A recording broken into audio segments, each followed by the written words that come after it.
afternoon. I call the meeting to order. Welcome to the September 13th, 2023 City Council meeting.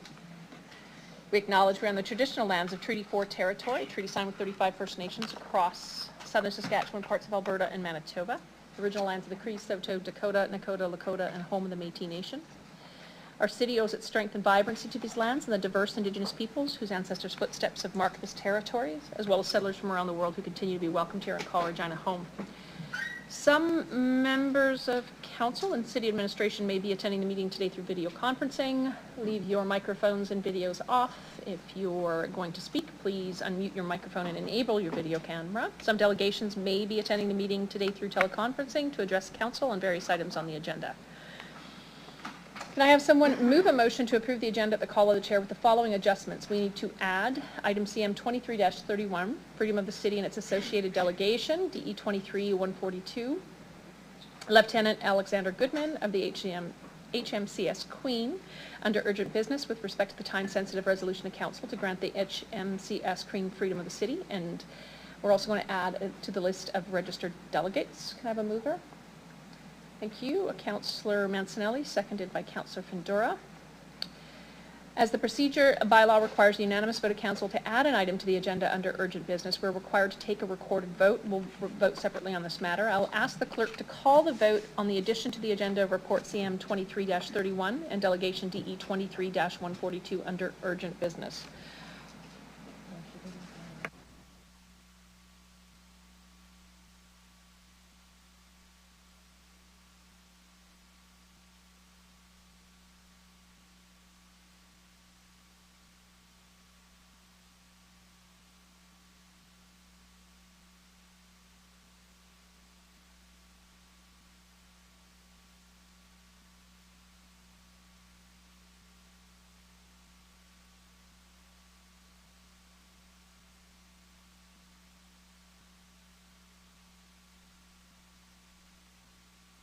Clerks, I understand Councillor LeBlanc needs to record his vote verbally.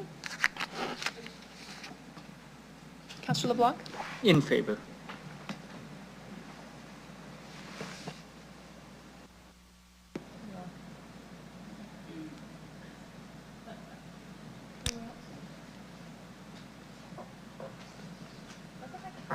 Mayor Masters, unanimous consent as required by the procedure bylaw has been achieved. Thank you very much to council. I will now call the question on adding to the list of registered delegations. We have, just one moment please. DE 23-140, Alicia Johnson from Regina, Saskatchewan. Any opposed?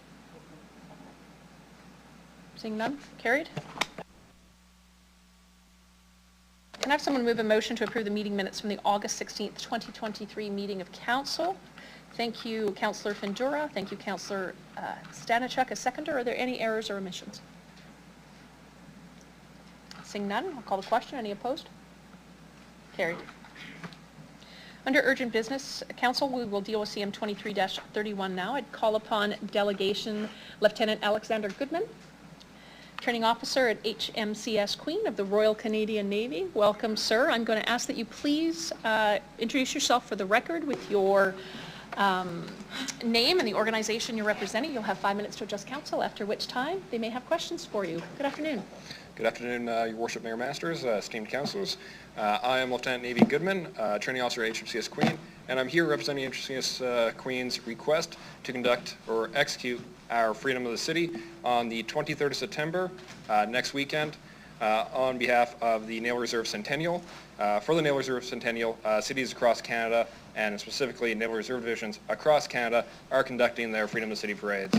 HMCS Queen was initially awarded our Freedom of the City on in 1978, so this is just exercising that, in which we will have a quick parade in front of City Hall, and hope to have one of the councillors or the mayor, I believe the mayor is not available, but have one of the councillors effectively present a scroll reaffirming our Freedom of the City in Regina. Thank you, Lieutenant. Do any members of council have any questions for the delegation? I'm fairly certain you've got their support, sir. I'll thank you very much for presenting this afternoon and ask you to return to the gallery.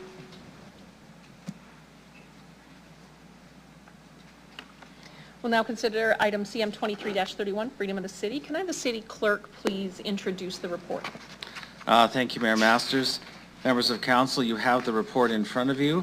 As Lieutenant Goodman explained, this is to grant the Freedom of the City to HMCS Queen in recognition of the 100th anniversary of the Naval Reserve here in Canada. This is a symbolic gesture that goes back to 15th century England, whereby warriors would seek to enter cities based on them being friendly.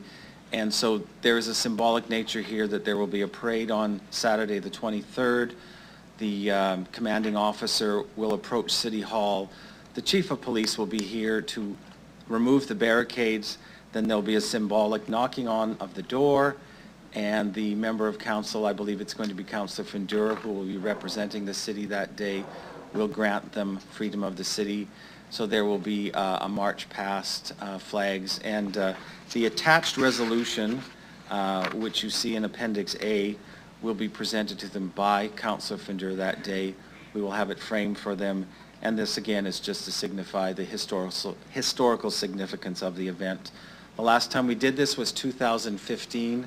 It does not happen very often, so when it does, it is a big thing for the city. So there will be parking restrictions, etc., on the morning of Saturday the 23rd. The marching starts at 10, and the ceremony will be over by approximately 11 o'clock. Thanks. Any member of council have any questions? Sorry, I apologize. I need a mover, please.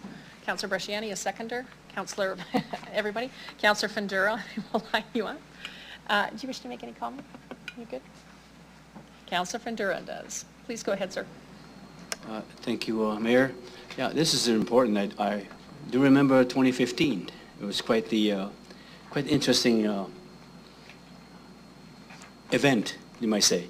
And for myself, being an ex-HMCS Queen, reservist, Navy, proud of that. Proud of the fact that we're able to do this for Queen, HMCS Queen. But HMCS Queen is more than just uniform and marching and all that. It is a place where young people can come and learn other things and get a trade or however. So I remember in high school, we did that. This was a part-time thing, go on Thursday night, march around. On the weekends, summertime, fly out to the coast, get on a ship. It's good. So it's an educational part too. It's something that is very worthwhile to have and to recognize in our city as a place to be. Young people come gather, they learn discipline. I mean, didn't do too bad for me. I'm here, right? So can straighten out anyone, right? So thank you very much. I'm looking forward to it. Thank you, John. Thank you for your service as well. Any other members of council? Thanks. Just for the purposes of the public, I'm going to read out the resolution of the Council of the City of Regina. Whereas HMCS Queen has previously been granted freedom of the city, and whereas this freedom is granted and confirmed in grateful acknowledgement and recognition of services rendered and duty bravely performed for 100 years since the formation of HMCS Queen, and service of its members in support of the Canadian Navy and support of its members to the Canadian forces around the world since its commissioning in 1923. And whereas this freedom is granted and to be recognized as a memorial to all ranks from the Navy and the Naval Reserve who have given their lives on the altar of freedom in the performance of their duty and earned for their comrades, and all who came after them the honors now recognized and being secured to them in perpetuity by their fellow citizens hereby recorded. Now therefore Council proclaims and grants to HMCS Queen the freedom of the City of Regina and all rights and privileges pertaining thereto, as long as the prairie winds blow in the wheat fields around said city, to enter therein and march throughout its streets, thoroughfares, and highways without hindrance or trespass on all occasions, with colors flying, swords drawn, drums beating, and bands playing. Thank you very much. Clerks, can I have you call the vote?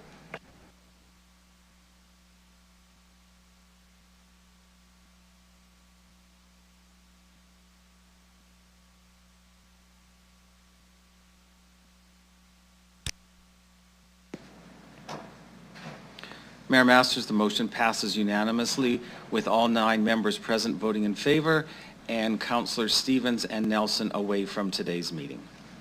Thank you to the clerks. Thank you, Lieutenant Commander.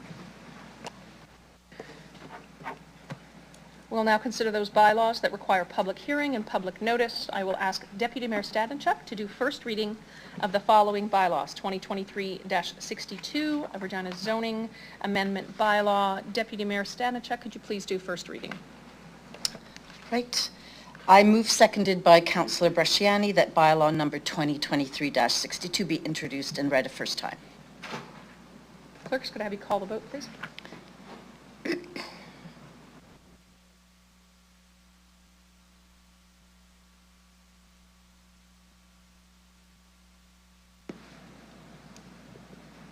So Councillor LeBlanc, you're registered now, right? I am. Thank you.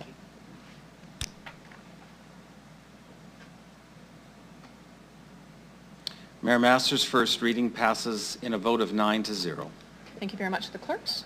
I'm going to call upon the clerk to speak to the public hearing portion of these bylaws. Please go ahead.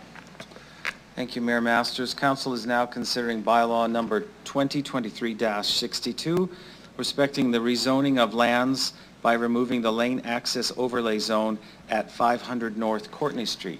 If there's anyone in the gallery who wishes to address council on this bylaw, I would ask that you indicate so at this time.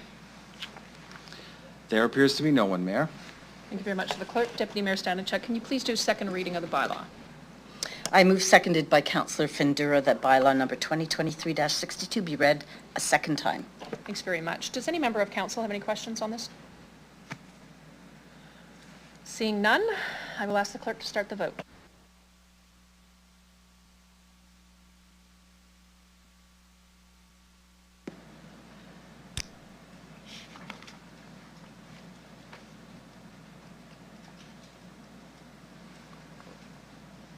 Mayor Masters' second reading passes in a vote of 9-0. Thanks very much. Deputy Mayor Stadenchuk, can you please do consent for third reading at this hearing? I move, seconded by Councillor LeBlanc, that council hereby consent to bylaw number 2023-62 going to third reading at this meeting. Excellent, thanks. Clerks, can you please start the vote?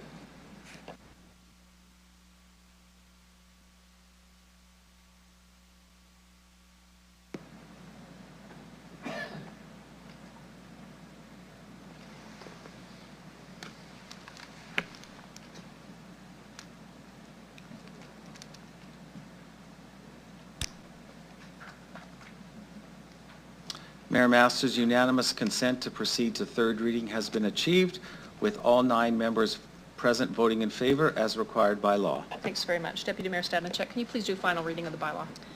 I move, seconded by Councillor Zakidniak, that bylaw number 2023-62 be read a third time. Thanks very much. Clerks, could you please start the vote?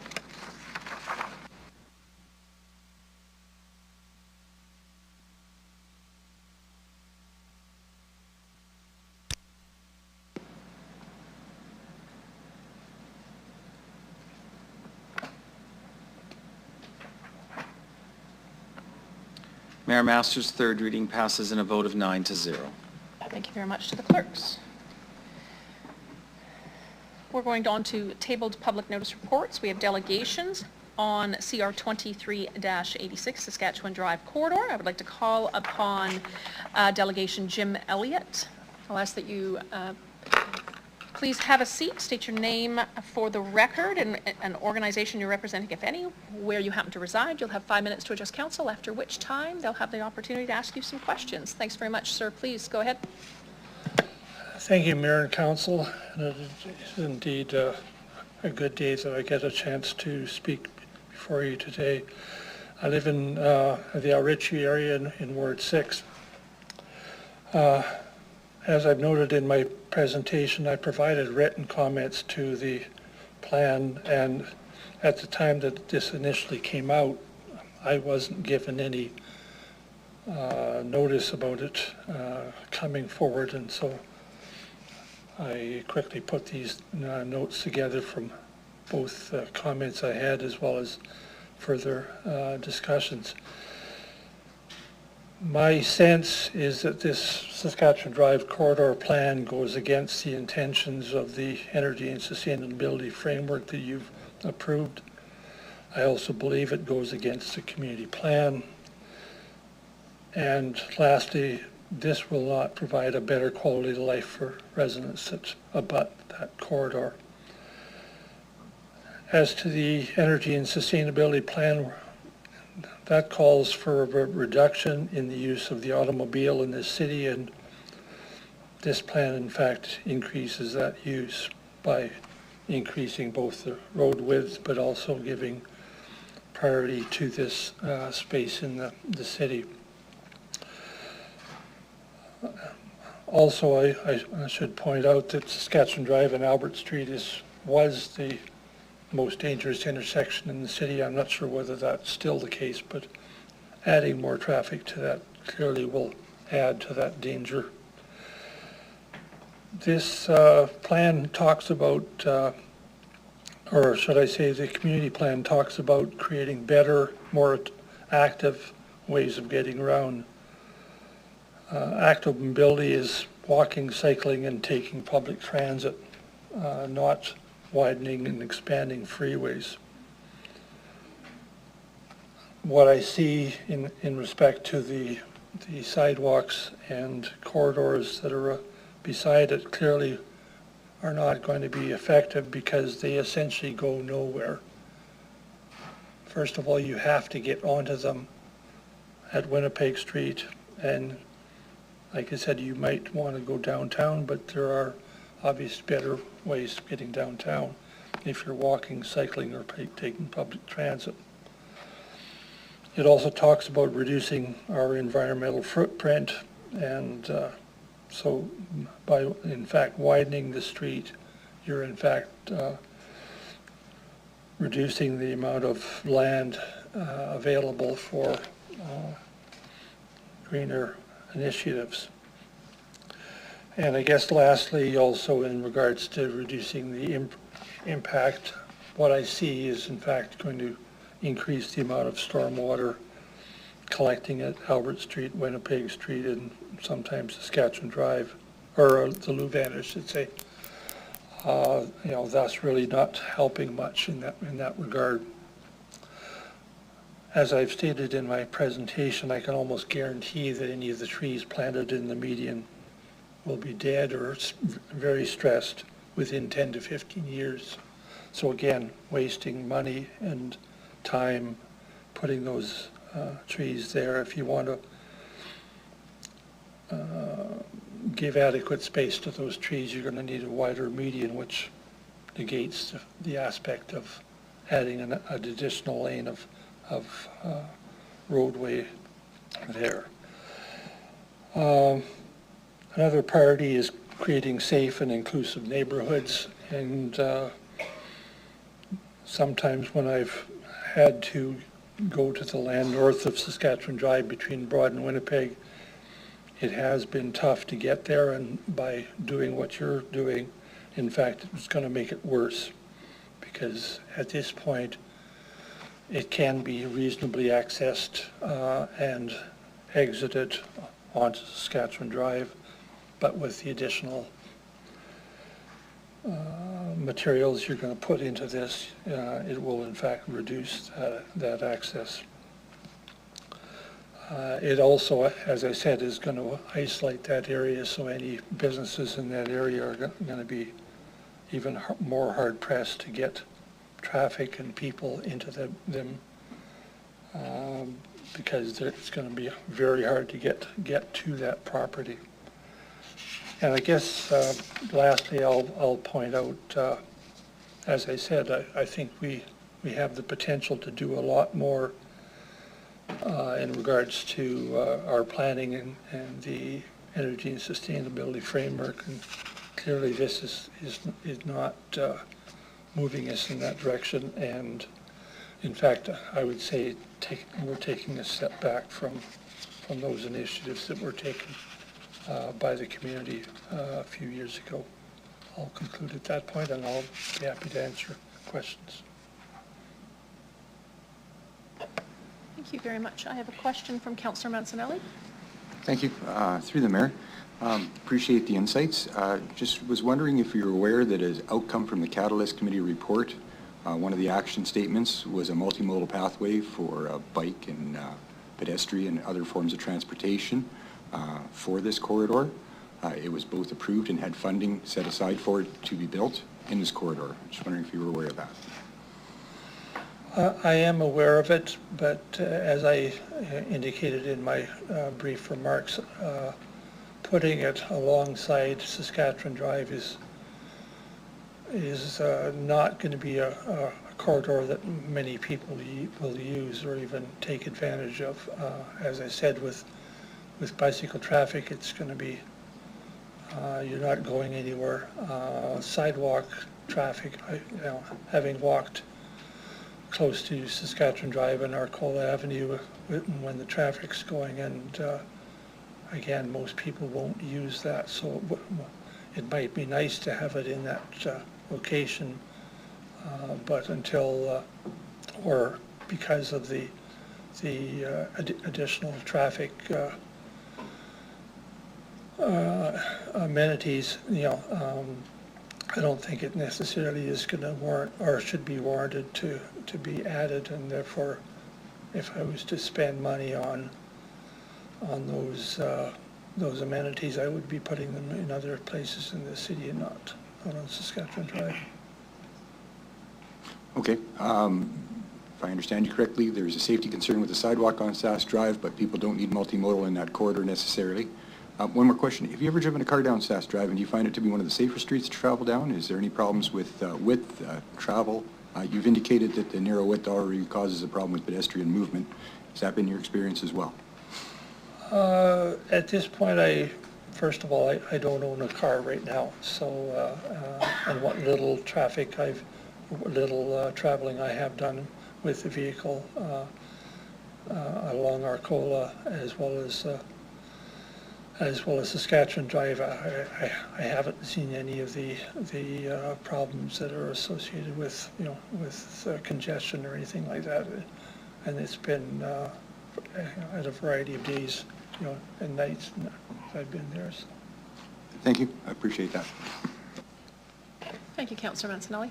I see no further questions from council. Thank you very much for presenting, and ask you to return to the gallery. I'll call upon delegation Jonathan Larenk. I'll ask that you please introduce yourself for the record, the organization you're representing, and what city you live in. You'll have 5 minutes to address council, after which they may have some questions for you. Good afternoon. Thank you. My name is Jonathan Lawrence. I live in the Cathedral neighborhood, and today I'm here representing the Cathedral Planning Advisory Committee. So the advisory committee has reviewed the corridor plan and think that the project goals provide a good vision for Saskatchewan Drive. However, there are certain implementation details that we have found to be a cause of concern, both for safety and business friendliness. As the corridor plan takes precedence over our community plan, we believe that it's important to get those details right. So similar to what was stated before, kind of the major point of contention is along the Cathedral segment of the corridor plan, the plan to increase the number of lanes from 4 to 6. We believe that this plan runs counter to many of the objectives outlined in Section 4 and the goals and guidelines set out in Sections 7 and 8 of the Sask Drive Corridor Plan. Designing for more car traffic significantly decreases the effectiveness of Sask Drive as a multimodal street. Increased noise from additional lanes makes the street uncomfortable to walk down, and additional wider lanes increase the crossing distance between the north and south sides of the streets, increasing risk exposure for cyclists and pedestrians. It also takes space away from high quality pedestrian infrastructure that keeps pedestrians safe. Pedestrian safety has been a major topic of discussion at our community safety meetings, and in our neighborhood just this year, there have been multiple vehicle accidents on 13th Avenue, one killing a member of our community and another crashing into city infrastructure on an intersection that sees high pedestrian traffic.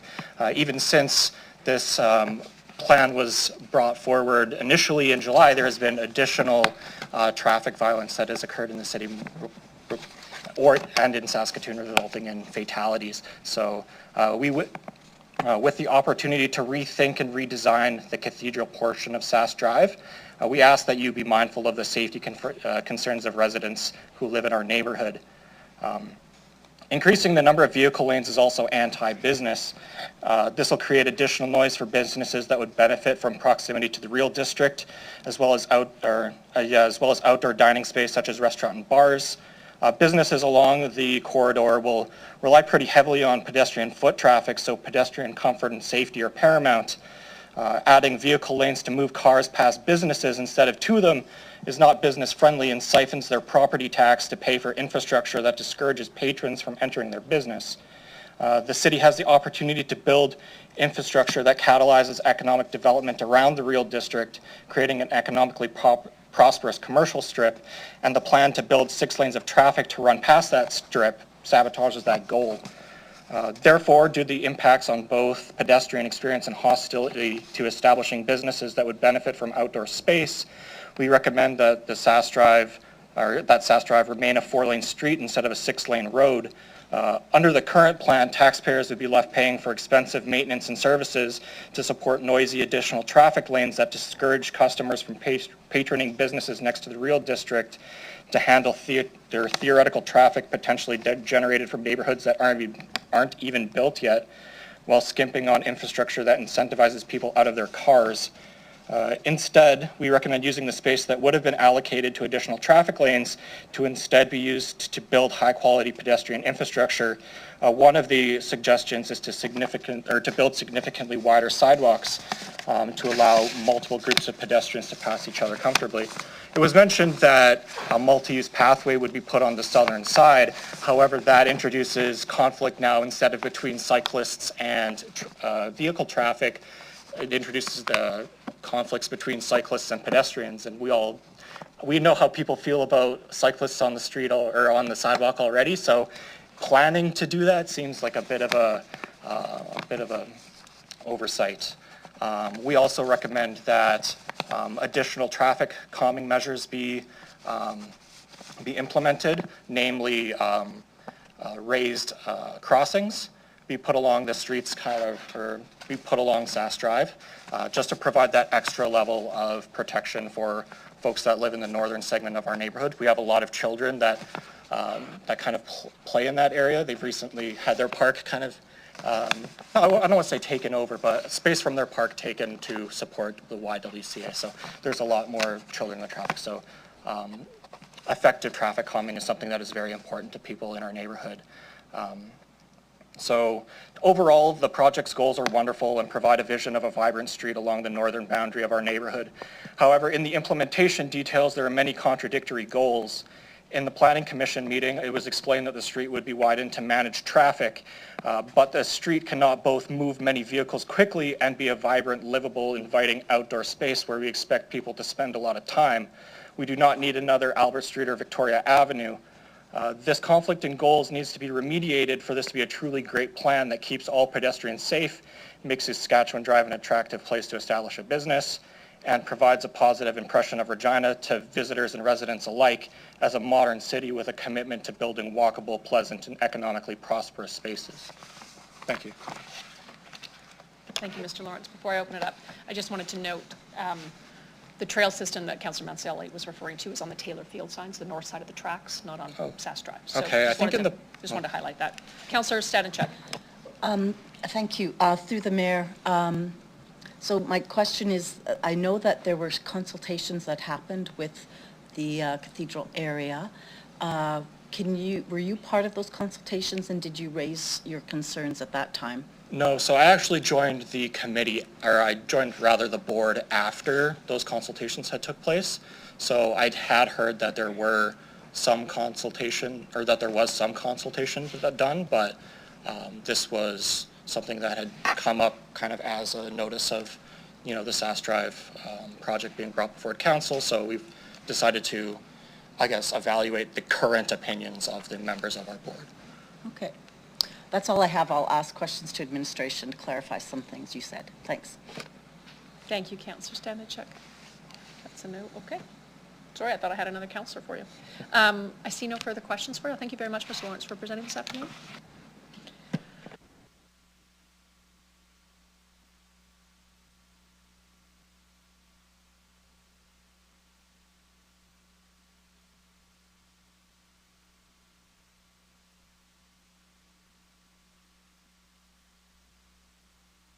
Okay, I apologize. This went to Planning Commission. Is that correct? Okay.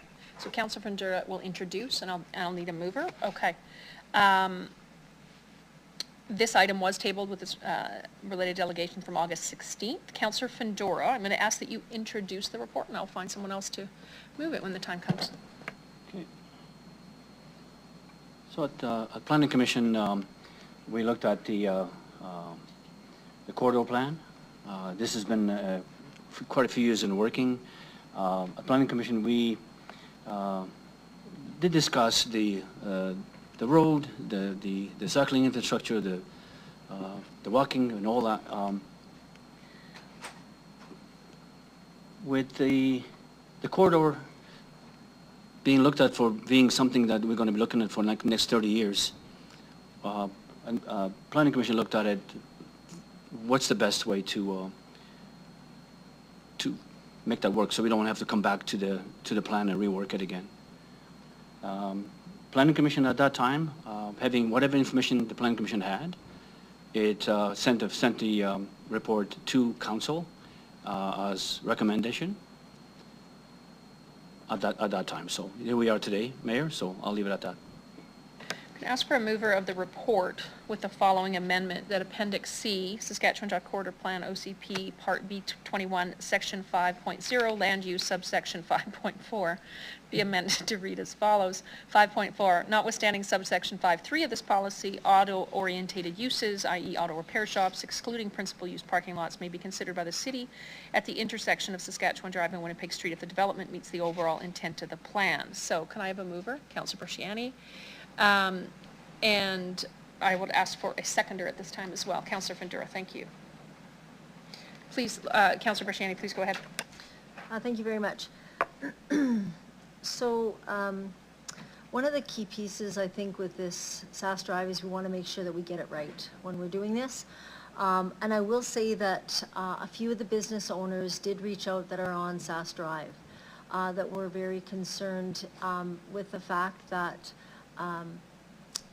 that as main key stakeholders that they were not engaged. So I just would like to get administration's thoughts on the engagement. I know the engagement process went back to 2019, and it was over COVID and all that. But I would like to just to add, and I would first of all want to say we were lucky to have staff there as well to hear those concerns. And so my point is that hearing those concerns from those, where do you think the miss was? Ms. Redden? Thank you, through you, Mayor Masters. Thank you for that question, Councillor Brasciani. So as you indicated, the work on this corridor plan has spanned 4 years, and some of the engagement was disrupted due to difficulties to engage with community during COVID, of course.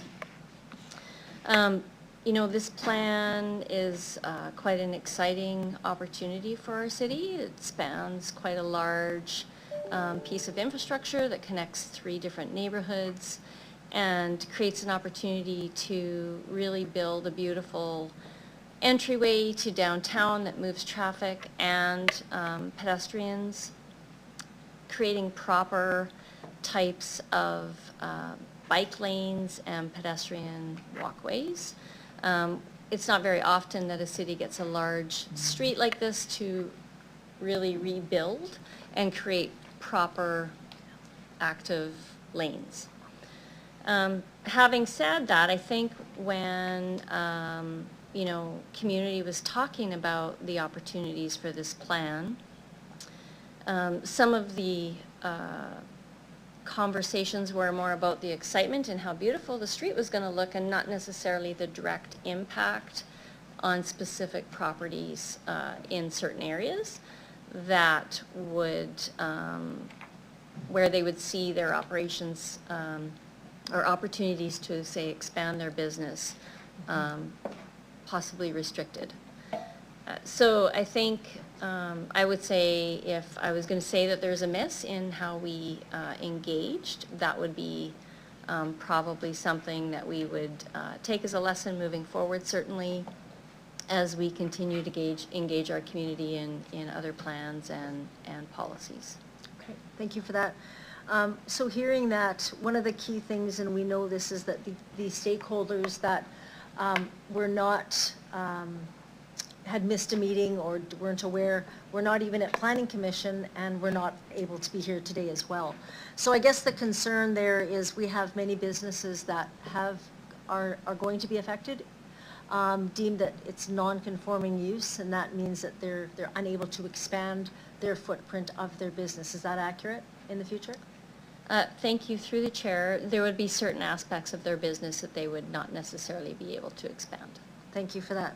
So I know that before this is referred back, and I think Councillor Finder and I had met with the group that is, and Councillor Finder can speak to that, but and maybe others want to speak to it as well, but I do want to say that the engagement piece moving forward from what we learned today, I would hope that we take the next steps and learn from this, because these are key stakeholders, these are businesses in our community, and they need to have an entryway into those.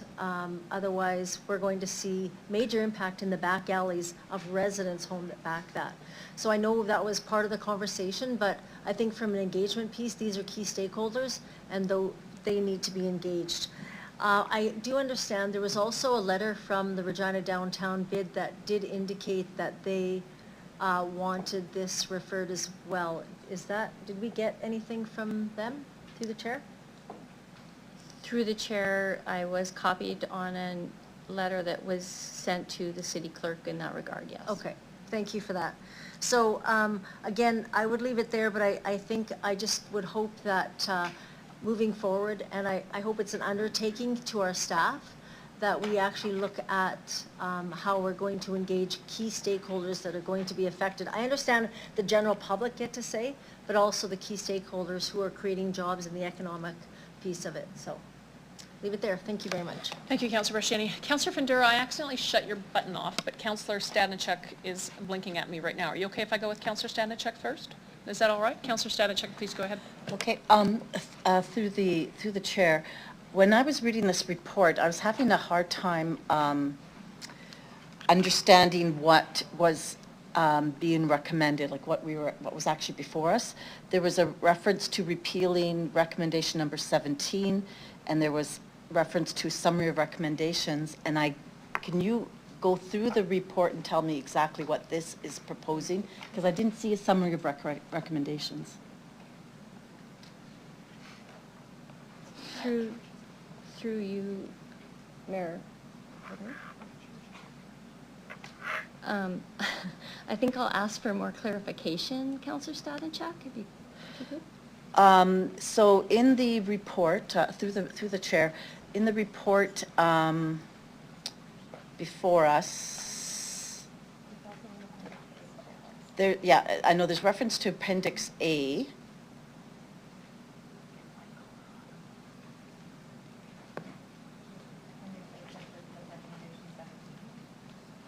And Appendix A, right? Okay, so Appendix A has a list of the different proposed amendments.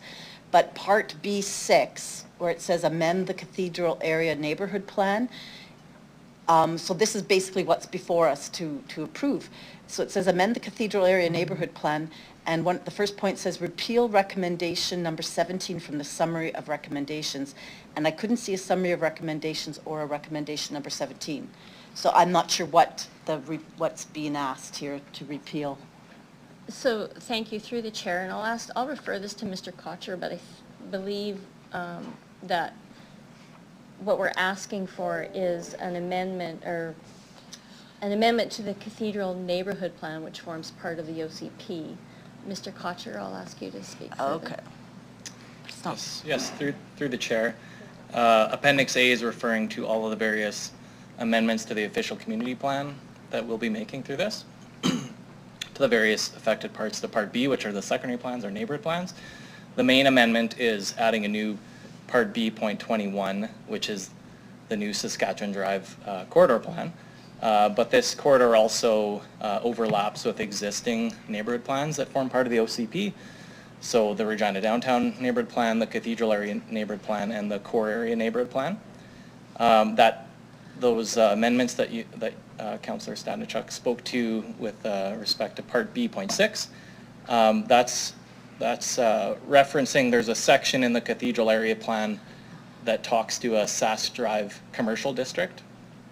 So it's largely repealing that section, which was drafted, I believe, in the late 80s. So it's quite outdated. And for each of these plans, it's stating that for the portion that's along the corridor, that the corridor plan would prevail. The 1980s cathedral plan even references that some of those light industrial uses were incompatible with the surrounding neighborhood. So this isn't a new issue of transforming that to a more mixed use environment. All right. That's helpful to understand what's before us, but it still would have been more helpful to have the actual language from the cathedral area neighborhood plan that was going to be repealed. So, because it's hard to make a decision when you don't see the language that you're repealing. So I think I'm going to let Councillor Findura go, because I think he's going to do something regarding. And I'll apologize before I go to I'll go to Councillor Findura. Before I do that, I'm going to apologize to Ms. Laurence, because the City of Regina received money from the federal government, which is allowing us to put in a multi-use pathway to connect Albert Street and Elphinstone, but north of the tracks, more towards the Taylor Field lands. But you're right, in these diagrams, there's a multi-use pathway in front of businesses, as I understand it, as opposed to on the north side where no businesses would be. So it is confusing. Councillor Findura, please go ahead. Mayor, if I could yield to Councillor Zahidniak, I think she wants to, if I do my thing, she won't be able to speak after that. So if I may. No, I just want. All right, Councillor Findura. Councillor Zahidniak, please go ahead with your questions. Yeah, I won't, this won't be lengthy, but I do understand there will be a referral motion, and so I have some questions to, in terms of what would be, if that's successful, if it gets referred back for further consultation. I just want to, first of all, check if, so the folks who came to speak to us today had concerns about increasing the amount of traffic lanes from 4 to 6. If there's additional consultation on this plan, will folks have the opportunity to raise their concerns and ask questions and hear the rationale for why we're increasing the amount of lanes, or why that's proposed? Through you, Mayor Masters, yes. Okay. And another question, or just, I agree with Councillor Stadnichuk's concerns about not seeing the wording. So if this does end up coming back to us, can it be more clear about what's being repealed and what the proposed amendments are, just so that we have that in front of us? Through you, Mayor Masters, yes, of course. Okay, that's all I have. Thanks. Thank you. Well, Councillor Findura, in the spirit of Councillor Mancinelli, would like to speak. Just a quick question. Is this road being redesigned for cosmetics, or is there an underground infrastructure liability that has to be addressed because of age? Through you, Mayor Masters, the corridor plan is a vision to be built out, I would say, over the next 30 years. It's certainly not occurring overnight by the time you do all of the work. There is some construction scheduled on South Drive that would occur to support the replacement of underground infrastructure that is at risk, and that is separate, and yet like, this is a planning document. The construction is really a separate piece of work, but it would support the build out of this plan. It would overlay somewhat. One more question. We've had an attempt for many decades now to make a positive move to re-densify our downtown. I believe the number is 30,000 people. If we put another 30,000 people in the downtown, would that change our traffic habits and make us want to change that corridor for the future decades that you just spoke about? Through you, Mayor Masters, yes. Thank you. All right, Councillor Findura, just before you get to you, I'm going to ask a question now. I've referenced the active pathway system section that to be implemented between Albert Street and Elphinstone. Was that plan considered, were that approval by council earlier this year considered in this plan for Sask Corridor? Do we need 2 active modal transportation routes? not even a block apart? Through you, Mayor Masters, the final design or pathway for the other path, or for the approved funding pathway hasn't been completed yet. So that design, we're still in the designing process for that pathway. And this particular design is supporting the mobility of, I would say, the cathedral area, et cetera, towards the downtown. What the final detailed design looks like isn't determined yet. This is still in a visionary corridor plan process. Thank you. Councillor Fundura. Okay. Thank you, Mayor. Before we go further, I think we need to do a much deeper look at the corridor. We are building for the future, and probably 30 years plus. I don't believe, while the city is undertaking the design, they're going to take the work, and then build. So I look at it as this is not a race to get somewhere. We always talked about do things right first time before you add and subtract things from. It's much more costly and doesn't serve the purpose of what we're trying to achieve, building for the future that way. Met with some businesses in the area. They were concerned on how we're going to do it now. We're hearing from the delegations. So, Mayor, I have a referral motion, if I may go through it, that the City Council refer this report back to administration to conduct further consultation with landowners and interested stakeholders, including community associations and Regina Downtown Business Improvement District Board, RDBID, and report back to the City Council by Q2 2024.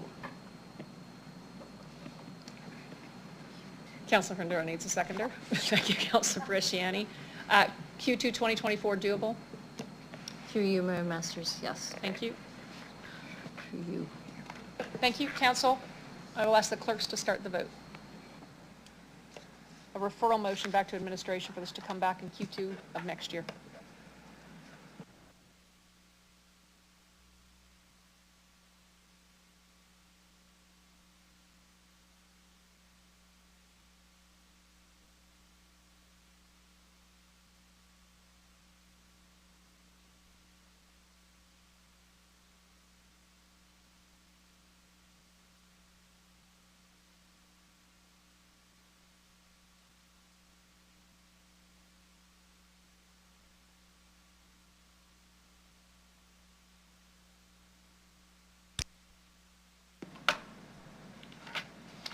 Mayor Masters, the vote carries 8-0 with all members present voting in favor.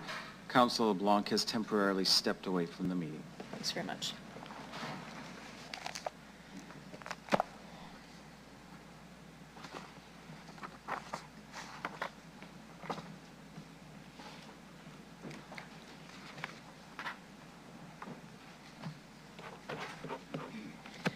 We'll now consider item CR 23-94, Heritage Community Association lease, Regina Police Service Operating Agreement. Deputy Mayor Stadenchuk, could I have you please introduce the report?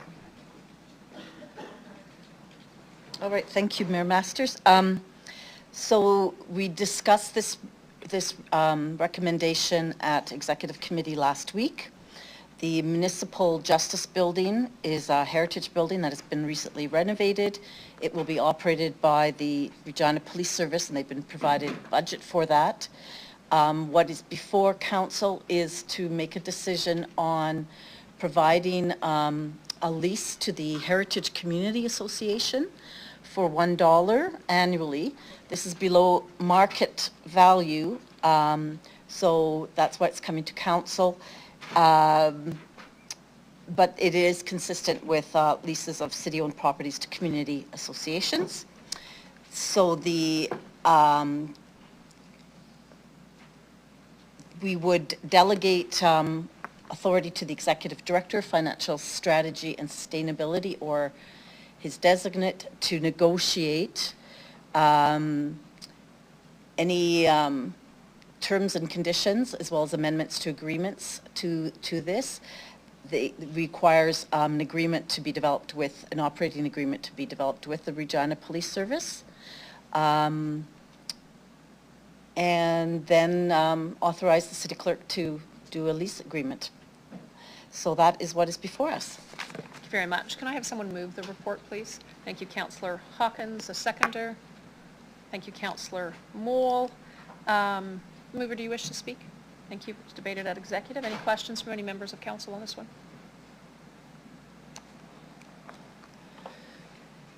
Seeing none, I'll ask the clerk to start the vote.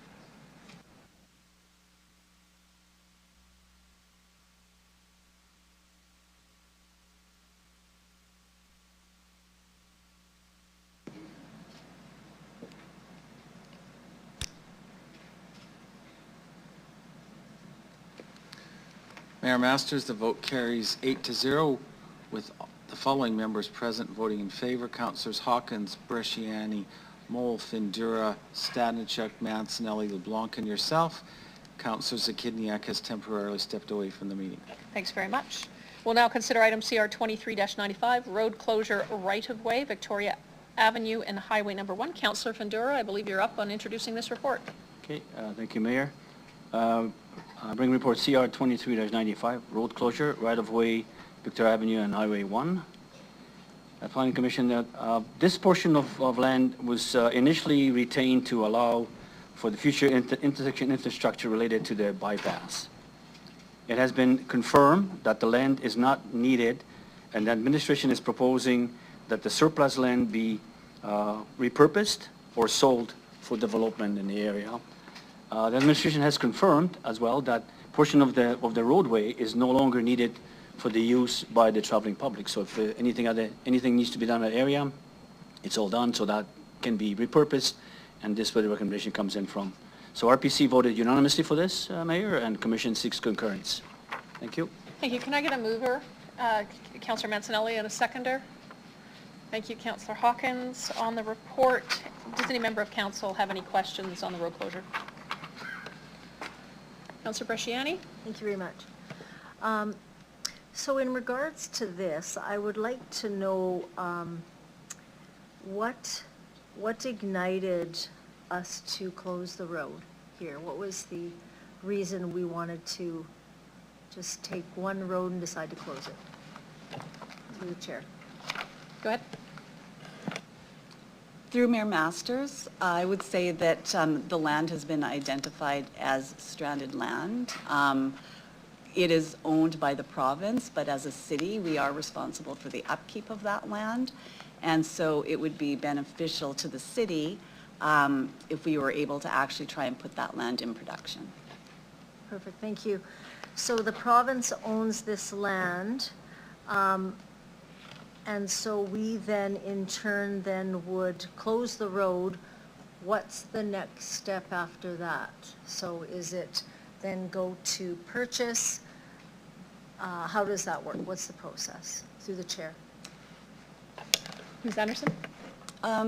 Through the chair. So in conversations with the province, basically what would happen is if this was approved by council, we have already done a land appraisal through an independent external appraiser. The purchase price of the land for anyone who wanted to purchase it would be fair market value, and that money would go to the province because it is provincial land. Thank you very much. And so from the land appraiser, what is the purchase price? Through the chair, land evaluation, I guess, approximately. I don't have it handy. I might refer it to legal because I feel as though from a negotiating perspective, if it was to go that, I don't know, frankly, that I would be sharing the land appraisal value right now, so I'm not sure who might Sorry, have... I'll rewind this. Okay. Councillor Bresciani, is there, like in terms of the right of lane closure, the question has bearing on it. How? Well, because we're deciding to sell this, we're to find out because we don't need the land. I guess the intent is the city going to buy it and then, again, look at this as to then resell it as commercial? Because I'll tell you, the land value is different from just normal agriculture to commercial. So if you want to have 2 acres, this is 2 acres of land. So I'm understanding, I want to know, is the city's intent to take this and figure out if it's deemed commercial, we know that the land would be worth more. So I just want to ensure that if that's happening, it's done in a fair process. Oh, in terms of market appraisal, the administration can't sell it for less than market value I'm according asking to. what is that market value though? That's what I'm asking. Ms. Willoughby? Thank you. Through you, Mayor Masters. The report that you're dealing with is with respect to the road closure, not specifically any proposed sale of the property at this point. I'm not sure. It's really a question for administration whether they're prepared to share the appraisal information at this point. It would be something that could be withheld from disclosure from a contractual negotiation perspective, certainly, because it could impact future negotiations. Okay, so if it can't be shared today until that goes through, I guess I'll share the concern that if, when does that get shared with council? Or does it? Through the chair again, from a FOIP perspective, I don't know that we would share it, but what I can say is that we had the land appraised initially internally, and then to ensure that it was appraised at fair market value, we went external with a trusted and respected land appraiser who did a completely independent appraisal, and so we've assessed that as fair market value. And as administration, we cannot sell land independently for anything less than that.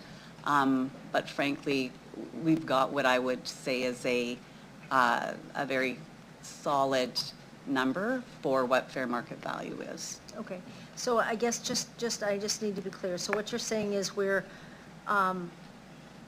found out what the fair market value is, and now we're going to sell that at some time, and no one will know kind of what that is. Is that right? Sorry, Ms. So Sanderson, do you want to go ahead? Is there an offer right now to buy the land? Through the chair, no. So we're just on a limb, just going out to take this, so we don't have to continue to mow this property?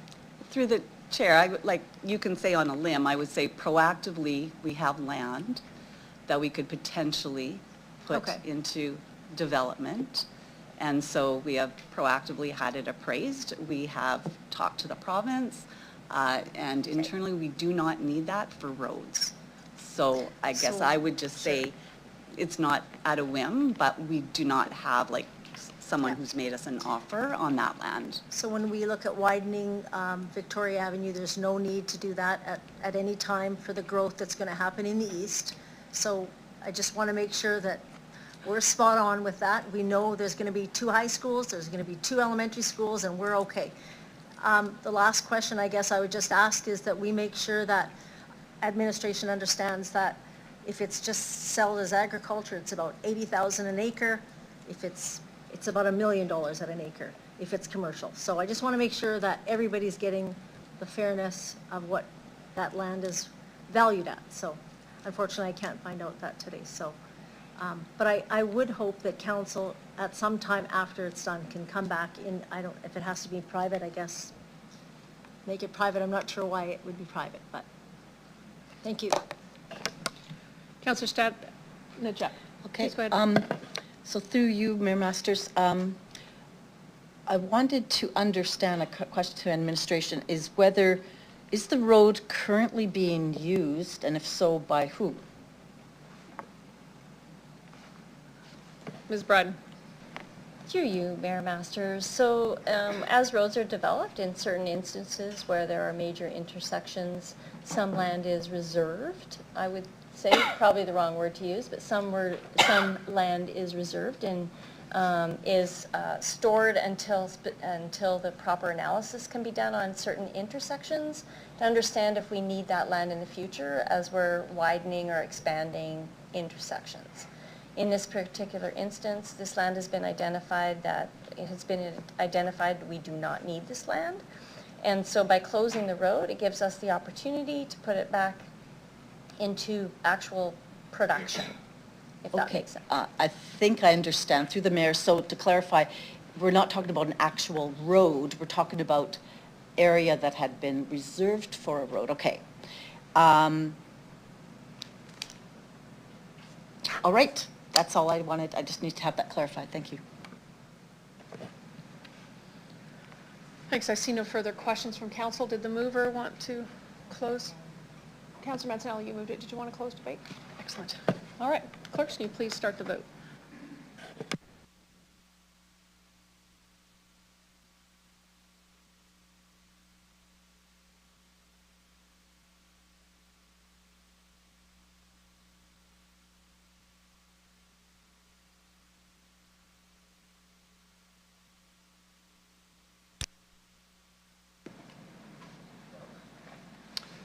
Mayor Masters, the motion passes in a vote of 8-1. Those voting in favor are Councillors Hawkins, Mole, Findura, Stadnichuk, Mancinelli, LeBlanc, Zakidniak, and yourself. Voting against was Councillor Bresciani. Thank you very much to the clerks. We'll now consider item CM 23-30, out of country travel authorization. Can I have the city clerk please introduce the report? Thank you, Mayor Masters. The Provincial Ministry of Trade and Export Development and the Ministry of Immigration and Career Training, in partnership with Economic Development Regina, are leading a delegation to Poland at the end of this month. The objective of this recruitment mission is to attract skilled workers from Poland and neighboring Ukraine. This is to position Regina as part of an effort to attract skilled workers, targeting workers in those critical areas of labor shortage needs. And in particular, it's been cited that equipment experts and operators, as well as displaced Ukrainians with the appropriate training and accreditation, will be a much sought after market. EDR has invited Mayor Masters and Councillor Findura to participate on this delegation to Poland. And Councillors' elected official travel policy requires that any member of council must receive council's approval to travel outside of North America with respect to any activity that is related to city business. And therein is the requirement for council to approve the travel request for both Mayor Masters and Councillor Findura. Thank you to the clerk. Can I have someone move the report? Thank you, Councillor Hawkins. Someone second it? Thank you, Councillor Mancinelli. Councillor Hawkins, did you wish to speak to any of it? Sending Councillor Findura to Poland is brilliant.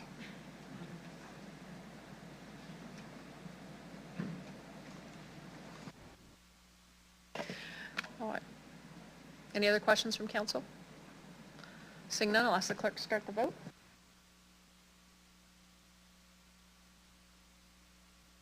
Councillor Zakidniak. I may have missed this, but just to clarify, this is not going to cost the city any money. This is 100% funded by the provincial government. That's correct. Yeah. Okay, thank you. You're welcome. Clerks, could you please start the vote?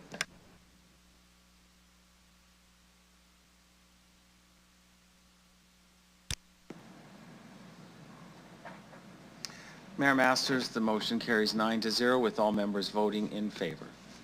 Thank you very much. We'll now consider item CR 23-96, the 2023 Special Event Major Grant Allocation fourth deadline. Deputy Mayor Stadnichuk, can I ask you to please introduce the report? As soon as I find it. Where is it? There it is, sorry. All right, thank you. At executive, we had Ted Cusance and Darlene Masney from Kisakus First Nation speak to us with their request for $38,000 for a truth-telling gathering that's going to be happening this coming weekend. And it is regarding, it is for survivors of residential schools. There will be a number of key people there, including the special interlocutor on the burial sites that are found at residential schools. So at executive, we agreed to use the remaining amount in our special events funding of $37,700 and to also take $300 from reserves to provide the amount that the organization has requested, which is $38,000. So that was approved at executive and is before council now to give approval. Thank you. Thanks very much, Deputy Mayor Stanachuk. Can I have someone move a motion for the, thank you, Councillor Mancinelli, a seconder, please? Thank you, Councillor Ventura.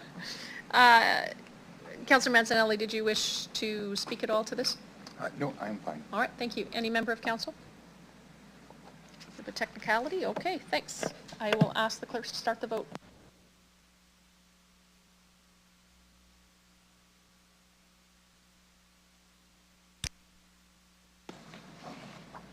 Mayor Masters, the motion carries 9-0. Thank you very much to the clerks.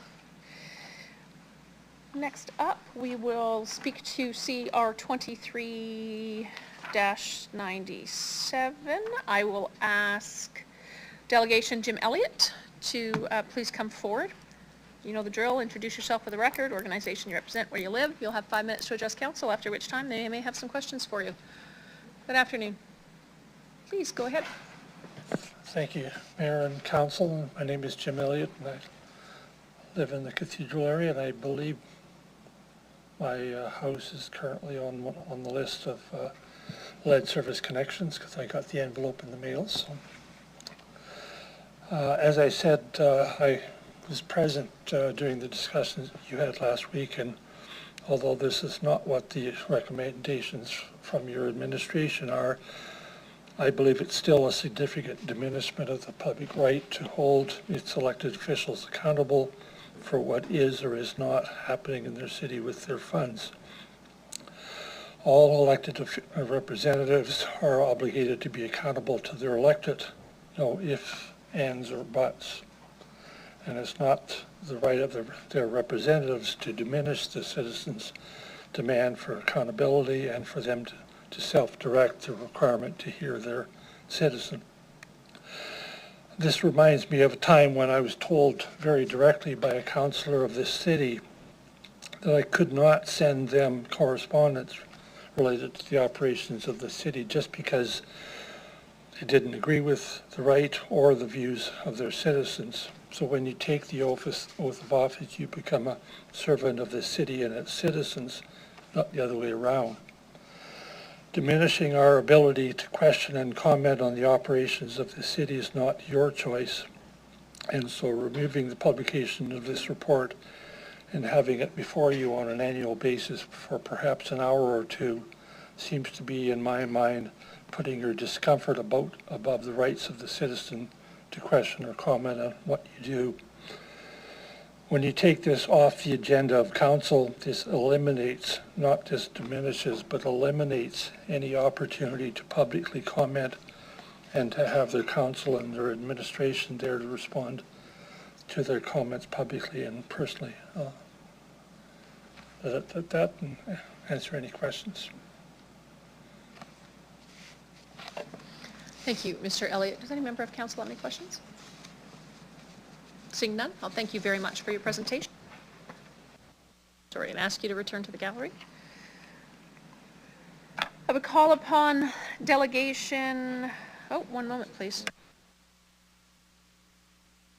We have a communication on this item as well. I have a member of council move to receive and file communication CP 23-73 from Julian Branch of Regina. Thank you, Councillor Stanachuk, a seconder. Thank you, Councillor LeBlanc. Any opposed? Carried. We'll now consider item CR 23-97, Lead Service Connection Management Program 2022 update. Deputy Mayor Stanachuk, could I ask that you please introduce the report? The report from administration came to executive last week. We heard from one delegation, Dr. Patricia Elliott, representing Get the Lead Out Committee. In the end, we adopted executive adopted and is recommending that City Council approve option 1, the status quo, with an amendment to have the report brought forward, and that should say biannually, not biannually, otherwise it would have to come every 6 months to council, and it's going to, the request was that it would come every 2 months, every 2 years, every 2 months. So that's one thing that should be correct in the report, it should be biannual instead of biannual. Thank you, Council. Thank you, Councillor, Deputy Mayor Stanachuk. Can I, move it with that, a slight adjustment, please, in the language? Have a mover. Thank you, Councillor Bresciani, seconded by Councillor Mancinelli. Councillor Bresciani, did you wish to speak at all to the report? No, I don't. Okay, thank you. Any member of council wish to speak to the report? I have a question for administration. Mr. Doney, if that's all right with you, Ms. Anderson, I'll go direct to Mr. Doney. There was a request in the original in terms of the recommendation that the update that occurs not become a receive and file at council. Was there an intention behind your recommendation? Through you, Mayor Masters, the intention behind the recommendation was that council has approved a lead service connection management program, and administration is meeting the objectives of that approval, and the work is progressing as planned. So we would provide that information on open data and regina.ca, and unless something changes, we didn't see a need to bring that forward to council for a decision. Thank you, Mr. Doney. Councillor Mancinelli? I will take a moment to ask a question through the mayor.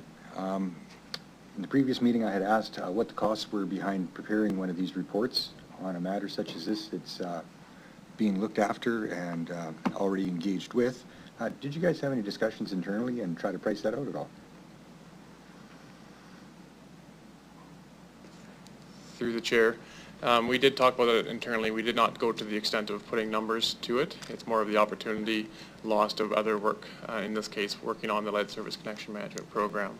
So like I mentioned at exec committee, there's probably 15 individuals that would be looking at this report, providing their stamp of approval and drafting the report. So significant amount of time and hours, but we did not go to the extent of putting dollars to that. Appreciate it. Councillor Zakidniak. Okay.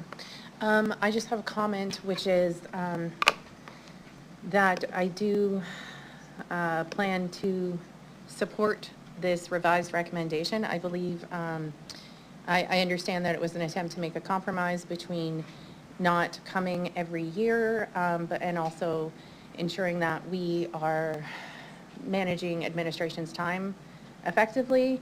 I still would prefer that it was on an annual basis, but I've also seen that's not, I don't believe that's the will of council, so I'd rather have every 2 years instead of nothing at all in terms of coming to a public council meeting. So I will support that, but I certainly hesitate to do so. Thank you, Councillor Zakidniak. Councillor Hawkins. Thank you, Mayor. To the administration, under your proposal, under your recommendation, what kind of information would be published on the city website? Through the chair, so under the recommendation, very similar information that's in the council report will be on the regina.ca. So we'll talk about the number of lead connections we have replaced every year, how many filters we've distributed, how much testing has occurred, and the results of those testing, that water testing. So very similar information that is in the council report before you would be on regina.ca and on open data. And in your experience, through the mayor, in your experience, would the media be aware of information published on the city website? Through you, the mayor, yes, the information on the website is available to the media, and we would answer any media requests when asked.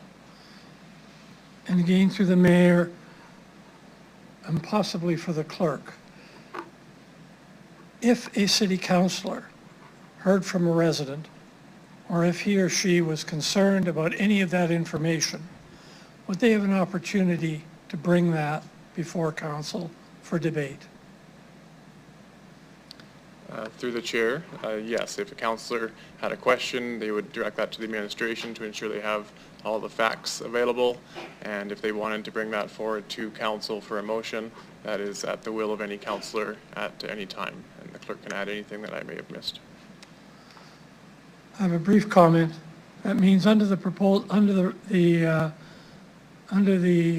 recommendation that is now before council, this will mean city administration will use time and effort to prepare reports, not with any intention of hiding anything from anyone, but with the intention of avoiding expenditures administratively and time wasted through repetitious debate of matters that have already been considered by council and where there's no significant change. I'll oppose this for that reason.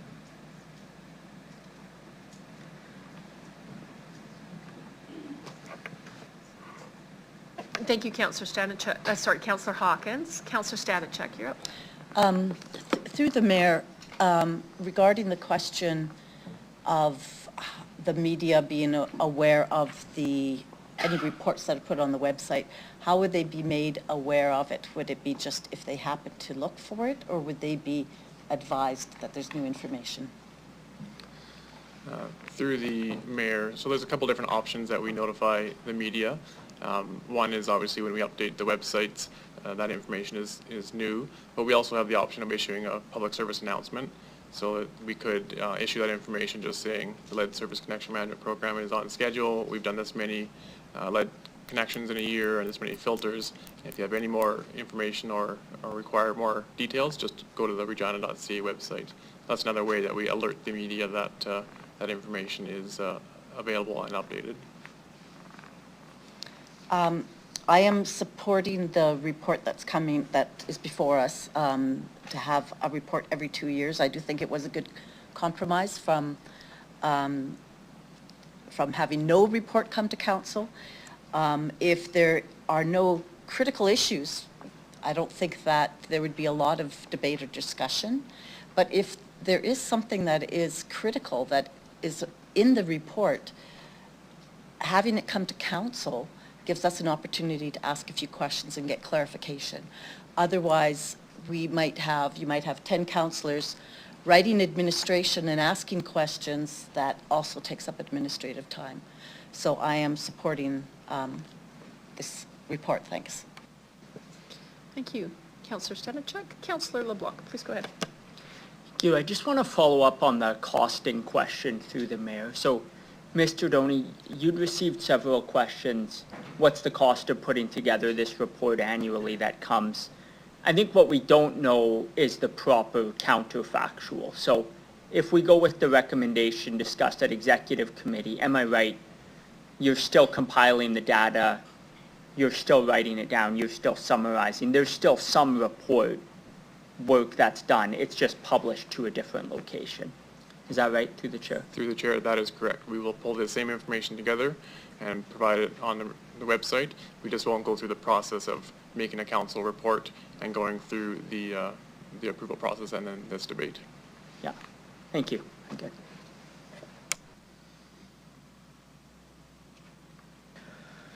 Thank you.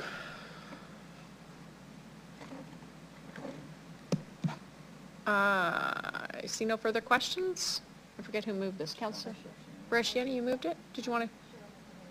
Councillor Bresciani wants to close debate. Thank you. Yeah, I'll close. So I was the one that did move to go to every second year, which I think, again, I don't think it needs to come yearly, but I think this every 2 years, it does give us a reminder, but it also reminds the public as well, because I think there's some engagement there that comes, the media is here as well. But I also think it also ensures that staff as well are, understand that this is important to council as well. So I think that every second year, we've heard from Mr. Doney saying the work is already being done, just the report. So it's only one report now that would come every 2 years. So I'm okay with that. So thank you. Thank you, Councillor Bresciani. Clerk, can you please start the vote?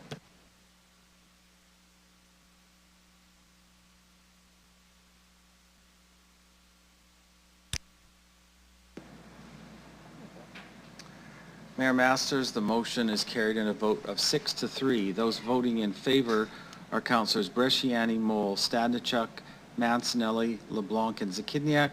Those voting against were Councillors Hawkins, Findura, and yourself, Mayor Masters. Thank you very much. We'll call upon Delegation Jim Elliott with regards to CR 23-97.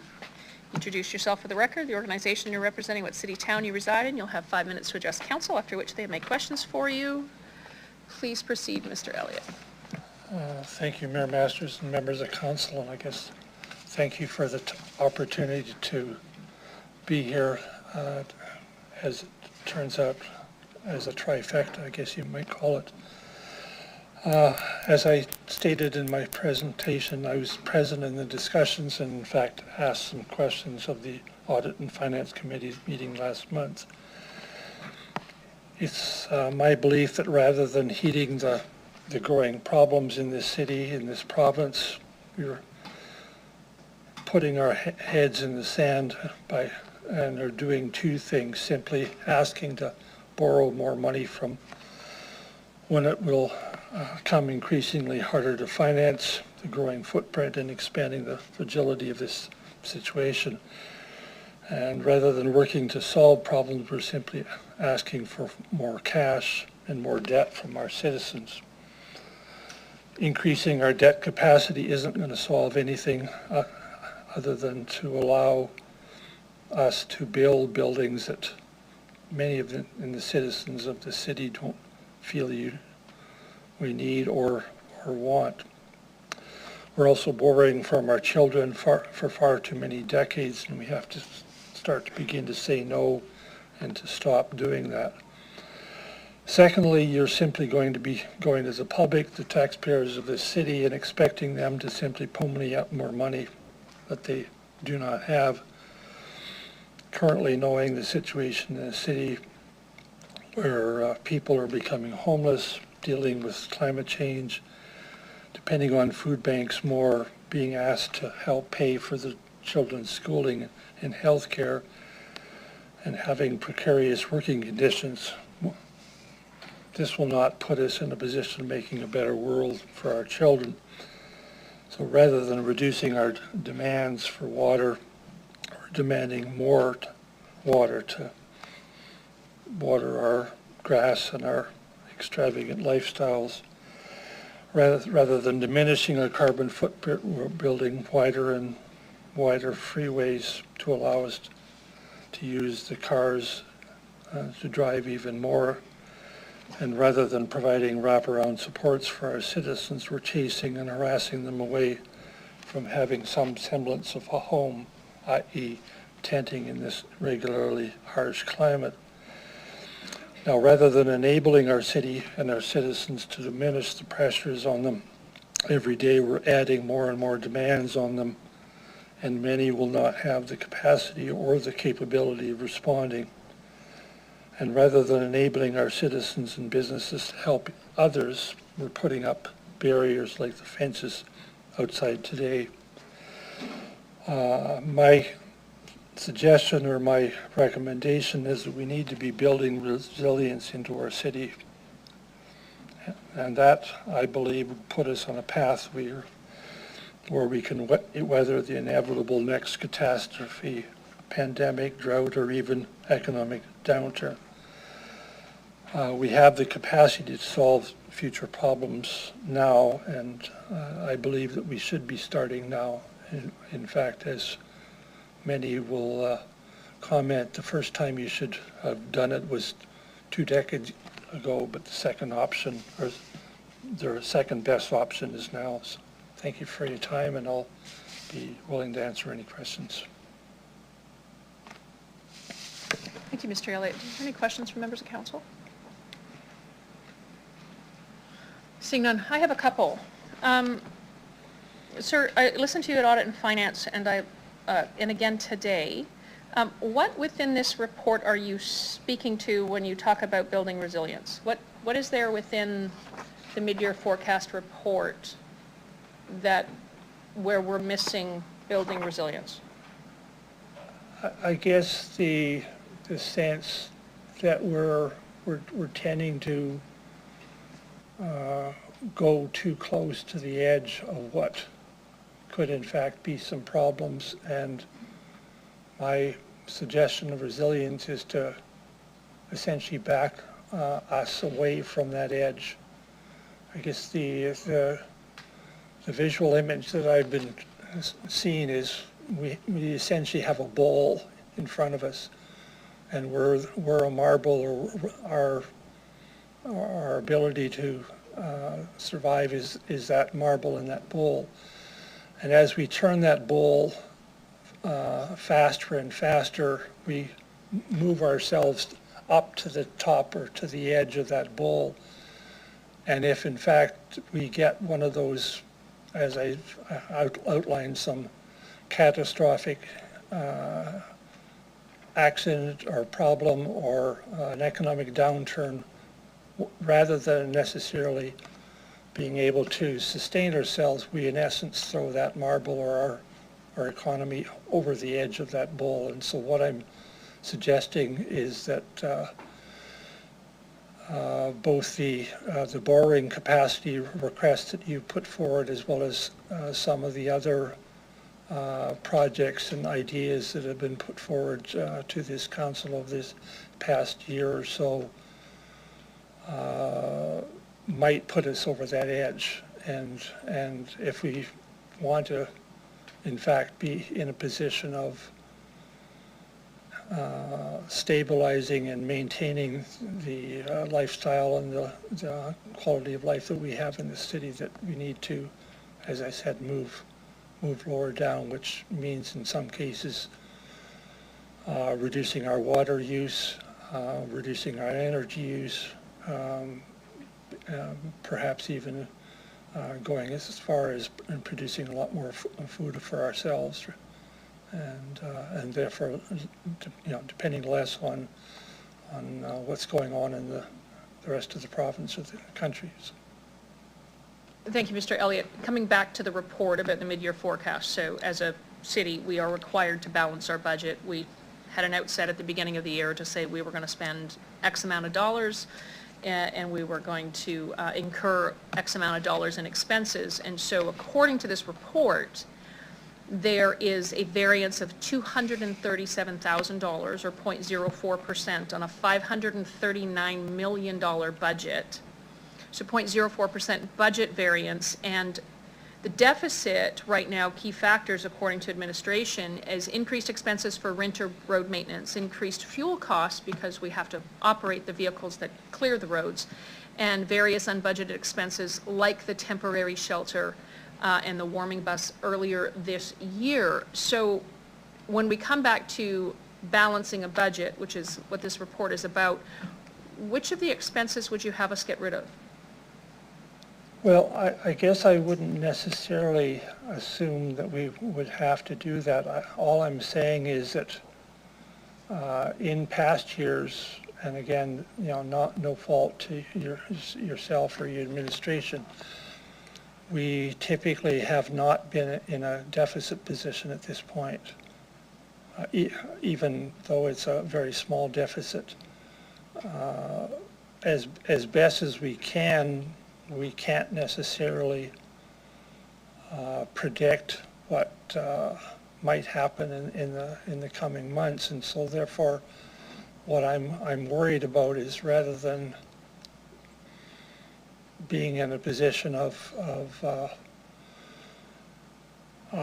keeping things balanced, that we end up, in fact, in a position of a deficit at the end of the year, rather than or should I say, a larger deficit, rather than necessarily the narrow one that we currently have. Excellent, thank you very much. There's no further questions from council. Thank you again, and ask you to return to the gallery. Yeah, we're at break. Council, we're at the 90-minute legislated break. Actually, we're at the 93 minutes. So I will see you back here at 2:48. Thank you.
Welcome back, Council.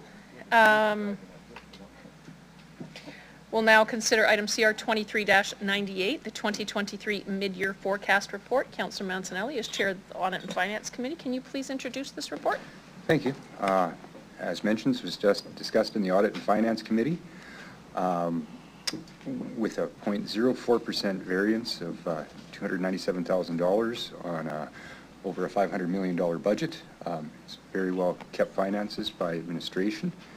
In debate in the meeting, some of the topics discussed were variance reporting itself, how the department heads monitored and reported back on the variances. One of the things that we are now discussing is, being that we have an Audit and Finance Committee as well as an internal auditor, that maybe we should increase those variance reports so things can be kept abreast a little bit more efficiently. One of the questions asked was comparing ourselves to our neighbor city Saskatoon, which is often done. Noting that they had a $54 million deficit to overcome. How come we are in such a golden position? It was mentioned that it has to do with multi-year budgeting and the performance of how the city laid through. We're not out of the woodwork yet, but because of the way the planning is done, things are looking brighter than what they experienced in Saskatoon. And I know there was one other very important point here that I just got to get to. The variance itself was a byproduct of the winter road maintenance costs that were increased due to the winter we experienced, as well as return on investments. And one of the things helped to overcome it is salary lag. One piece of the puzzle that's not included in this is a Sask Power payment, which is $5 million. It's not part of this deficit, but it is being worked on towards the year end, so it shouldn't be coming into our consideration with any luck. And with that, I'll turn it over. I think that's all I can think of to report back from Audit and Finance on this matter. Thank you, Councillor Mancinelli. Can I have someone move the report? Thank you, Councillor Hawkins. Someone second the report? Thank you, Councillor Bresciani. Councillor Hawkins, did you wish to open with any questions? Thank you, Mayor. I'm pleased that the operating budget deficit is as low as it is.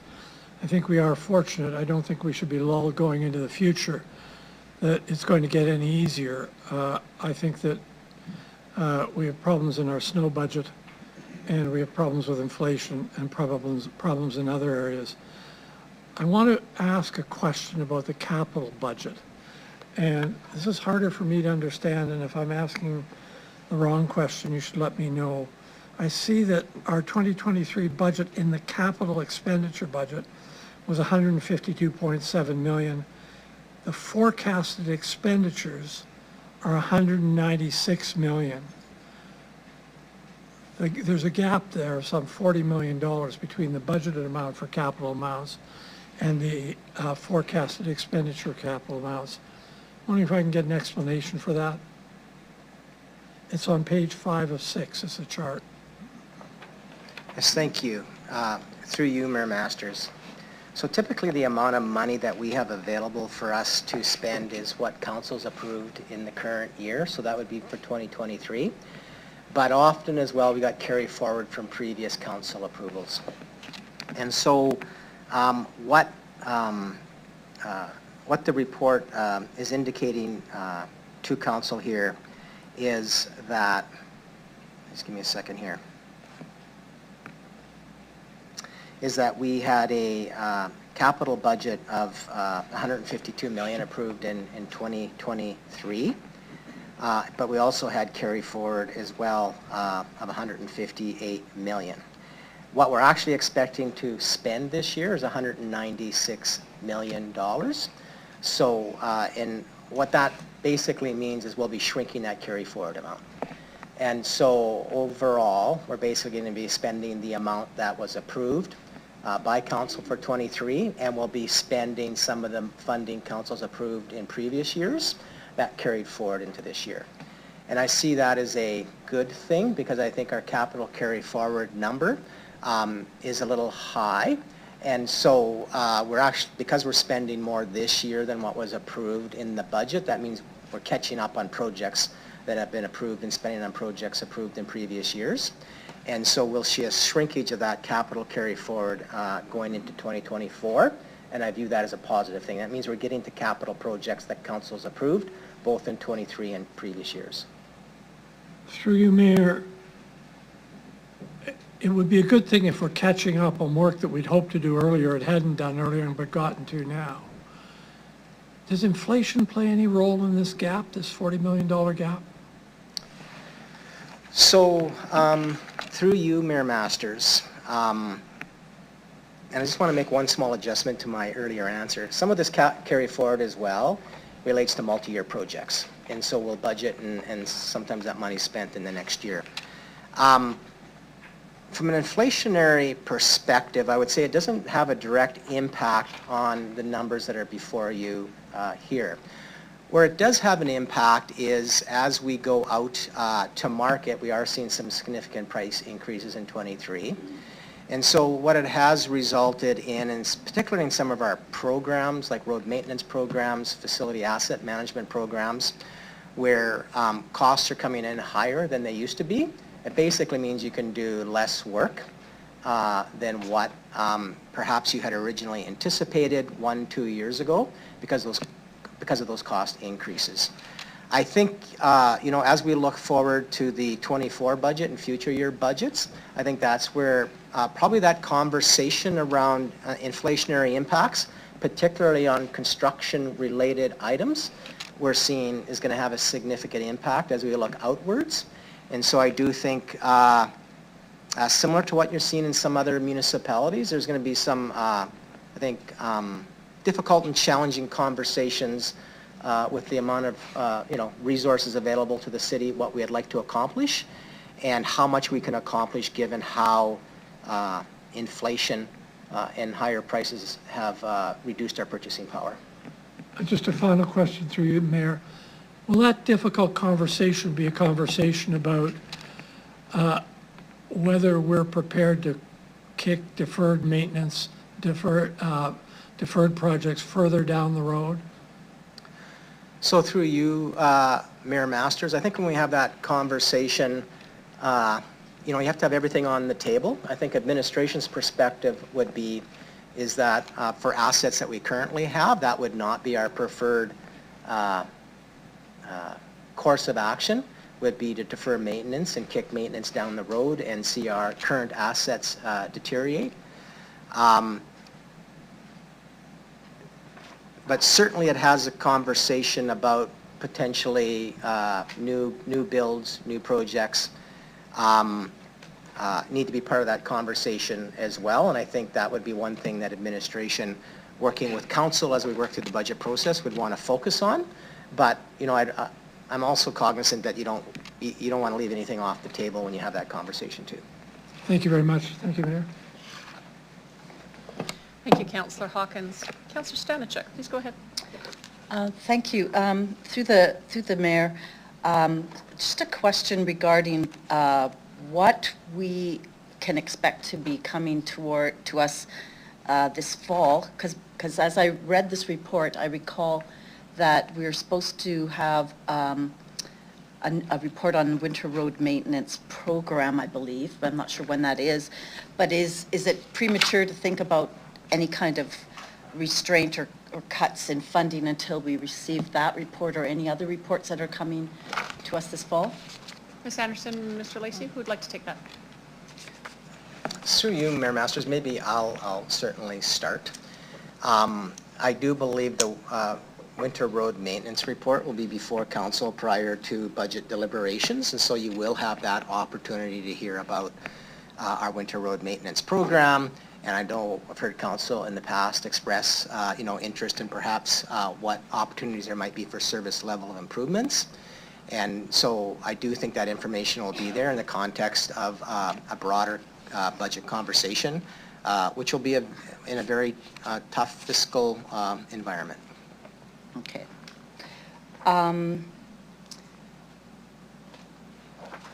In the report, there's a reference to a $3.3 million salary lag. I'm wondering if that could be explained with a little more detail, because I assume that means that it's kind of vacancy management. You're not hiring vacant positions, but if you could explain that and how many positions that affects, because that seems like a significant number. Through the chair. So through you, Mayor Masters, so when we talk about salary lag, what that typically means, for a position, you'll have a budget for the annual salary for that budget. So that's what is in the budget book and what gets approved by council. Throughout the year, you'll have people leave the organization for a number of reasons, retirement, other job opportunities, etc. And so those jobs will remain open for a period of time until you fill them again. And so what that salary leg primarily relates to is that time period, be it 2 months, 4 months, until that position can be backfilled, where you capture, well, basically there's not a salary paid, so you're capturing those salary savings. Okay, and through the mayor, is that a typical number or is that higher than usual? Through you, Mayor Masters, the number that we are reporting here, I would say is fairly consistent with what we see as typically a salary leg that occurs during the year. And, historically, we have known that salary leg is likely to occur because it's natural, people leave. But really, we've looked at that about being around the flexibility to provide administration to deal with, unexpected expenditures, higher expenditures than normal, where council's approved a certain service level. And so within the budget, there's limited flexibility within the budget. And so I would say that is where administration, if administration has any flexibility, that's probably where there's the most flexibility. Okay.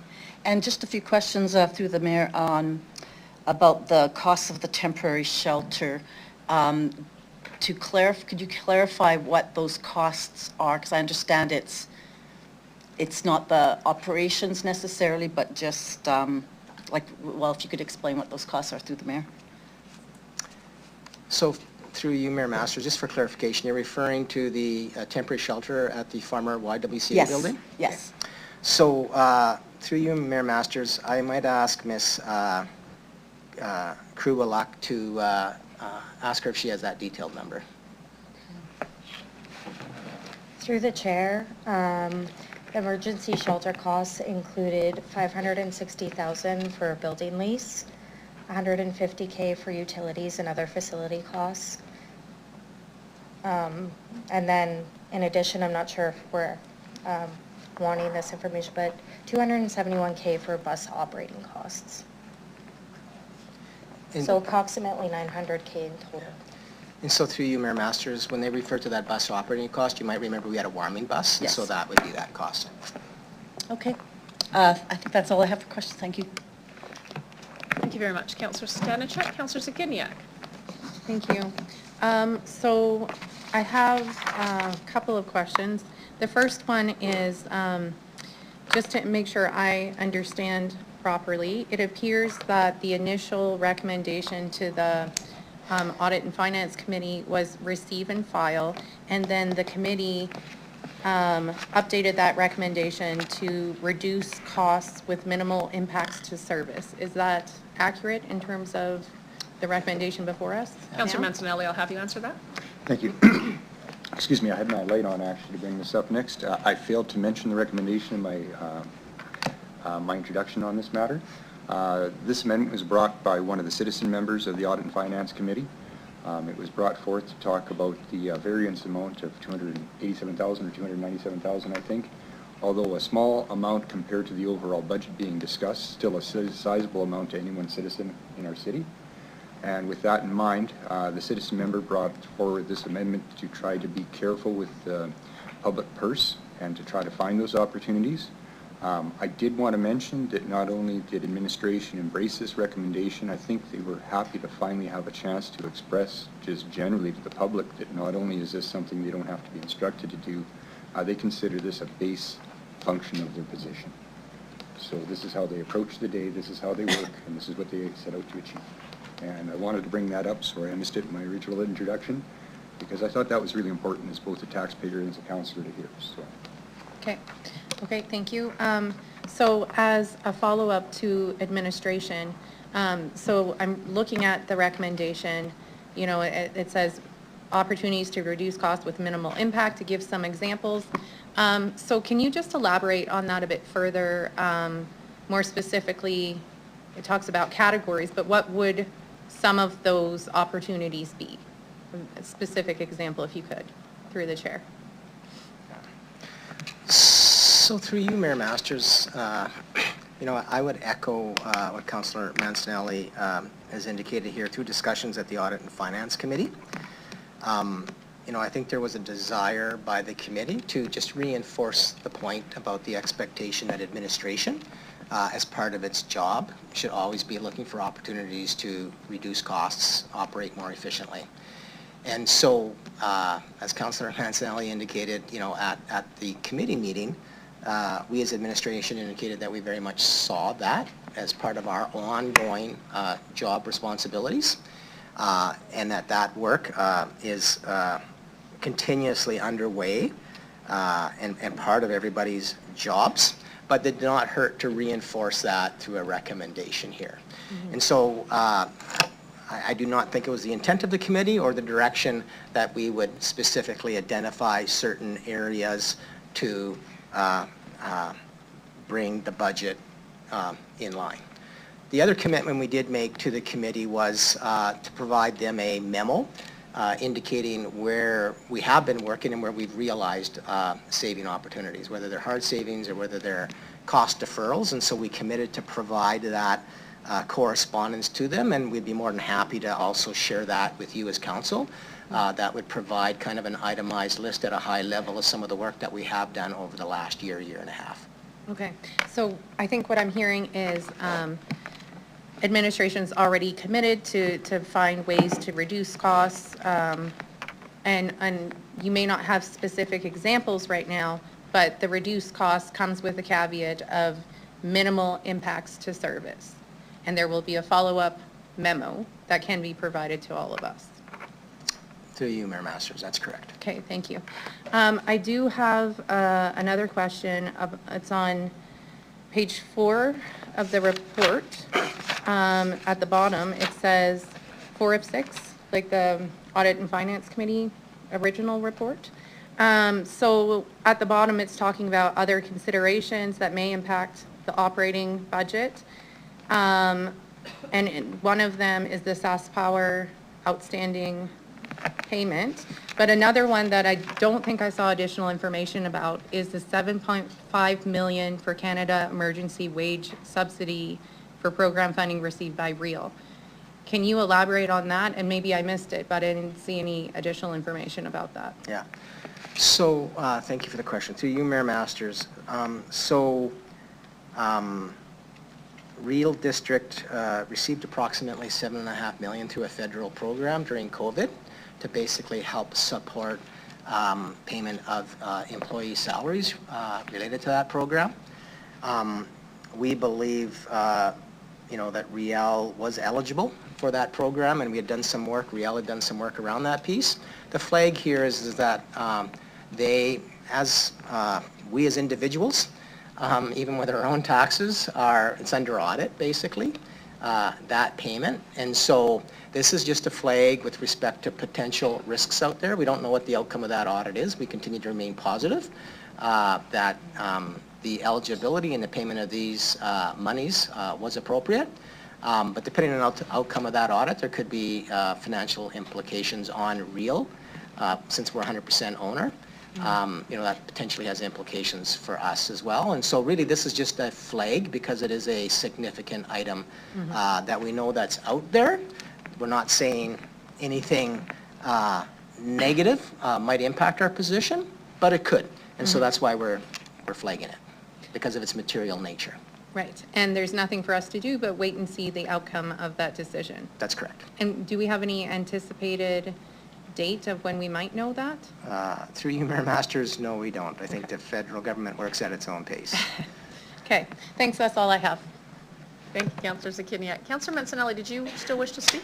No, that was the only point I wanted to bring up, so happy to have it brought there. Okay, excellent. Any other member of council wish to speak?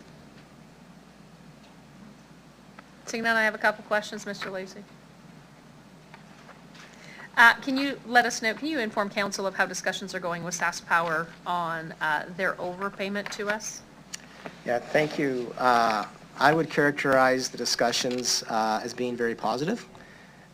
They're quite willing to work with us, recognizing this was a calculation error on their part.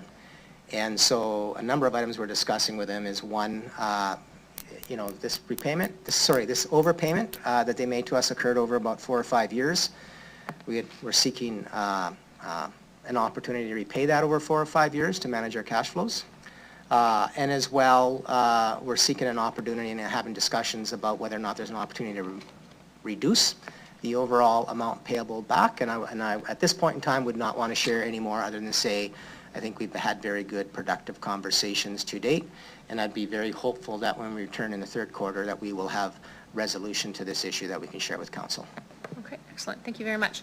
On the first page of the report, the key factors contributing to the deficit include increased expenses for winter road maintenance, increased fuel costs, and various unbudgeted items like temporary shelter. When it comes to fuel costs, and I think the number named later was, have I got this right, 1.3 million? Sorry. Too many numbers floating around. Ms. Kryluck, do you have, would you have that information handy? Is it in the report? Just one moment.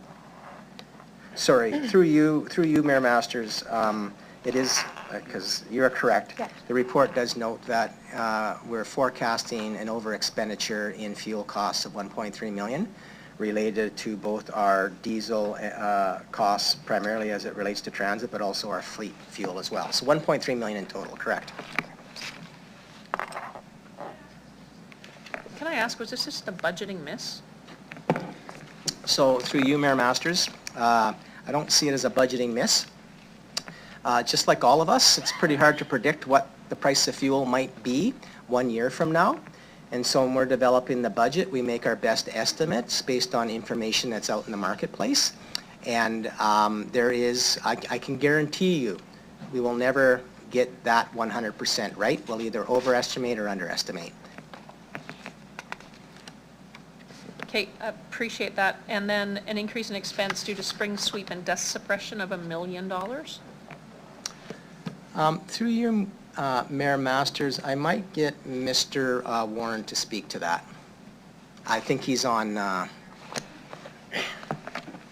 Thank you, through you, Mayor. So yes, our spring sweep program was delayed due to a late storm in April, so we had to essentially redo about a week's worth of sweeping that had already taken place. So there was some overtime costs and some additional contractor costs to that piece, and then the sweep budget also has a line item in there for gravel road maintenance, so it's a combination of a couple different programs.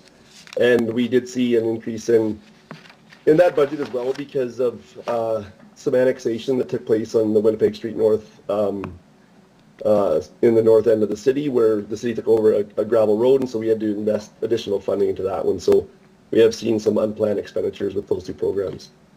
Okay, thank you, Mr. Warren. I appreciate that. Okay.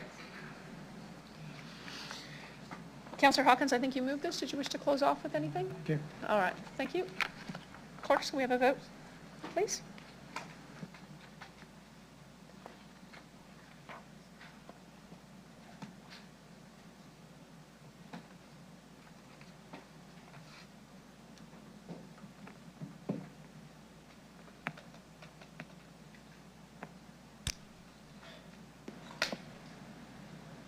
Mayor Masters, the motion carries 9-0 with all members present voting in favor. Thank you very much to the clerks. We'll now consider item CR 23-99, the Whistleblower Program Annual Report. Councillor Mancinelli, can I ask that you please introduce the report? Thanks. Once again, this was a good debate in Audit and Finance Committee. The highlights of the report were 11 complaints, 5 of which were substantiated, or 6 of which were substantiated, investigated, 1 with an outcome. That outcome's published. There was changes made to the work behaviors to allow the employment to go on, and everything was adjusted. Some of the interesting points of debate during this were a public whistleblower as compared to a private or a employee whistleblower program. When speaking of a public whistleblower, a lot of the conversation went back to the service Regina, used as a function to both draw attention as well as correlate information to make decisions smartly within the organization, and to have an extra avenue over and above might not add any efficiency so much as just a little bit of confusion. As well, this being a new outcome with a new auditor, it was interesting to hear back just the amount of complaints and the amount of investigations leading up to only one actually being of substance. So I guess that's the highlights I can remember. Thank you very much, Councillor Mancinelli. Could I get a mover and a seconder, please? Thank you, Councillor Mancinelli. Councillor Bresciani, please, as mover, go ahead. Thank you so much.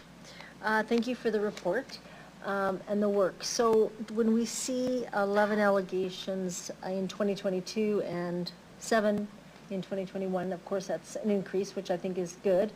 So when we promote the whistleblower policy, is it that, you know, we want to ensure that staff understand that there's the anonymity as well, and it's to a third party, but also, are we finding staff are more receptive to it, that this is a good thing to do to keep our organization, or is it still, do you think, quite negative?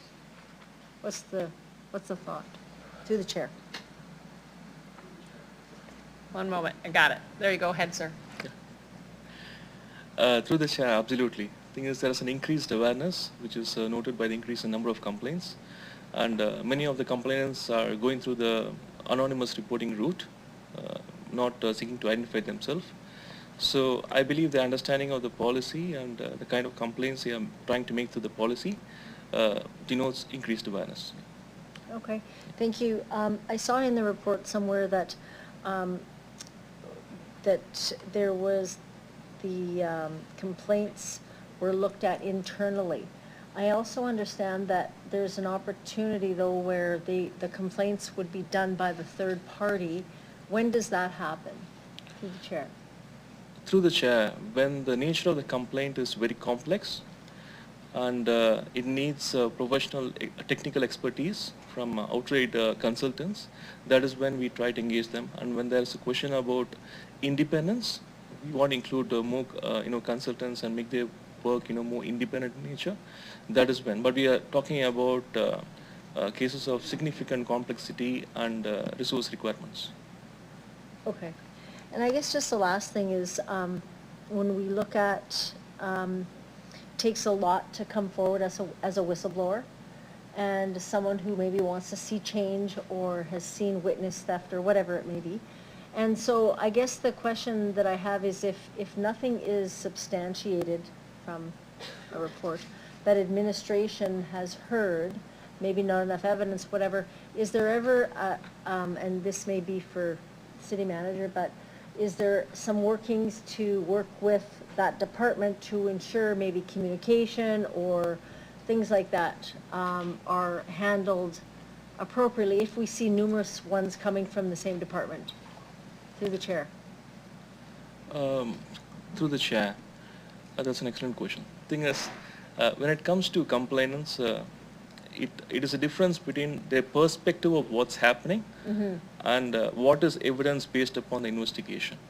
And sometimes we find that the perspective is very different from what's actually happening. They might have an underlying reason which is not being communicated. That's why there's a bit of, there's quite a lot of unsubstantiated investigations. And also when it comes to the lack of details, some complainants might not have the access to the details that we have during an investigation, which can also increase the number of unsubstantiated investigations. Okay. And just my last question, I missed, a little hard to hear you, but as far as if a staff member feels that they would like it done by a third party because of the issue they're bringing forward, is that an option, or is it already then funneled right through to the layers of management and all that kind of stuff? Like, can they feel comfortable that they would like that done through the chair? Through the chair, it is not with the complainant to kind of determine who needs to do the investigation. It is determined by the triage team based upon the complainant. So it is finally, me along with the PNOC and the legal team who decide based upon the merits of the case whether it warrants external investigation. Okay, thank you. I'll just make a comment. I think that this is a wonderful thing. I hope that we're promoting it with employees that that we want to make sure that we've got a wonderful workforce and obviously an employer who respects all those aspects. And I think a whistleblower probably keeps those things in place. So I hope it's promoted in that way. So anyways, thank you for that. Thank you, Councillor Bresciani. Does any other member of council have any questions? Thank you very much, Mr. Viswanathan. And Laura, did you want to answer? Okay. All right, clerks, could you please start the vote?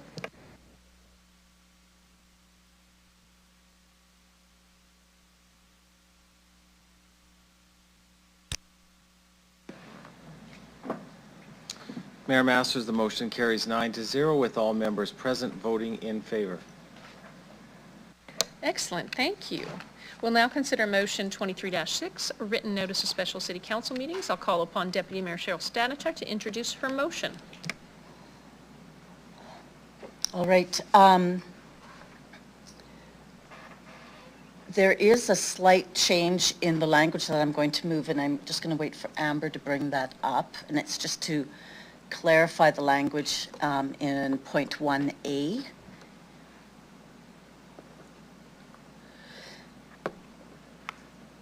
So the language would then read that when a special meeting is to be held, the city clerk or the deputy city clerk, where the city clerk is unavailable, shall provide 24 hours of advance notice to all members of the time, date, and place of the meeting, outlining the nature of the business to be considered at the meeting, and using all means of business and personal contact information as provided by the member to the office of the city clerk.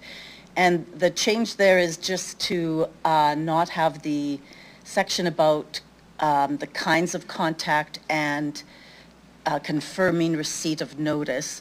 There was some discussion that that would make it a little difficult to ensure it happens. So I think that this will, you know, if I as a councillor am going to be away on a break, or I've got a personal emergency, I contact the clerk's office and let them know how they can reach me if there's any kind of an emergency that comes up. The reason for this is, it is related to what happened in July when there was a special council meeting that was called, and it was during a break, and it kind of highlighted how the existing language is a little bit insufficient in terms of ensuring that all councillors receive proper notice of special council meetings.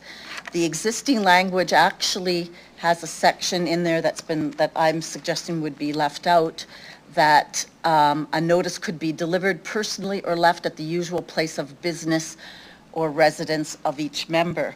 And now with personal cell phones, with people being able to be reached, you know, they could be out of town, that delivering a letter is not going to be to your personal residence or business, is not going to be appropriate. So this would mean that if I say contact me on my personal cell, if there's anything urgent that comes up or a special council meeting, that then I get that contact. There were some councillors, I believe, who learned about it through the media. I learned about it from a personal text from another councillor. So I was in the middle of a plumbing chaos in my house. I think that a personal text would have been really helpful for me to see the notice and go into my council email to see the call for the special council meeting. So the other section that would be new would be that once a special council meeting has been called, the meeting cannot be cancelled due to lack of quorum prior to the call to order. And that's just because people could be changing their activities in order to try to make it to a special council meeting. And if there is quorum, or if there is, you don't know if there's going to be quorum unless you actually have the meeting. And if there's no quorum, then there's no quorum to hold the meeting. So that just clarifies that, so that it's not that it's just very straightforward and clear under what circumstances that would happen. Thank you, Councillor Stanczyk. Councillor requires a seconder. Councillor LeBlanc. Thank you. Councillor Mancinelli, your light is on. Just waiting to speak to it for when it's up for debate. Is that right now? Please. Okay. I have really no problems supporting point A. I think that's good practice. Knowing how this came about and what happened, I also respect it and know that everyone here wants to do a job and be aware of when the meeting is and do the job well. Having been on council at the onset of the pandemic, I actually can't support point B. When we first had the onset of the pandemic, there was many provincial announcements, many meetings of council trying to understand what had no information to be understood yet. And there were meetings called that were dissolved because there was changes along the way that never had the meeting materialize. Without coming here to actually be at the meeting, the whole call quorum and everything else, I don't think this is something that can actually be properly implemented, or else it becomes very onerous to implement. And although I do understand the circumstance for why this was asked for, and I can respect the ask, I can't support it because when we make rules, it's supposed to be looking forward, and because of my experiences with this, I don't think this would be successful to implement. So that's why I'm calling attention to it. I want to be supportive of point A, but if someone would want, I would appreciate a friendly amendment pulling point B for what I've described. That's my entry into the debate and what I can add to the page. Councillor Mancinelli, if not a friendly amendment, you just want the vote separated on 1A and 1B? We can do that too. Okay. All right, Councillor Stanczyk, I guess that you've been asked a question? Sorry, about that particular section, sorry. About removing point B, yeah. I don't support removing point B, so. Okay. Yep, all right, thank you. So just to be clear to council, we will vote on 1A and 1B separately. Councillor Zakiniak. I just want to speak a bit to point B, why I support that remaining in place. So one of the reasons not to cancel a meeting due to lack of quorum is because somebody's availability could change. So they could say initially, no, I'm not planning to come to the meeting. And then they learn that quorum is in jeopardy, and they do have the ability to change their plans to then attend the meeting. So to me, the most straightforward way of proceeding here is that we don't know for sure until the start of a meeting if we have quorum at a meeting. People's plans change. So that is, I do see that as the most straightforward way to ensure that we are properly accounting for quorum at meetings. I actually don't think it makes, if you can't go to the meeting, you just don't go to the meeting. And we don't know if we have quorum until the meeting starts. So I think that, to me, that is the most straightforward way of doing it. And I don't think it has a negative impact on those who couldn't come to the meeting. To me, it's the clearest way to proceed with quorum.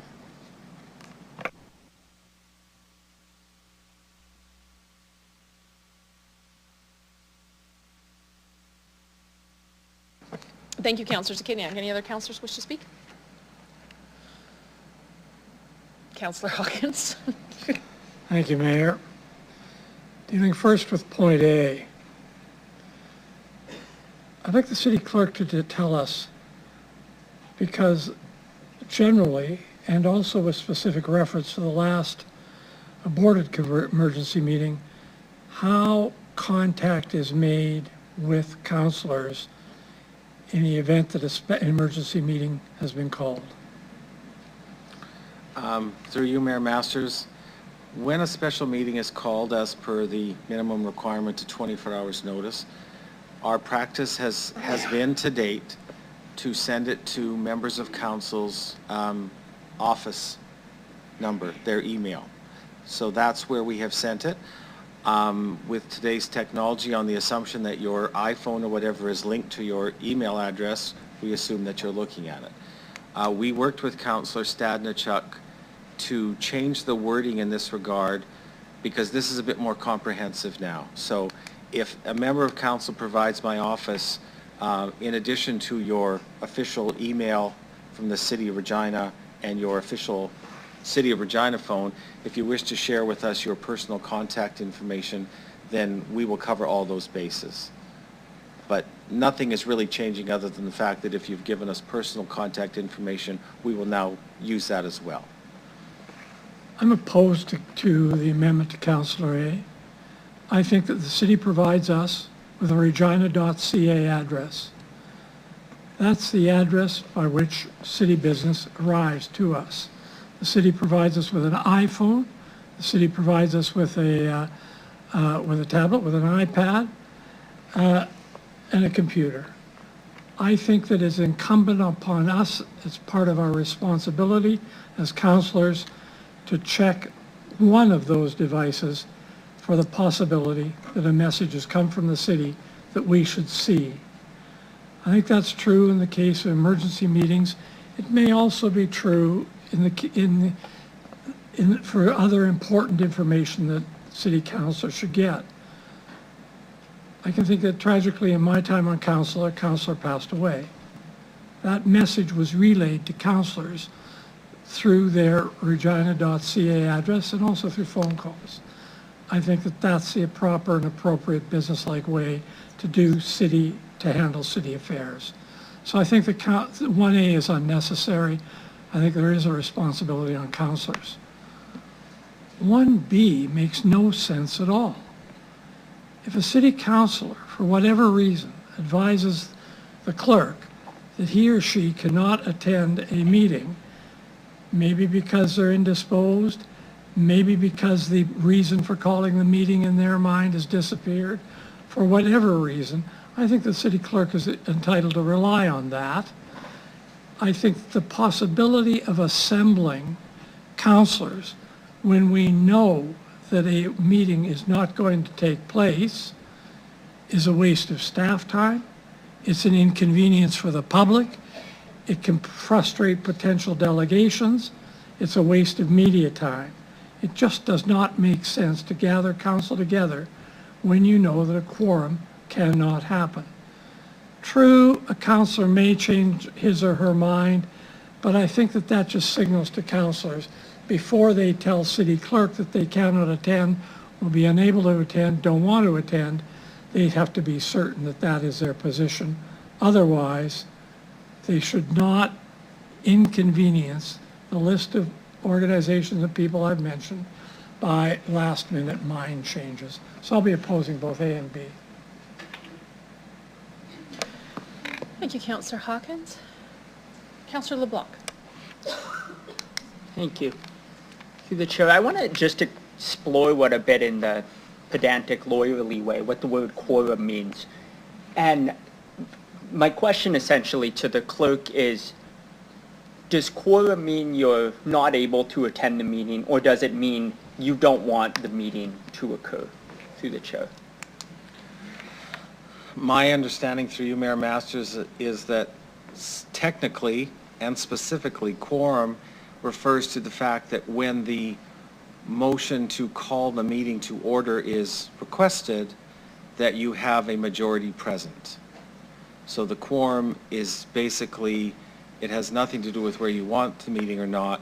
It's actually you have to be warming your seat here in the chamber, and we need a majority to continue with the meeting, otherwise it's lost.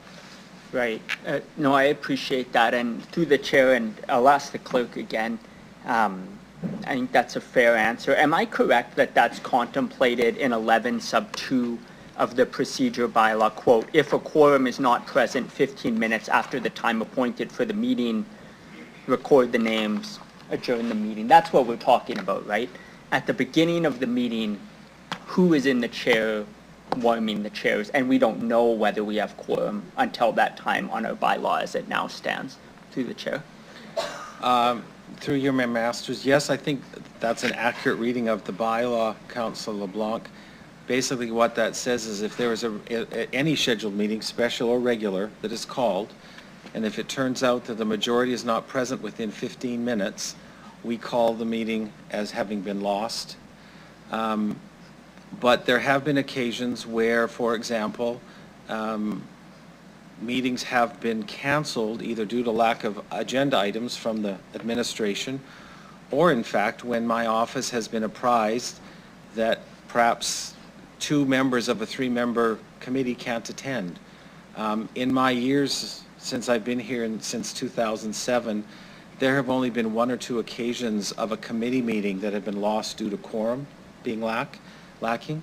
It has never happened at council, and it is a matter of course that once we hear that quorum will not be achieved, in respect of your time, delegation's time, the general public and the media, we will issue a notice that the meeting's been canceled. And that is out of respect so that people don't come here and wait for a meeting to be canceled. But it can go either way. I mean, the bylaw clearly states that if a meeting is called and there isn't a majority here in 15 minutes, it's lost as well. One is more of a courtesy, heads-up courtesy. Thank you.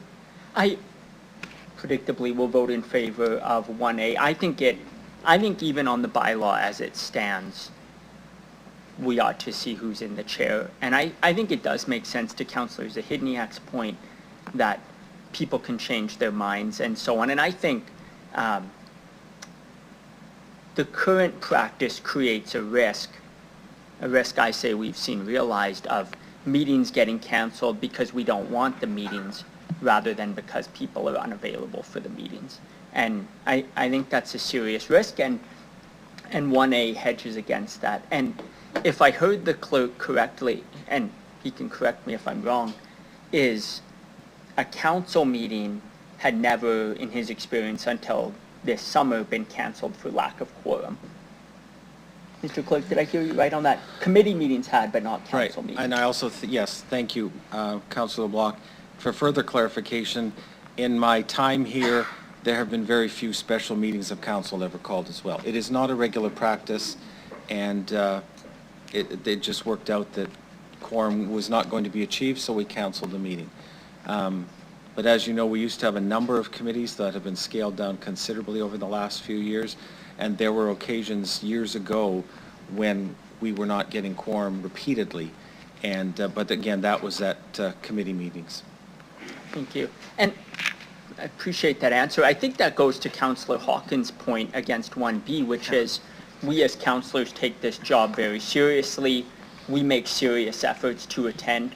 My recollection is through the time there was to be the special meeting called this summer, several of us made Herculean efforts while on vacation and so on to attend that meeting.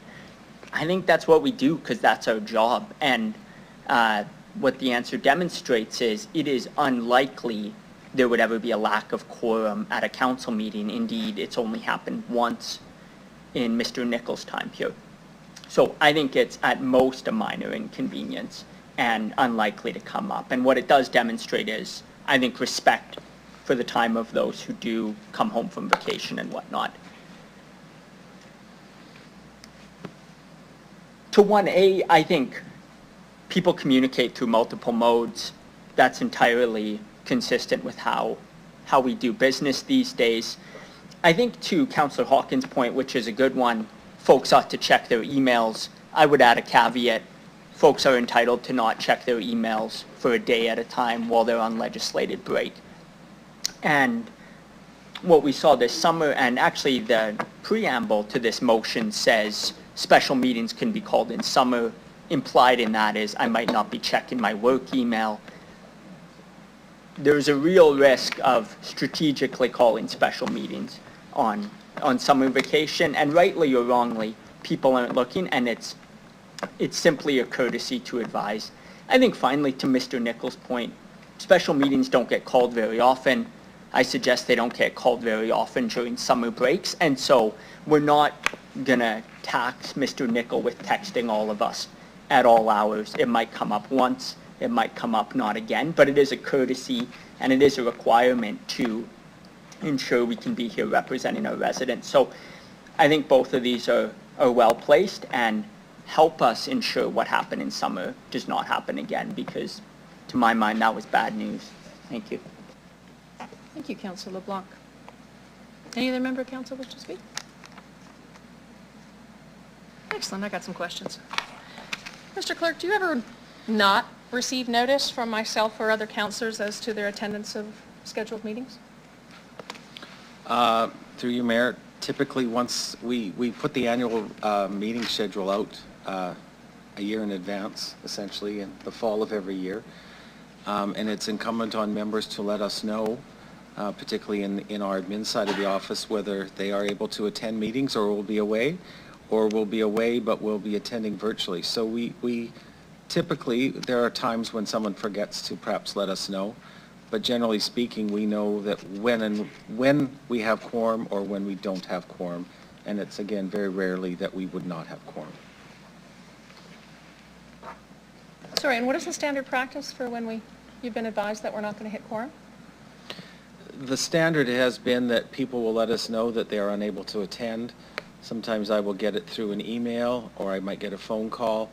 And if we were to be aware that a majority of council are going to be absent from a meeting that has been called regular or special, and the same would go with respect to a committee meeting, we would issue a public notice on the website, and depending on the time of the week, it could also go in the weekend paper that the meeting has been canceled. And it would, typically it says perhaps due to lack of administration items to be discussed. Excellent. Thank you. With regard to 1A, is this not something you could just do and clean up? Don't we clean up procedure every fall? Yes, Mayor, this is something that certainly could be held and addressed this fall when we review the procedure bylaw and the 2024 proposed calendar. It could be done at that time, but it can also be done now. If I were to come forward to you and say, hey, could you contact me at this phone number, would you not do it because it's not in the procedure bylaw? As a matter of practice, if we don't need to be told what to do by way of the procedure bylaw, if it's in addition to this, we would do it in terms of whatever is regular and assumed becoming normal practice in terms of people getting a notice and information. Excellent. With regards to Councillor Hawkins speaking to, we have city-issued hardware here. Can I forward my city email? I would believe you could forward it just as any other email. Again, it's very receptive to being in contact at all times. Again, we felt in discussing this with Councillor Stadnichuk that it wasn't unreasonable to expand this to personal contact information, provided that's what you give us. We're not going to require you to give us a personal cell phone or email address, but if you wish to be kept apprised, because otherwise the only thing we can rely on is your Regina, your official Regina information. On the day the meeting was called in July, it was a Wednesday. Can you tell me who responded to the meeting request? I don't have that in front of me, but I do believe that I had been indicated that I had at least, I initially had 3 people indicate that they were coming. Councillor Stadnichuk, if I recall, had connected with us later in the day. Or the next day? Yes, but that's what the 24-hour notice is for. Right. Sorry, I believe she responded to the email invite after the meeting had been canceled. Yes, I mean, that's my records show that her overture to us to say, well, she could attend now, had actually come after we had received notice that we were not going to receive quorum. So if I'm not mistaken, Councillor LeBlanc, Councillor Zakiniak, Councillor Stadnichuk, and Councillor Moule did not respond to the 24-hour notice. I would have to check my records, but that's possible. Excellent. I did. Okay. I think that with regard to, I tend to agree with Councillor Hawkins if there's why there would be a motion for what you can already undertake. Since it's been practiced, I understand of you, Mr. Clerk, that when we call a meeting and we can't meet quorum, we cancel it out of courtesy? That's correct, Mayor. And in terms of, there was some complaint about heard from the media. Can you explain that to me? Well, it's not a tricky question, Mayor, but the reality is that the Cities Act and the Procedure Bylaw require 24 hours notice. 24 hours notice is to members of council, and we also provide the public and the media with that 24-hour notice. So when I push the button to send members of council the email saying there is a meeting called 24 hours from now, or whatever the time frame is, immediately after that, we send it to the media as well, and we post it on regina.ca. So if you happen to be perhaps out in your yard or shopping in Safeway and someone comes up and says, I just heard on the radio that there was a meeting called, that is in no way meant to disrespect members. It's just that you all basically got it simultaneously as required by the law. Okay. And so there's no subterfuge there or anything. That's just, somebody heard it before you did, but I can assure you that electronically, you got it first. Excellent. Thank you, Mr. Clerk. Councillor Stanich, do you wish to close? Thank you. I actually took a screenshot of who had accepted the calendar invite for that meeting before I even commented on whether I could attend. And there was the mayor, Councillor Nelson, Councillor Stevens, Councillor Hawkins, Councillor Mancinelli, Councillor Findura, Councillor Bresciani had all agreed. So there was quorum. Why was the meeting cancelled due to lack of quorum when there were 1, 2, 3, 4, 5, 6, 7 people who said they could attend the meeting?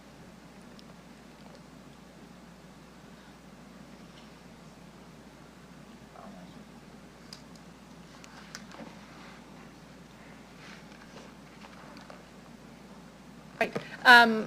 Councillor Stanich, as previously answered the question, when the fire chief notified the city manager earlier that morning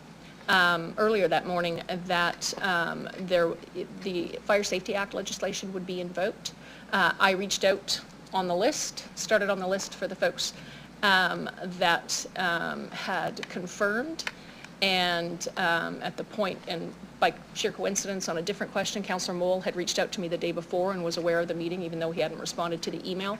So I went through the list, and when I hit 6 members that said they don't need to attend a meeting of the Fire Safety Act because we already were aware of what the meeting was going to be discussing, which was the encampment, and in order to give space to Fire Chief, there was basically consensus that they need to attend a meeting if the Fire Safety Act is going to be invoked. Okay, I understand that, and I guess my follow-up question would be, how was that polling of members done? Was it done on a city email list, or was it done by personal text list? No, given the timing, I phoned. Including Councillor Stevens? No, because I'd already reached 6. He was the 7th. All right. All right, I will say that when council is on a break, and we don't get too many breaks, people could be away, and I believe that all members of council have the right to know as soon as possible when a special council meeting is going to be called.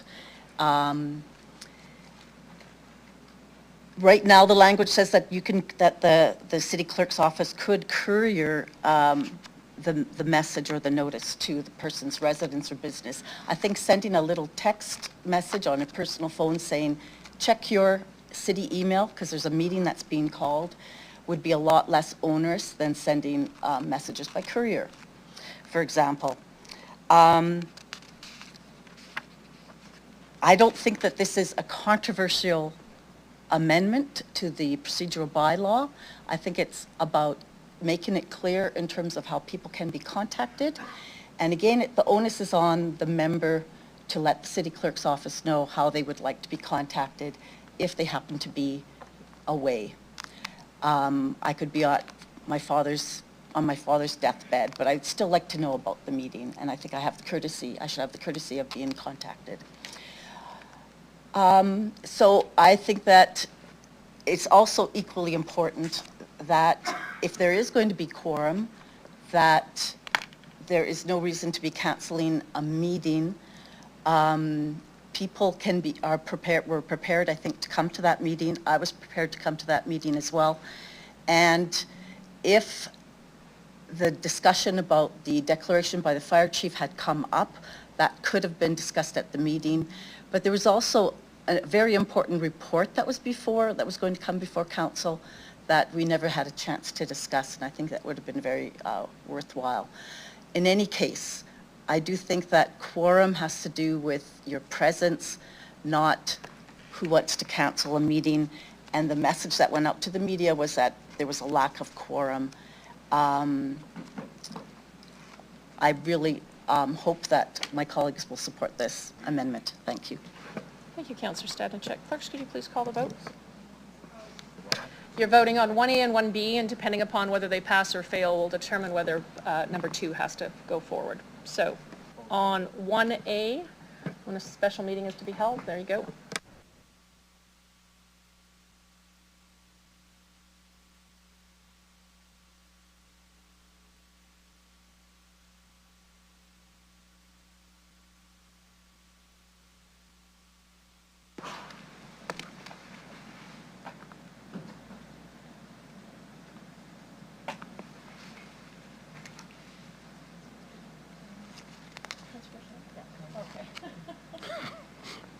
Just buying a car.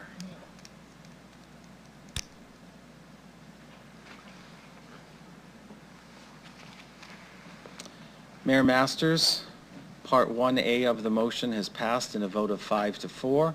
Those voting in favor are Councillors Bresciani, Stadnichuk, Mancinelli, LeBlanc, and Zakidniak. Those voting against were Councillors Hawkins, Mole, Findura, and yourself, Mayor Masters. Thanks very much. Let's vote on 1B.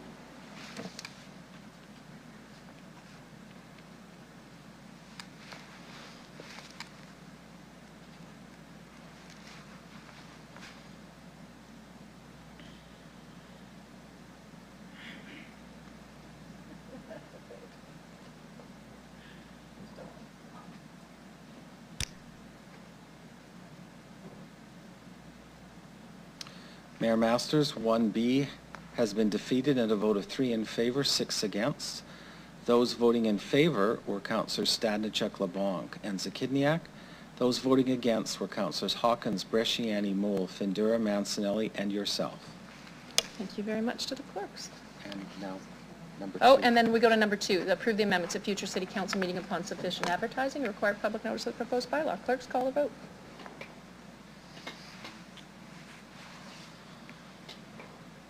It comes as a bylaw procedure. That's right. After, So it's about, after public notice. Since you voted for 1A, you would, Mhm. unless you vote against it, then it's not coming forward. Gotcha.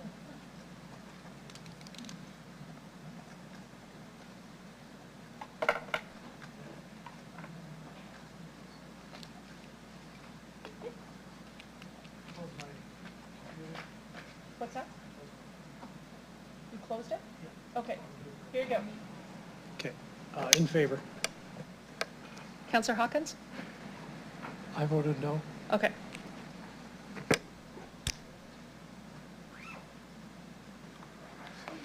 Mayor Masters, Part 2 of the motion passes in a vote of 5-4. 6-3, I'm sorry. Those voting in favor were Councillors Bresciani, Mole, Stadnichuk, Mancinelli, LeBlanc, and Zakidniak. Those voting against were Councillors Hawkins, Findura, and yourself, Mayor Masters. Thank you to the clerks. All right, moving on to, I'll turn your mic off. CR 23-, no, MN 23-7, which is the houselessness emergency. We have delegations appearing. I would like to call upon Delegation Evelyn Tischer. I'll ask that you please introduce yourself for the record, the organization you represent, if any, and what city and town you reside in.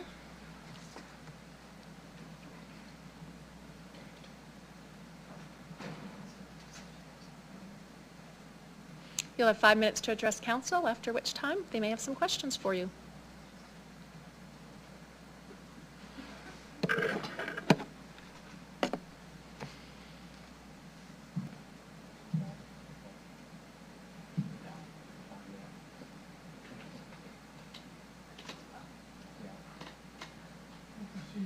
Mayor Masters, a member of the audience has been recording this meeting. I'm not sure that that is provided for in the rules. It is provided for in the But I'm rules, no recording. concerned, my concern is that people in the audience who are here and attending have not consented to themselves being recorded, in which case I don't think there should be a recording. That's correct. You'll have to put your cell phones away unless you have permission from everyone in the gallery. We are already being recorded, as you know, on Access Communications, so it's publicly available. So you put your phones away, and commissioners, you'll just keep an eye out for this. Thank you. Thank you, Councillor. Certainly, go ahead. Thank you. I'll maybe begin with a question of clarification to council. Challenge, Mayor. Councillor, as he knows, is entitled to make a statement. Sure, Statement, I'll and then state the it. challenge has to be voted. Councillor LeBlanc. 14 sub 17 of the procedure bylaw, as Councillor Hawkins knows, is the two places in our procedure bylaw that mentions phone. That's what we're talking about. It reads, no member of council, administration, or public shall bring in chamber a cellular phone or similar electronic device unless the phone or device is programmed and remains programmed so as to prevent an audible tone or ring. No suggestion that's distracting to anyone that's ringing. That's offside. That is not prohibited in the procedure bylaw. I appreciate Councillor Hawkins' concern with others' privacy. They can record, media records all the time in addition to access. There's no difference.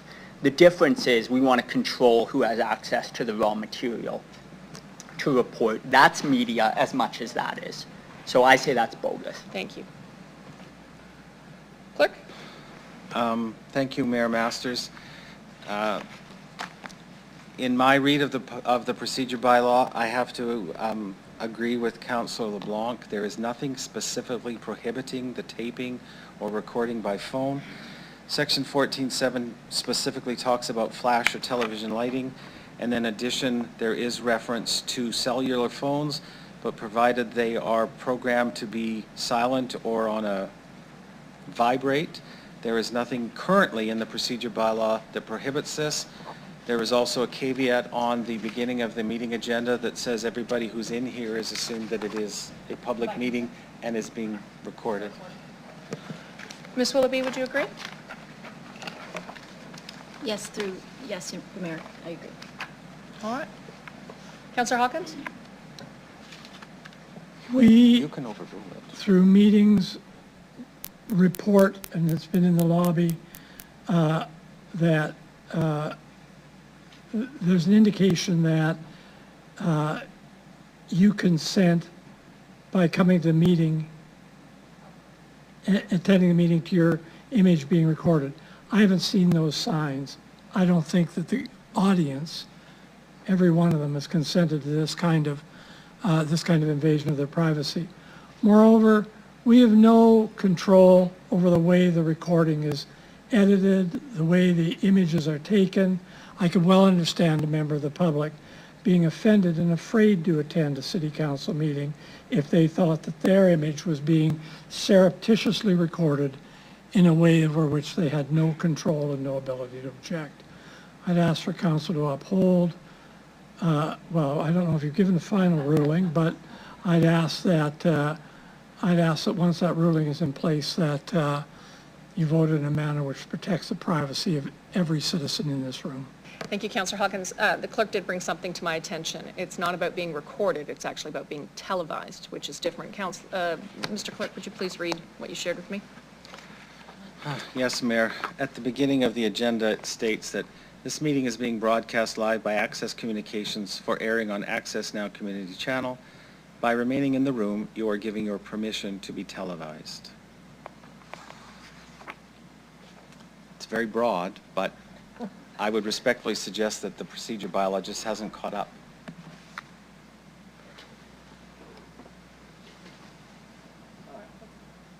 Let's let council decide.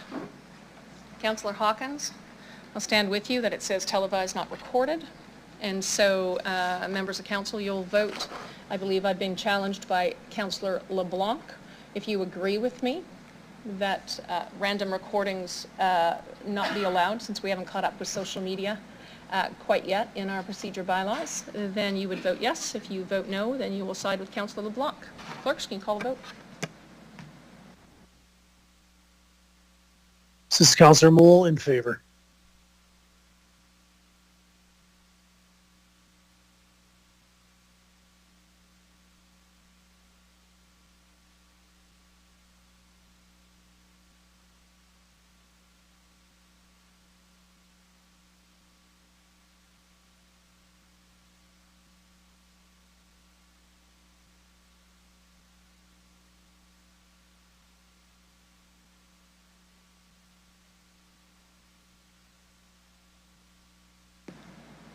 You're on.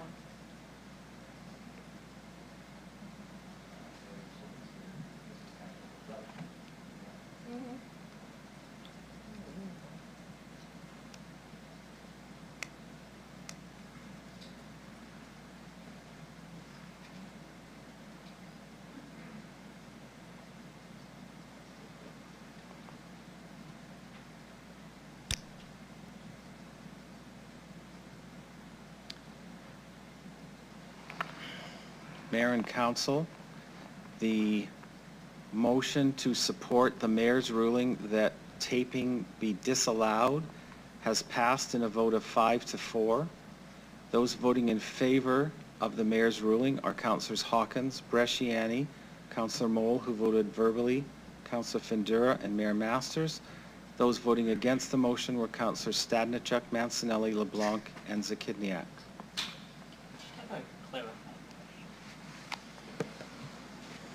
Councillor LeBlanc, go ahead. Thank you. I just want to clarify which camera we just banned. Is it this gentleman with the huge camera, or which particular recording is off? Procedurally irrelevant. It's just a diversion. The vote was taken. The ruling was made. That ends it. You were referencing cell phones, correct, sir? I was representing cell phones, cameras, every electronic. Would you stop pointing? The vote has been taken. I ask that we move on. Thank you. All right, list of delegations. Ms. Tischer, thank you so much for waiting. You have 5 minutes to address council. Please state your name and organization you represent, if any. Please go ahead. Thank you.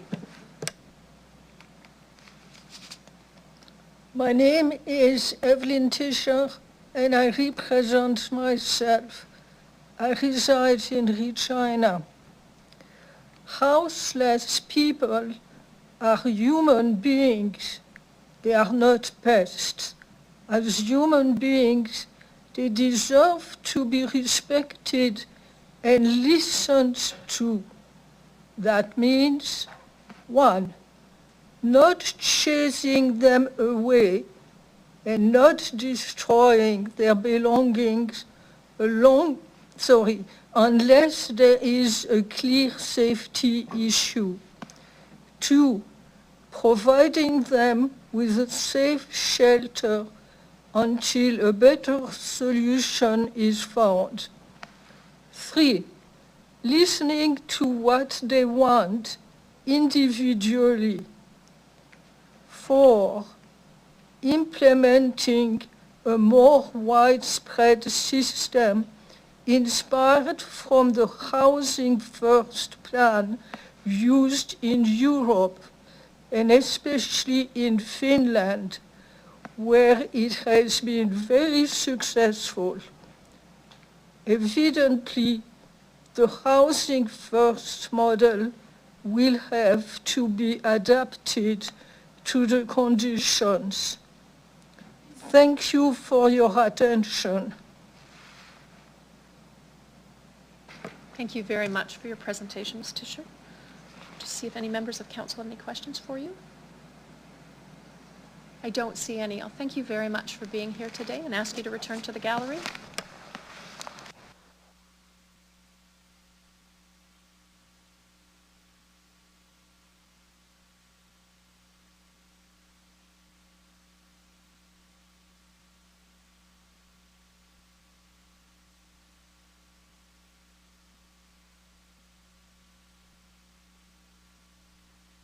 I apologize, I missed someone on the first page. Could I please call upon Delegation Leanne Jarocki? Mr. Jarocki, as you're walking down, I'll ask that you please introduce yourself for the record, the organization you represent, if any, and where you happen to live. You'll have 5 minutes to address council, after which they may have questions for you. Please have a seat. Thank you. Please go ahead. Hi, good afternoon, everybody. My name's Leanne Jarocki. I'm not representing any organization, just myself. I've lived in Regina my whole life. So long-time resident, but first time up here before council. And I'm here to show support for the motion that some of the councillors have put forward around homelessness emergency. So until recently, my way of showing support or even being aware of this situation has really been, making financial contributions to charities, putting money in people's cups and talking to people and that kind of a thing. But last winter, as I was walking to work downtown, I saw a man in a fairly tattered snowmobile suit laying underneath a heat exchange vent, sleeping, and I bet it was minus 34. Like, it was all I could do to get from my car into my warm office building. So I pressed a loonie in his hand, and I'd woken him up, and I walked into my office, and I thought, is this the best we can do? And then I thought, taking the we to the me, is this the best I can do? How can I help, right? So after that, I started to watch, more stories, not just here in Regina, Canada, but around the world, and become more familiar with some of the organizations here in my community that do the work of supporting people who are facing homelessness or poverty, struggling, shelter, food, all of those things. And I've learned that it takes a host of people to work a lot of hours, who put in a lot of time for little pay to actually kind of find a way to move people from being on the street to being even temporarily sheltered. And one of the things I think that was most shocking to me that I learned, I had it described to me as everything has to align perfectly in order to get somebody from here to there, to get into a temporary shelter or even a permanent shelter.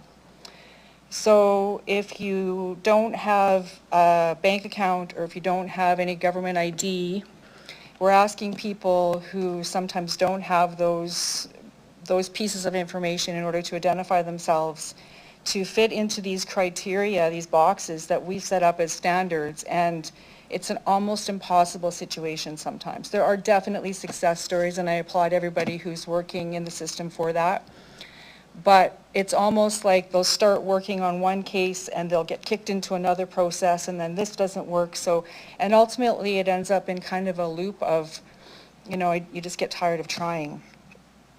So I guess my fear is if we don't, as a community, as a council, as government, start looking at this issue differently and holistically, that we're going to risk not only lives, put people in danger, continue the situation of homelessness, but also perpetuate hopelessness. And that's what I see happening, is that deadness in the eye and just, why should I even bother?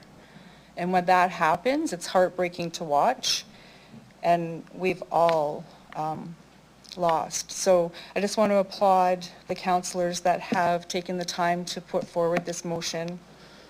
And I'll leave you just with one final thought. I'm not sure how I'm doing for time, but I was really encouraged this past spring when I saw, I think it was you, Councillor Nelson, speaking on behalf of people with special needs having access to the Wascana Park water slides. And I was really moved by when you pleaded with people to understand that people needed that access, and I absolutely agree. Everybody needs access. It's a beautiful facility.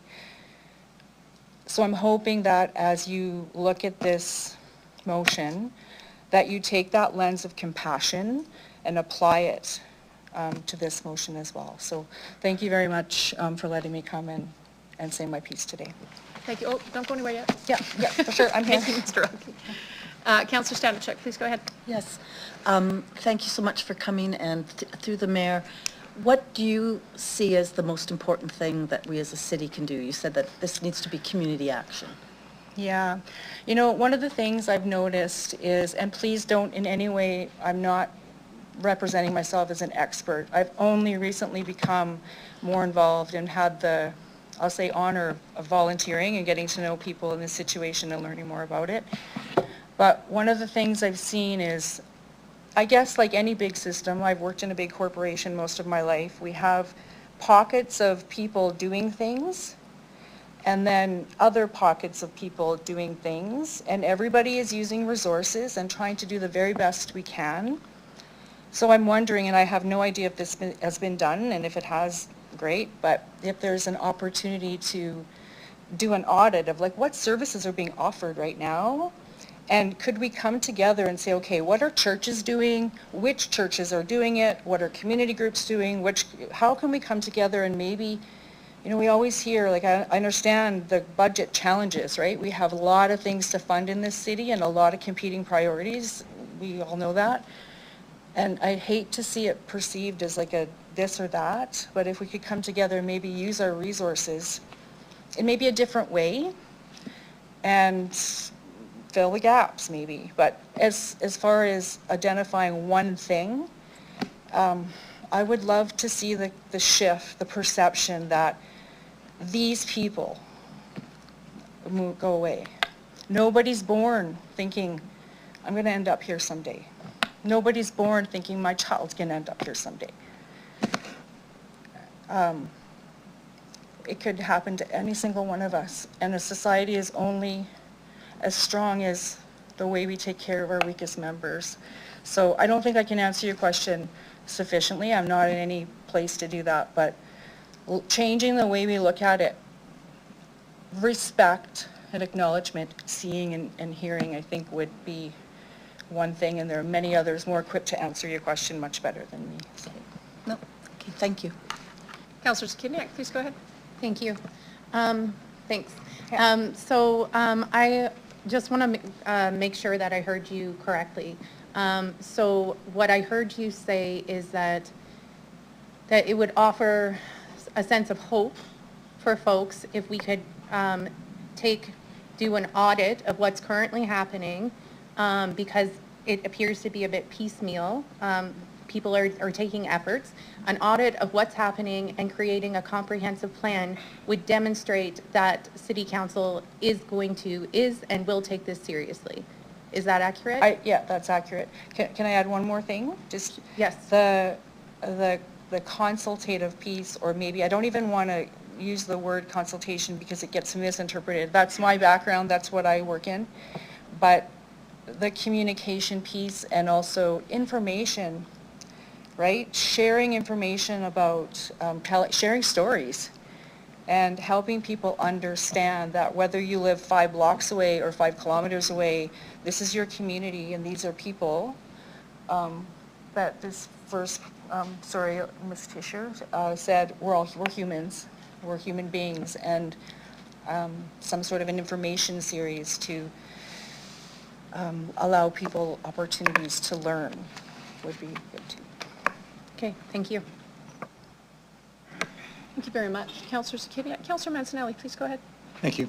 Remembering my position right now of only being able to ask questions and not provide statements, are you aware that information, many of the groups within our city have been reached out to? Those roundtables, those discussions on houselessness, food security, which organization offers what outreach, have all been heavily engaged in the first 3 years of this current council, quite honestly organized by the mayor. Some of the work that's come out from that has also led to second stage housing that we've never had in the community before. We'll discuss that later. Are these things you've heard in the media? Have you been aware of that? Is that something you know? No, I'm sorry, I haven't heard that. And please, I'm not in any way trying to say that you haven't done things or done enough. I haven't heard that though. No, I would think with a big heart like yours that information's important, and if you're not aware of it, I have to ask questions right now, but I was just wondering if that was the case or not. Thank you. Yeah, no. Thank you, Councillor Mancinelli. Mr. Rocky, thanks so much for being here. You had said that you were working with the organizations that do houseless work, so that's Salvation Army, Souls Harbor, Ritzis, Phoenix House, YW, YM, Detox, Transition House, Wish, Lulu's Lodge, Sophia House. is there one of them that you've worked more closely with? Not working with, sorry, Mayor, it was, I've made myself familiar with, and I've been volunteering with 3 of those organizations. Excellent. Thank So you, not directly employed by, just learning more about. Right. Didn't come across those series specifically, but, and then doing volunteering with. Awesome. Thank you. It's wonderful to hear. You were talking about the alignment perfectly. I just want to check something with you. So within the Community Safety Wellbeing Plan, which is housed and mandated to our collective social impact Regina, coordinated access is one of those issues. I believe they're currently working on some systems mapping for is that what you're referring to in terms of the gaps needs analysis we know needs to be done and have known for a few years now? The gaps needs analysis on who's doing what? I don't know if I can answer that. All I mean is I'm not aware of the various things that have been done, who's been talked with, how resources are allocated, and that's very well on me, like I haven't done enough research into it. But all I mean is what's happening out there, who's doing what, is anything being duplicated? Are we meeting a need or not meeting a need? So I don't know if that applies to the systems processes or not, but. I don't think it's on you to do the research. Sorry, I think it's on us to do better communication, but I thank you very much. I don't have any further questions. Really appreciate your volunteerism and for taking time today. Thank you. Okay. Thanks.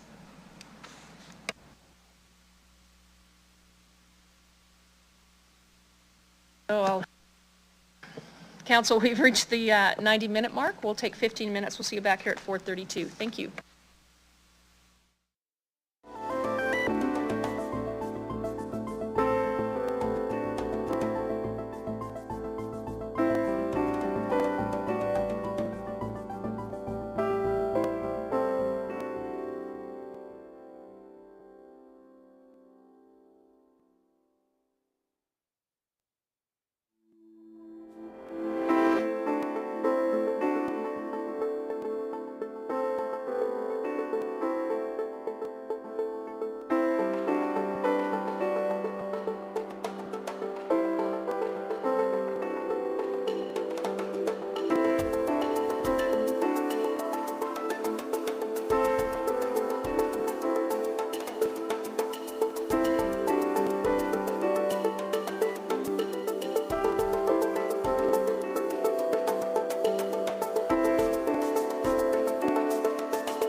Councillor Fundura, if you sit down, we can get started. Oh, Councillor Mole, you're here. Never mind. Yeah, quorum. All right.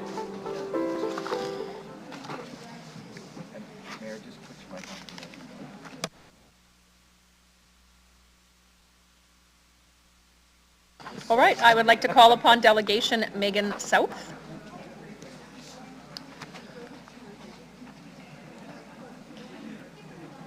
Ms. South, I would ask that you please state your name for the record, the organization you represent, if any, and where you happen to reside. Please have a seat. You'll have 5 minutes to address council, after which time you'll have the opportunity to answer any questions council may have for you. Just one moment, please. This is a procedural point, and it's a delicate point. I devoted much of my volunteer life to helping children, mainly in connection with children's hospitals, both in London, Ontario, Saskatoon, and throughout the country nationally. The rules, I think, are pretty clear that only members of council are allowed on this side of the hexagon. I'd ask councillor to respect that rule, and maybe I'd ask him to figure out a way, and I'm prepared to adjourn the meeting while he does that, so that his daughter isn't part of this council circus. Thanks. One moment, Councillor Hawkins.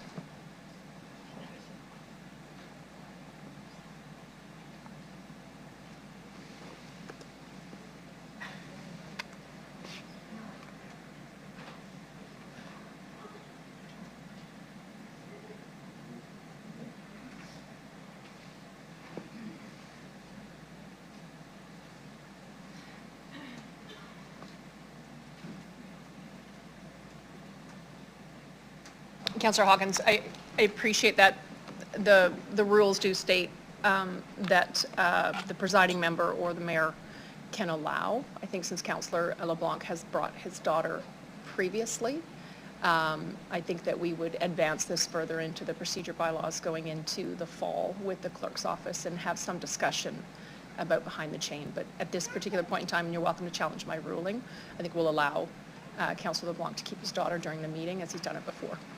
I'll respect your ruling, but I think this is an issue that has to be resolved. I don't think it's appropriate that other than councillors, members of the administration be on this side of the bar. Thank you, sir.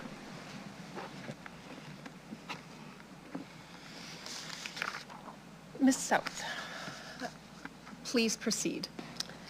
Thank you, Mayor Masters. Hello, my name is Megan South. I do work with organizations both at the national and local level here. Nationally, I work with the Women's National Housing and Homelessness Network, and here locally, I'm affiliated with the Women's Recovery Network. I don't want to sound too repetitive. Like I had some of the similar insights as to the last speaker. I'm going to speak more towards a big part of the motion is talking a lot about concerns within mental health related struggles within members in our community. Now, I was fortunate enough to be one of the volunteers. Thank you. We were able to get a table at the I Love Regina Day that happened back in August through the Alano Club.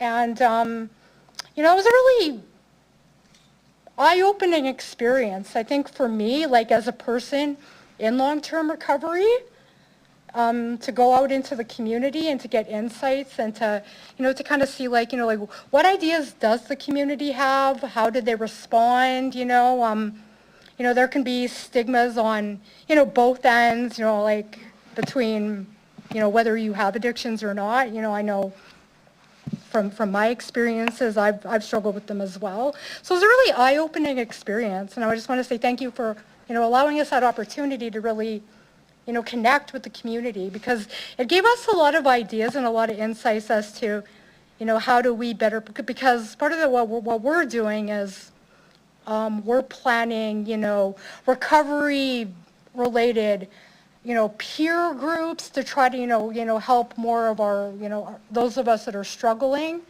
and also like more educational pieces as well. We recently had a speaker, a very well-respected physician here, and she came and she spoke to a group to us, and that was just the beginning. We're going to be working and doing a lot more of that as well. So, I wanted to come in and show the support of the leaders in my community for the good work that they're doing, and hopefully work towards more solutions and and to better help others. So I had a bunch of other notes, but I kind of feel like I don't need to repeat myself and others. So thanks. Thank you, Ms. Sell. We do have some questions for you. Sure. Councillor Zakiniak has a few questions. Thank you. Over here. Hi. Hi. I'm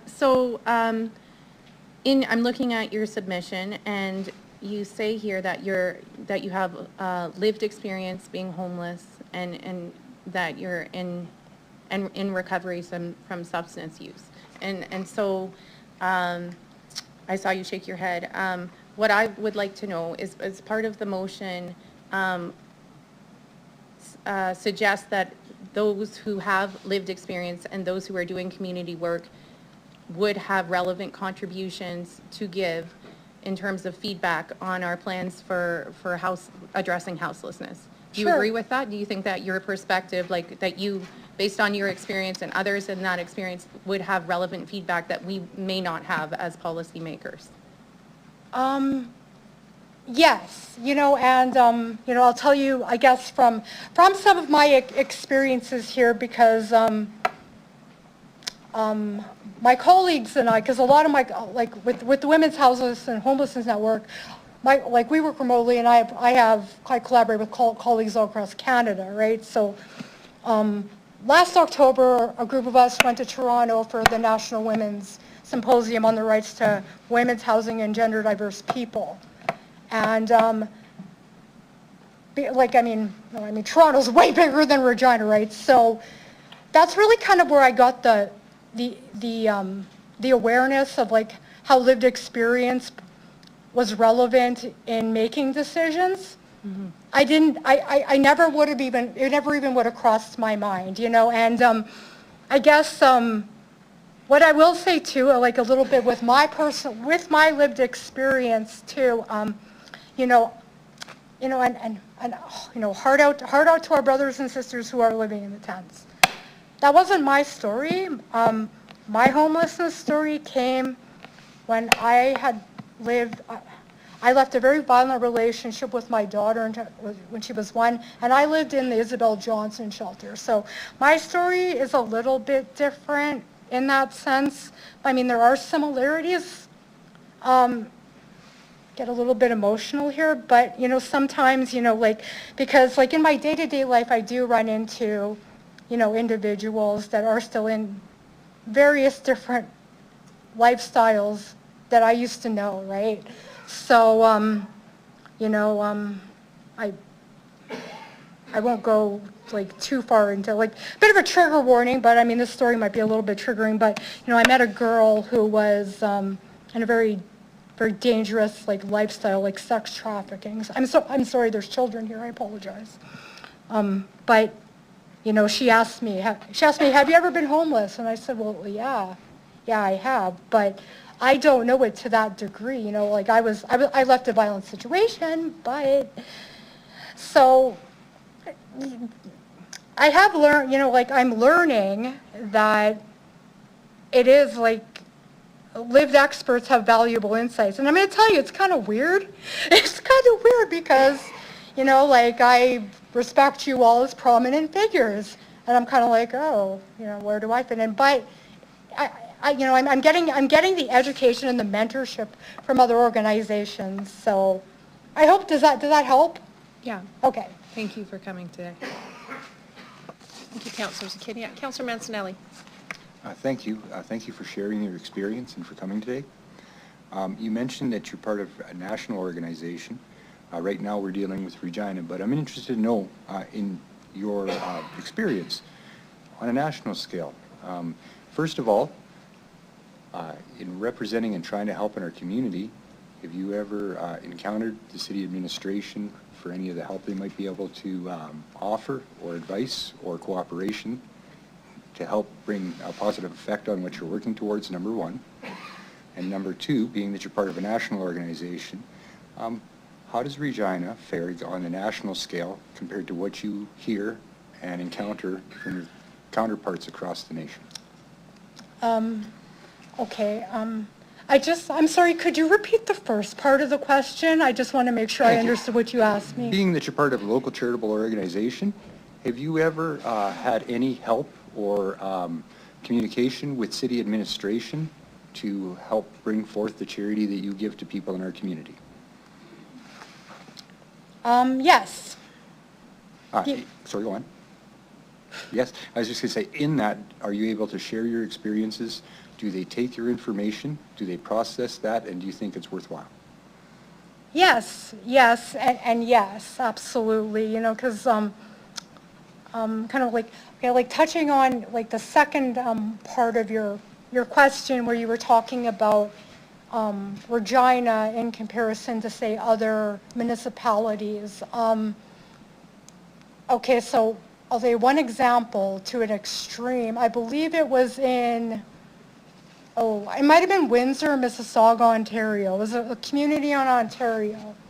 And they actually were trying to ban, you know, here people are very generous, you know, and in my experiences, because last year after I came back to Regina, you know, being as though we collaborated and, you know, we had these experiences that we were able to, you know, identify how to connect with some of the policymakers and the leaders, you know, that gave me the confidence to do it. So I was able to find some of the events here locally and meet other people, you know, some leaders I met. Well, I didn't directly meet them, but like, you know, see them, I guess, you know,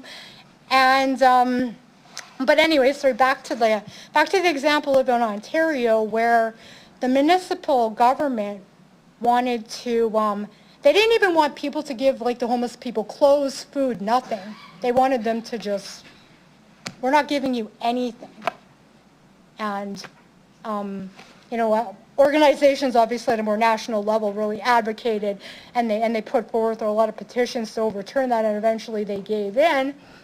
But, no, I think like Regina's there's a lot of compassion here. And I see it in the work that people are doing.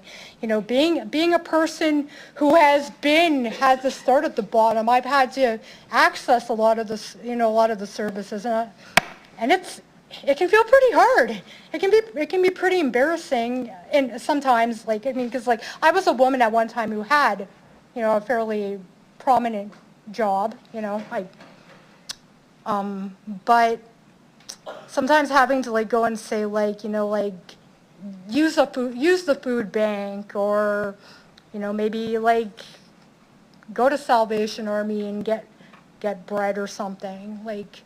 It can feel very kind-hearted, good-hearted people. I think just from me, as from a standpoint of being used to being in a different status, it was hard. Does that kind of clarify? Did you have any other points? No, you know what? I think that does clarify. I'm pleased to hear that there was communication, and on behalf of the residents of Regina, thank you for your compliments. Thank you, Councillor Mancinelli.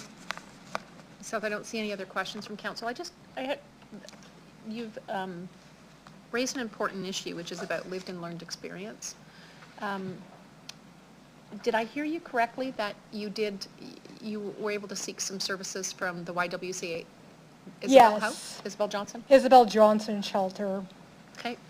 And from not necessarily the city's perspective, but perhaps our community safety and well-being, because domestic violence and intimate partner violence is one of the areas of focus there, which we know housing gets wrapped up in. Is going to an organization like the YWCA, like some of the community leads on some of the services being provided, a good way to connect with those with lived and learned experience?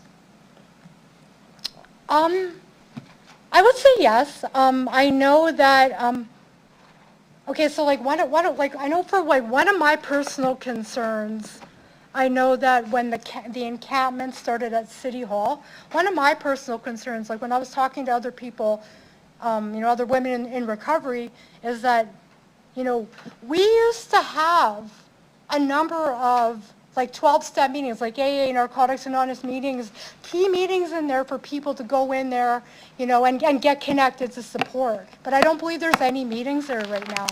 And, I know like I'm working with some of my friends here and we're working on trying to get more meetings facilitated in some of these areas, because, had some of these people maybe had like outreach or hope. I know for me, those were lifelines to support, to have that person who understood me, right? So. Okay. I really appreciate you being here today. Thanks so much. Thanks. I'll ask that you return to the gallery.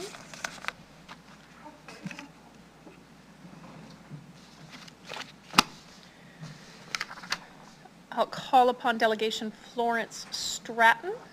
Ms. Stratton, I'll ask that you state your name for the record, organization you represent, if any, and where you reside. You'll have 5 minutes to present to City Council, after which time there may be questions for you.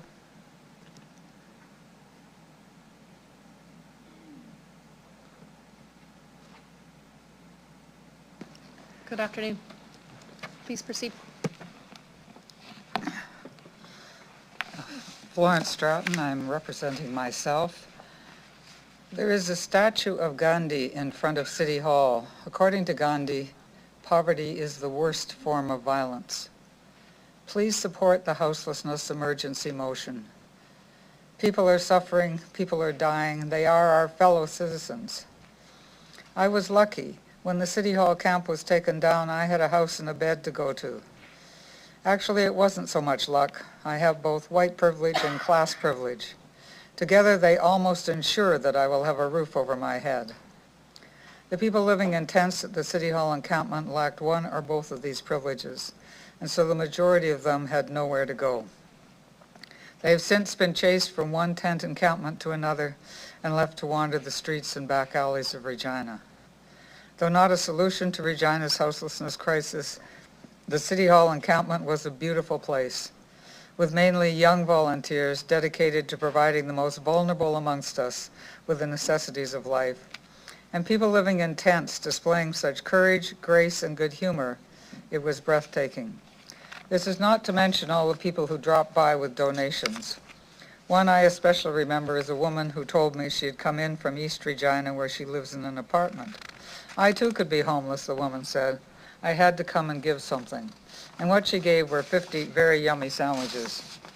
There was also the man who appeared with 2 huge pots, one filled with stew and the other with rice. He provided a tasty and nourishing meal for about 80 people. And then there were the members of Red Drum who arrived with a trunk full of provisions, hundreds of bottles of water and Gatorade, many pairs of socks, and a huge supply of toothbrushes and paste, deodorant, and sanitary napkins. This is citizens taking care of citizens. Although they were invited, neither Mayor Masters nor Social Services Minister Makowski ever visited the camp. According to Makowski, a former Rough Rider lineman, safety concerns kept him away. Masters also cited safety as a reason for not visiting the camp. Why would anyone feel unsafe? I, a woman in my 80s, felt and was perfectly safe at the camp. Anyone who has read the book Poor Bashing by Jean Swanson, a former Vancouver City Councillor, will recognize Mayor Masters and Minister Makowski's claims to be just that, poor bashing. As Swanson says, poor bashing is, like sexism and racism, a form of discrimination used to justify inequality. The target in this case is poor people who are stereotyped as being vicious, dirty, lazy, worthless. If you haven't already read Swanson's book, please do so. Does racism also underlie the stance of officials on the encampment? Over 80% of the unhoused people in Regina are Indigenous, an act of ongoing colonial racism in itself. And now, taking the discriminatory language one step further, Mayor Masters is saying that the ground where the encampment once stood is, quote, very polluted. In other words, according to Mayor Masters, poor and or unhoused and or Indigenous people pollute the earth.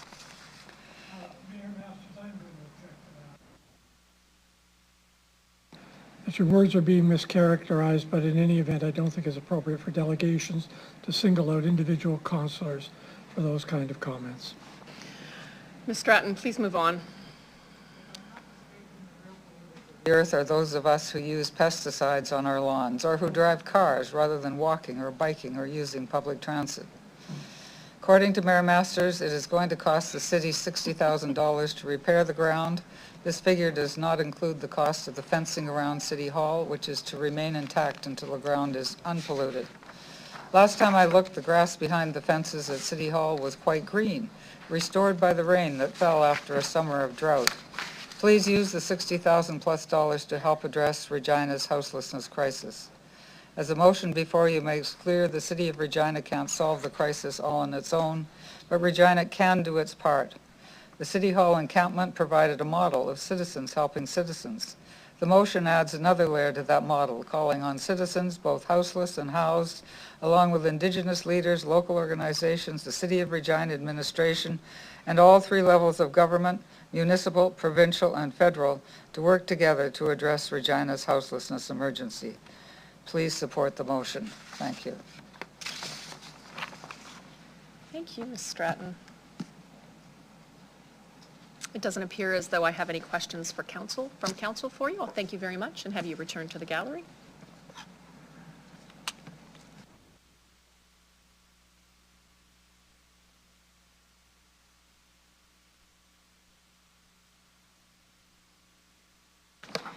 I'd like to call upon Delegation Alejandra Cabrera.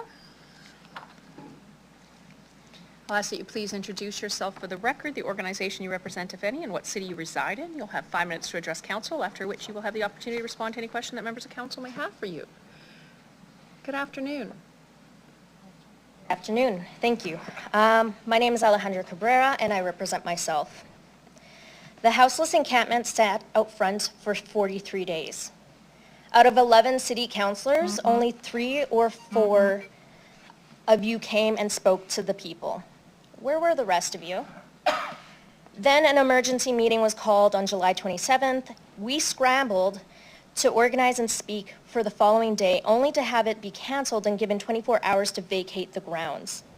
What transpired afterwards was incredibly unjust, racially charged, and violent towards an already marginalized and disenfranchised community.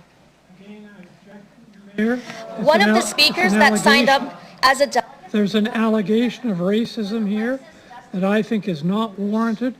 And the encampment was shut down by the fire department, and I don't think there was any racist involvement in that at all.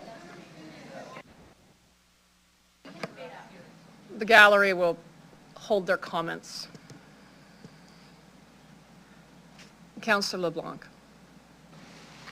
I just think that's debate. I mean, she can share her piece when the time comes. Councillor Hawkins can share his. Both have 5 minutes. Yeah, at the same time, presentations to council are have to follow certain rules, so just please continue and One of the speakers that signed up as a delegate for July 27th was Alexis Dustyhorn, and she was one of the first to join us on City Hall grounds and was a strong advocate for her community.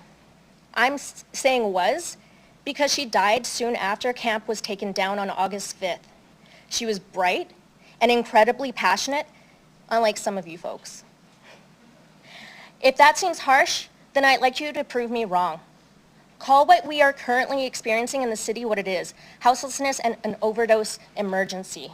Let's do something about it already. I know you won't be able to solve it on strictly a municipal level, but you can lobby our provincial government to do more, which is, after all, your job. How is asking for accountability and some actual leadership so hard?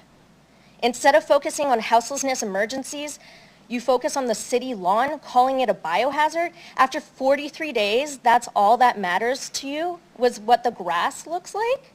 How incredibly vain and colonial. What about our people? And you may be tired of listening to me, and I'm even tired of coming here.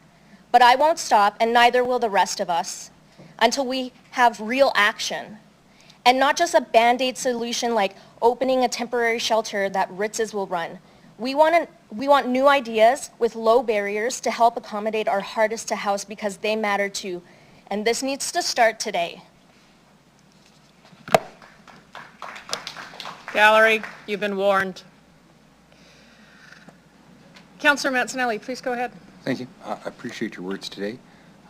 Paying attention to them, I noticed you've asked for action, and you define that action as lobbying the other levels of government because of the shared responsibility. Have I understood you correctly? Yes.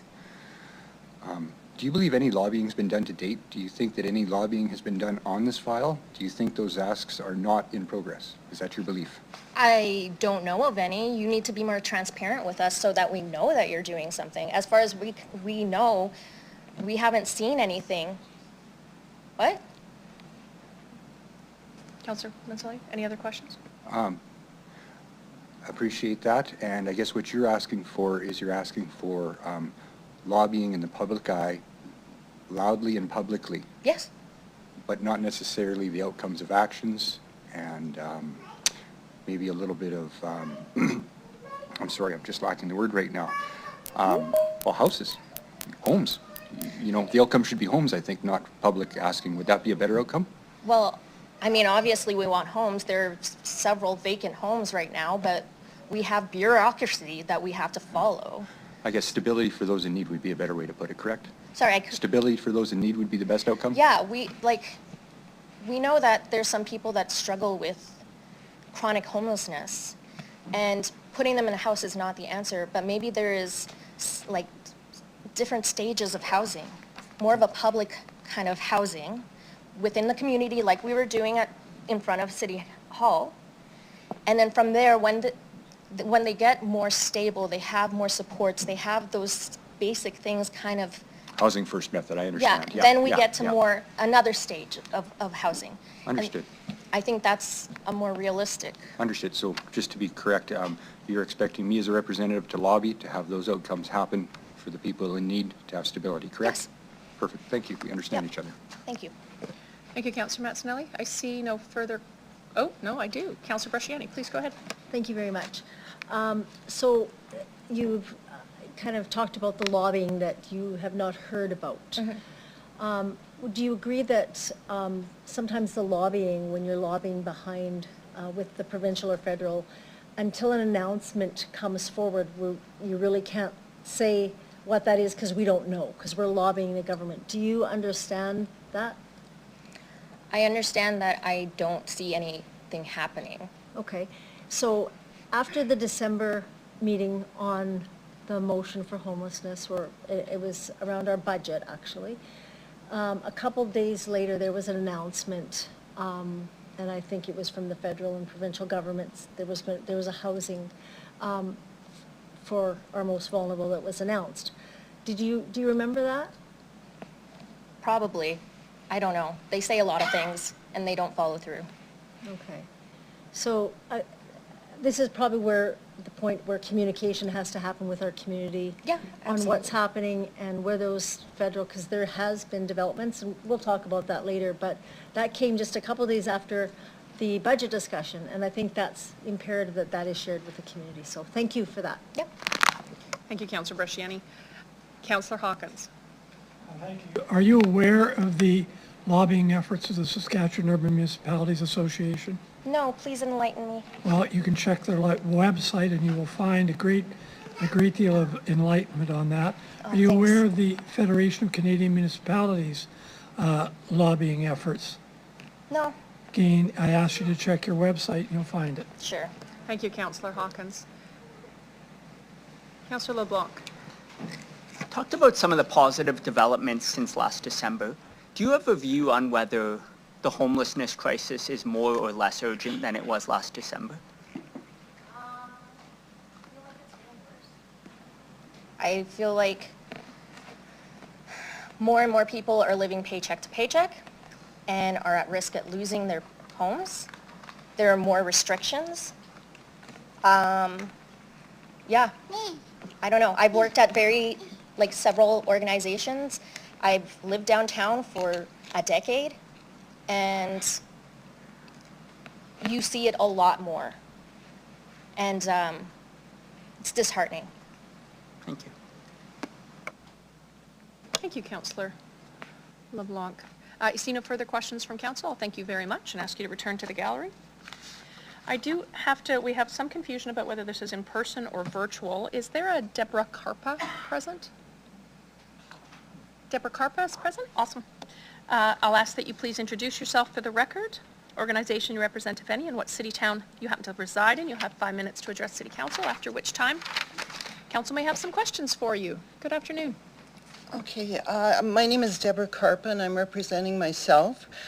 Mayor, Masters, and council members, homelessness is a serious problem in our city. This problem needs to be addressed promptly without further attempts to shove it out of sight or of bullying the homeless. Winter is coming. It is high time for you to act constructively and in a humanitarian manner. Support the emergency motion. Show the rest of Canada that Regina takes the problems and concerns of its residents seriously. And that's it. Thank you very That's much, it. Ms. Carpa. I'll just wait and see if any member of council has any questions for you. I don't see any. I'll thank you very much for being present with us this afternoon and ask you to return to the gallery. We have a couple virtual, but we will call upon Delegation 140, Alicia Johnson. Could you please come and introduce yourself for the record, the organization you're representing, and what city you live in? You'll have 5 minutes to address council, after which time they may have questions for you.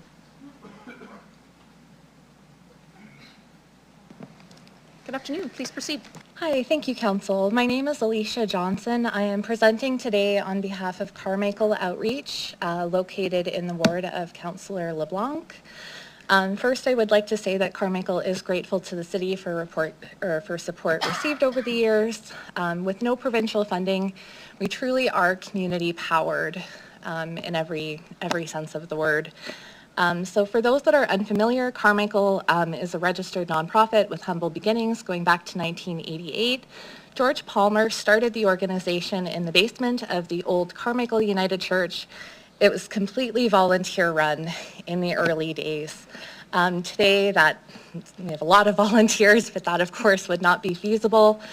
Serving 250 to 400 meals on any given day, offering free clothing and housewares, a diaper program, milk program, hygiene hampers, shower program, on-site community health nursing and disease testing, as well as housing support workers. Our published housing lists also aid renters in the community trying to narrow down what little affordable rental options exist. I want to speak, or wish to speak in favor of the spirit of these motions and just share that there are organizations that are ready to take practical action and to do so, with optimism and in a tangible, action-oriented way.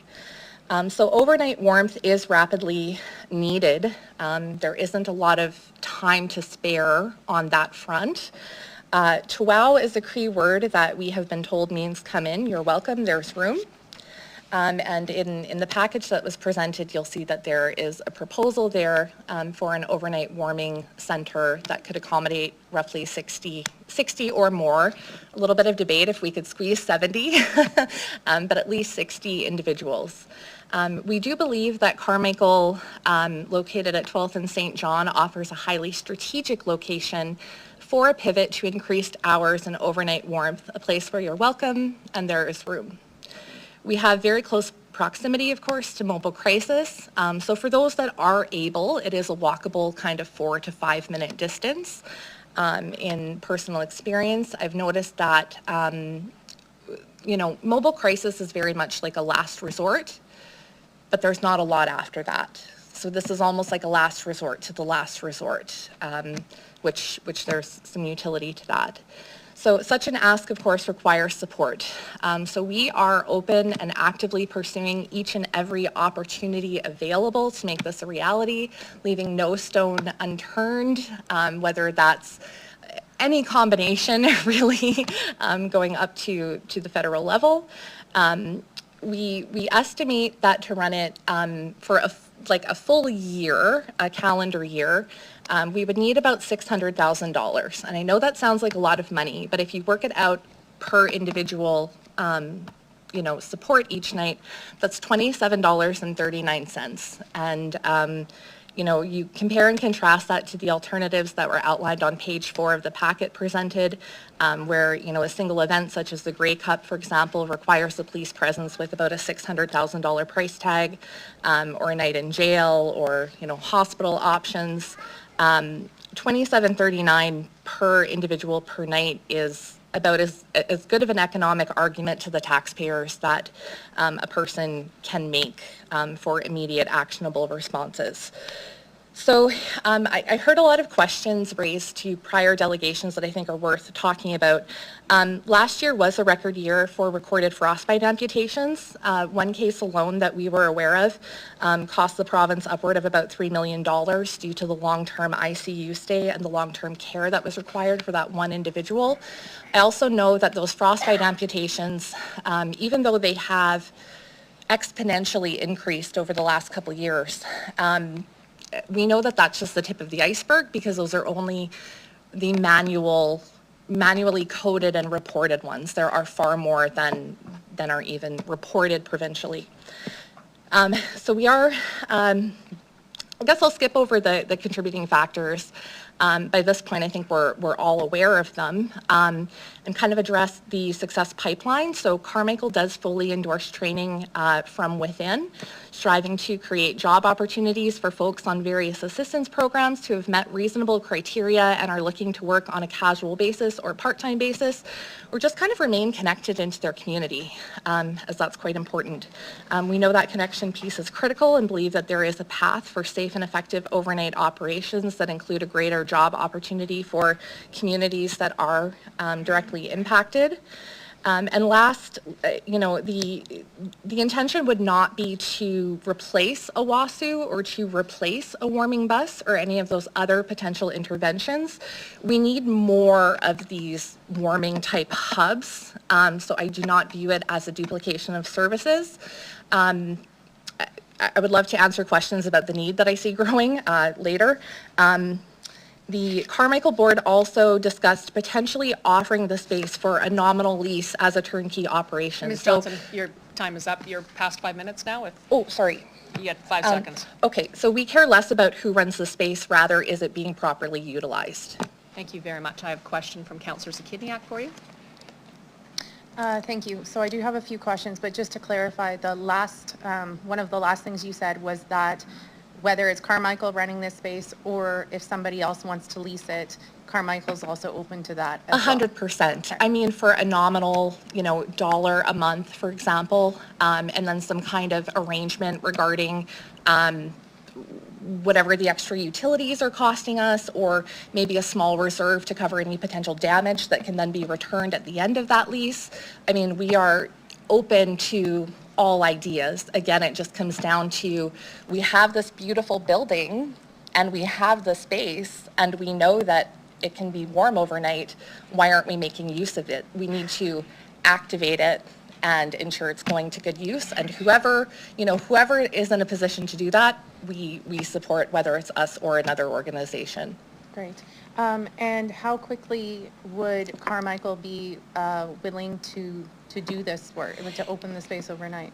Yeah, I mean, I think that the willingness is there. At the last board meeting approximately a month ago, we decided that whatever it takes, we're just willing to do it. So, we're exploring some funding opportunities at different levels. But again, when you go into these types of things, you can't assume that one avenue is going to work out. You have to talk to everybody, get everybody talking, get in the same room, and really just shout it from the rooftops that, you're intending to and wanting to do that. So that's kind of the stage we're at now. I think that the quickest we could bring it together would probably be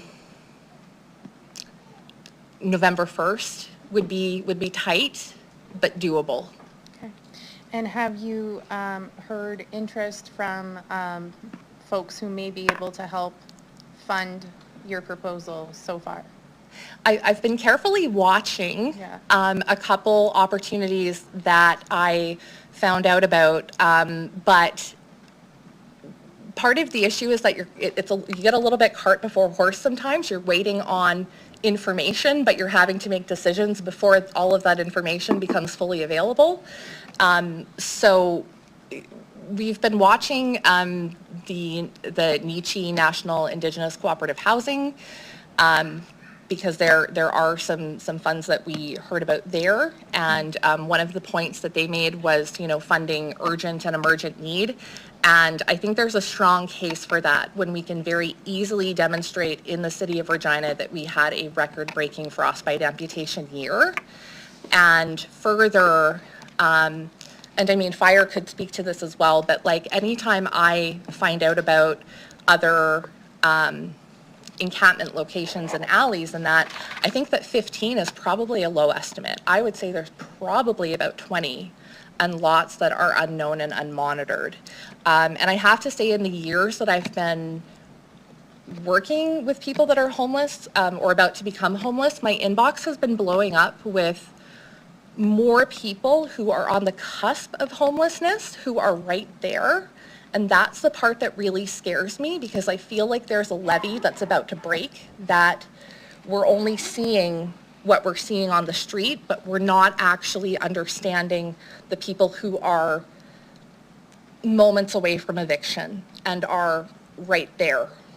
So it's going to be needed. Okay, thank you. You're welcome.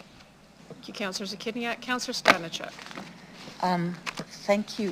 Through the mayor, I was going to ask you just to clarify that it's your space, your existing space that you're suggesting could be That's right. used. Okay.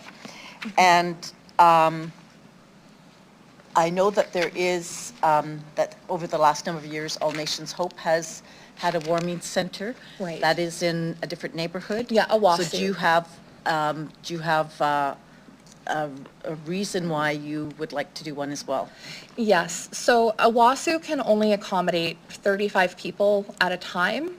They're quite limited on their space, and just given the disconnect between the neighborhoods, if it's a -40 night and you're getting turned away at Mobile Crisis, the chance of you being able to successfully walk from Heritage to North Central and then be able to, you know, to get in, we're very short on overnight warming options. And I think the thing that is tricky about making comparisons to other places, like we can always say it's worse in Vancouver. We can always say it's worse, you know, we can pick a spot on the map. But the real risk of doing that is underestimating the harshness of our prairie winter, right? We do have unique temperatures in Saskatchewan that other places do not face the way that we hardy prairie people do. Yeah, thank you. Now, you did mention record number of frostbite amputations. I don't know if I've seen any figures on that. Do you happen to know what they are? Yeah, it was reported through SHA. It was in the media, and I would be happy to share that. But going from recollection, please don't hold me to it, but I want to say that there was a 3- or 4-fold increase over the past 3 years. And again, knowing a little bit more about how that's reported, I know that those are only the ones that are manually coded and reported. So there is a gap between the real numbers and then what's presented. Yeah, thank you. I'm not sure if I have any other questions. Just other, I know that I'm pretty sure that Owasso had federal funding. Mm-hmm. So you've already approached sources for federal? Watching the criteria for Nietzsche to be formally released, keeping an eye on the websites. Yeah. Sometimes it's just one of those things where they anticipate having that information out in 1 month, things get pushed back. I saw they just hired their, I want to say, executive director. So I think that more information will be coming available in the next couple weeks, but then that shortens the timeline, and that kind of shortens, you know, that it's nice to know things ahead of time and not have to pull together a dozen staff, you know, in a 2-week time period. Okay, thank you. Thank you. Councillor Stanachuk. Councillor Fundura. Thank you. Good afternoon. Hi. Question, come to see us to you, Mayor. It's easy to come in and see us, talk to us. Have you, has Carmichael reached out to the ministry, the government? How easy is it to go in front of, like you come here, to go in front of the government to talk about the issues that we have, the problems and all that? We've done it in the past, just unsuccessfully. I would say that the most recent meeting I was involved in at the legislature involved some warnings regarding rollout to the SIS program, and that meeting didn't yield the results that we were hoping for. So it's not hard to get a meeting, but I would just distinguish between getting a meeting and then getting action on what you're meeting about. Okay. Thank you for that answer. Appreciate that. Thank you. Thanks. Thank you, Councillor Bandura. Councillor LeBlanc. Thank you. There's been lots of stories about tents burning down and so on. Do you have any understanding of how it happens that tents burn down or why there are flames inside tents? Through the chair. I mean, this isn't my area of expertise. I can give you some observations. There are hazards, and I don't think that there's any dispute for that. I think it's a question of mitigation and safety and kind of what your procedures are and how you handle it. I would imagine that, you know, particularly in colder months, as people try to stay warmer, you're going to have more combustible type things and more flame, you know. And I appreciate how in past encampments, and I'm not referring to City Hall, but in earlier ones, there was kind of an understanding of, look, you know, wood isn't an option here, but coal is. You know, there's a certain control level to everything. So, I mean, there's going to be all kinds of risks that are going to be challenging, but if you have, I guess, some parameters around the safest way to stay warm and live, that's probably for the better. Great, thank you. Thank you, Councillor LeBlanc. I see no further questions for you this afternoon, Ms. Johnson. I'll ask you to return to the gallery.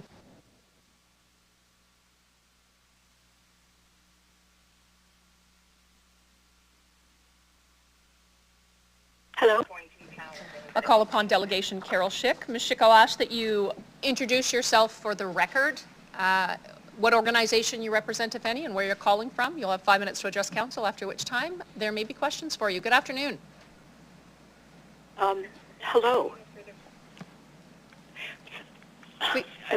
Please go ahead. We Am I can on hear now? you. Yeah, we can hear you. Please go ahead. Thank you so much. I'm Carol Schick. I am a resident of Regina in Ward 3, and I represent myself. Thank you for this opportunity to speak today. I am in full support of the motion that has been brought forward today. It is very clear that in Regina and around our province and country, the problem of poverty is ever increasing. Evidence is not hard to find, and we have long lineups for food, housing support, encampments, with desperate people sleeping wherever they can. And in spite of this dire situation where people are dying for lack of what they need, I have also observed that there is an increasing anger against the poor. More and more we hear denial that there is anything that can be done, or that a refusal to change any of this or to make a difference. Just anger against the poor, and it's somebody else's problem. But why this anger, and to what end? The anger comes to nothing. Being angry at the poor is willful ignorance of their situation and what one can do. It is also a prejudice and fear that has no place in a civilized society. If there is anger because of poverty, it should be because nothing has been done and that the poverty is getting worse. The fact that so little has been done is worth being angry about. Anger over the neglect of human lives is a salient response. Unfortunately, we know that governments at every level have passed off the problem of poverty to every other level of government below them. This doesn't help anyone. Poverty has been increasing in the last several years, and it is madness to avoid looking at it, even if you think it's not your problem. The poor have been here forever, and not only is that matter getting more dire, but yes, folks, it is ours to deal with. I mean, it is ours as a province, a city, a community, and as people who may be annoyed by the presence of people in poverty, but the matter still belongs to us as human beings. It has been underway for years and will not go away by willful blindness. If you blame people for being poor, if you have no interest passing good motions when they come along, then you will get what you deserve. You will get a larger problem. What will you do? Pretend it isn't happening? Pretend it isn't your problem or your fault? Pretend they could do better if they tried. The odds are stacked against the poor, with social support getting less and less all the time, and city agents overturning temporary shelters. If you cannot find it in your heart to offer some charity, or let alone some real justice, then at least think of your own conditions. You will see that the problem is still yours to solve, and you are still implicated. Stand up for the motion before you. At least consider how doing the right thing will do something for the city by starting a process to improve where we live right now. Doing the right thing can make your city look like a place people will want to visit and maybe even take up residence here. Why should people come here when the city is a mess because governing bodies are too self-absorbed to do the right thing? If you can't do the right thing for the sake of the poor, by which I mean passing this motion before you as the right thing, if you can't do even that even though people are desperate and in need of supports, then do it for your own self-interest. Make your city a place people not only want to visit, but would consider as their homes, as places of investment, as places with a future. I doubt many would want to be interested as we are now. If you can't bring yourself to make a difference because all people are deserving of dignity and justice, do it for your own self-interest. Think about who you would like to visit here, even make a home. Think of the potential. Let's help the people who are already here become properly housed. Then maybe others will consider coming here to make it their home and place of investment. There have been many layers of government inaction, but you of the City of Regina do not have to be among them. You can do something if you want. You do not have to be negligent or in denial. Today, you have the opportunity to do the right thing for all of us as you vote on the houseless emergency as described in this motion. Please vote yes on this important motion before you. Thank you for your time. Thank you very much, Dr. Schick. I apologize. I missed the doctor in front of your name previously. I'm good. It's fine. I see no questions from council. I'll thank you very much for presenting to us this afternoon and ask that you please leave the meeting. All right, then.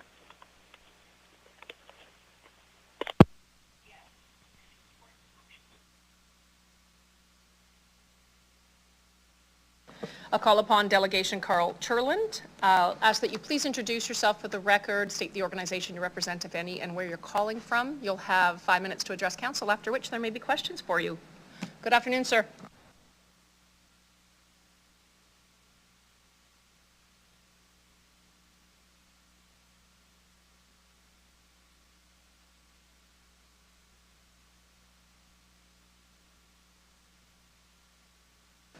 Council, we're just going to give Mr. Turland 1 moment to call back in. We may have had some technical difficulties.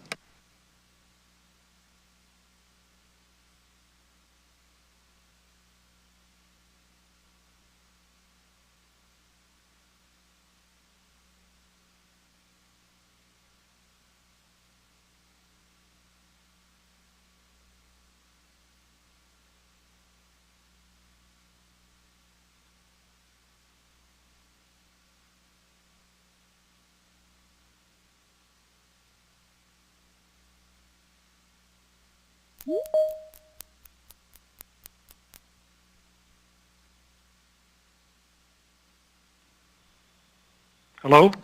Mr. Turland, did you hear me earlier? Hello? Hello, sir, can you hear us? Yes, I can. Did you hear me earlier in terms of the setup? No. Okay, all right, then I'm going to ask that you please introduce yourself for the record, state the organization you represent, if any, and where you're calling from. You'll have 5 minutes to address council, after which time they may have some questions for you. Please proceed. Okay. I'm Carl Charland. I'm here in Regina representing myself. I'm in Ward 1. I'm here to ask you to act positively on this motion dealing with homelessness, houselessness in Regina, and to vote for the motion. I would like to thank the drafters of this motion. I acknowledge the amount of time, effort, and most of all for their humanity, empathy, compassion, and wisdom in seeking to address this issue in our city. I think that they may even have taken the steps of meeting with the people living with and dealing with houselessness. In addition, there are leaders and experts on these complex social issues, and I hope that they too have been consulted and truly heard, with their knowledge and advice absorbed, leading to action, like passing this motion.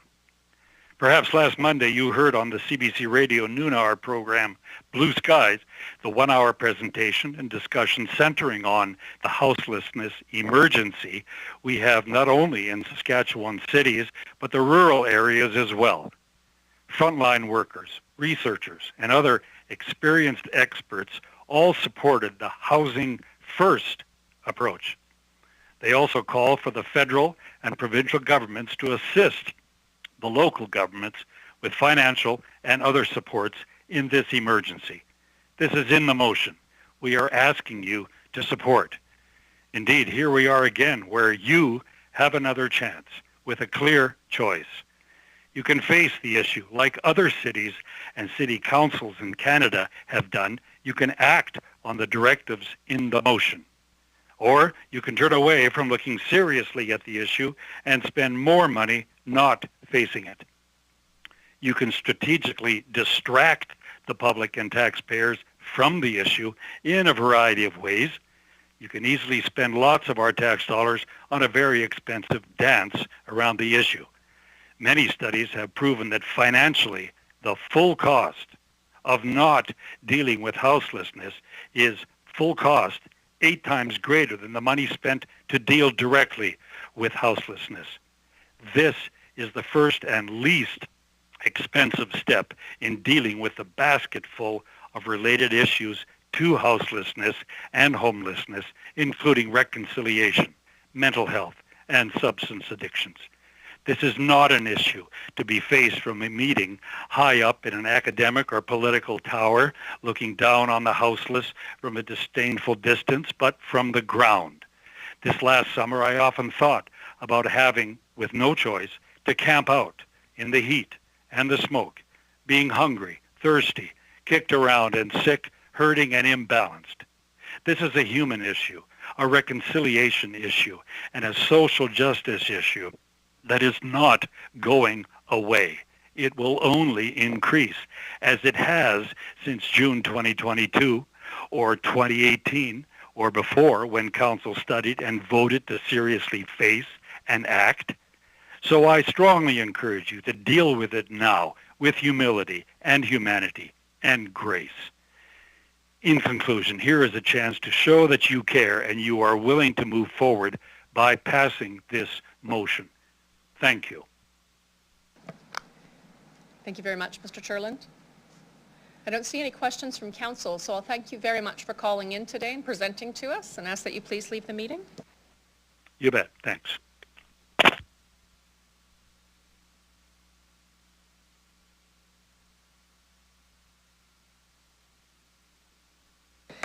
We have a communication from Delegation DE 23-141, Andrea Moffat, who was unable to appear today. Can I have a member of council move to receive and file the delegation's communication, CP 23-74? Thank you, Councillor Hawkins, seconded by Councillor LeBlanc. I'll call the question. Any opposed? Carried. We'll now consider motion MN 23-7. I will call upon Councillor Shannon Zakidniak to introduce her motion. Thank you. Excuse me, thank you. Sorry, if you can give me 1 second. Thank you. So I actually want to move some amendments to the motion. And those changes are in red. And those changes are to respond to some concerns that I've heard in relation to, first of all, declaring a state of emergency in relation to houselessness. I think that we can call it a houselessness crisis and still accomplish the same impact of making it clear that we are facing a current and growing crisis in our community, and then don't have the concerns that folks had in relation to a state of emergency and whether that distinction is appropriate or not. Crisis, I think, accomplishes the same thing. In point 3, there's just an effort there to the initial proposal was that at the end of Q3 of this year, that there would be the comprehensive plan for a barrier-free shelter for everyone and opportunity to provide input from all those folks. I recognize that timeline is extremely tight. What I'm suggesting that by the end of Q3 that we have a plan, that administration creates a plan for safe temporary shelter, warming space during the winter months. Last year we had a warming bus. I assume that administration is doing some of that work already, so it would just be in the next couple of weeks presenting what that plan is to council. So I do have, and I am going to ask to speak, to vote separately on all the numbered points. In an attempt for us to find some common ground today. I believe that we can do this, so I hope that if you're opposed to one of the points, that doesn't need to stop you from supporting the entire motion. And then if there's a desire to further separate point 5 into a vote on A and B, I'll leave that to folks to make that suggestion, but as of now, it'll be 5 separate votes. I do have some questions for administration and then some statements. So Councillor Sakiniak, can we get a seconder before you involve anybody else? Thank you, Councillor Stanachuk. Please go ahead. Thank you. So my first question is, how many encampments do we currently have around the city? What information can administration share about our current information in relation to numbers of houselessness folks at this time? Who would like to take it?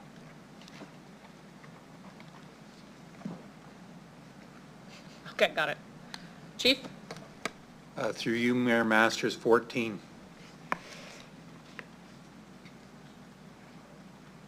14 encampments? Encampment sites. And then can you give any information about numbers of residents within those encampments? Or a total number of how many folks are facing houselessness right now that we've encountered? Through you, Mayor Masters, that question's a little bit difficult, so we do routine surveys within the community. And we identify the encampments and we try to get a number count, but sometimes that's often difficult because folks aren't around. So an accurate number right now is difficult to give you exact numbers, so I wouldn't want to give you a guesstimate on that. Okay. Also, can I get some information about the conversations that are currently happening with the provincial and federal government in relation to lobbying for houselessness? Just some general information. Who would be willing to share that? Through the Big City Mayors Caucus, through Federation of Canadian Municipalities, the City Mayors Caucus, through direct consultation, the asks are in for everything from which we achieved was 24-hour low barrier shelter funding, which we've achieved. We've been advocating for supportive housing. We've been advocating on rapid housing, which again we've been successful on twice now and hopefully continue to be. We've been advocating for expansion, frankly, of both a national and provincial mental health strategy, a national and provincial substance use disorder strategy. We have been joining forces with some of the community-based organizations. And yeah, we have a task force in the City Mayors Caucus who meets regularly with the province and have had one-on-one meetings about specific issues that we've been advocating for. So generally speaking, it's an ongoing, constant thing for 2.5 years now. Thank you. Also, can I get some information from, I guess, the fire department in terms of how communication currently works with encampment residents to discuss safety measures that are needed?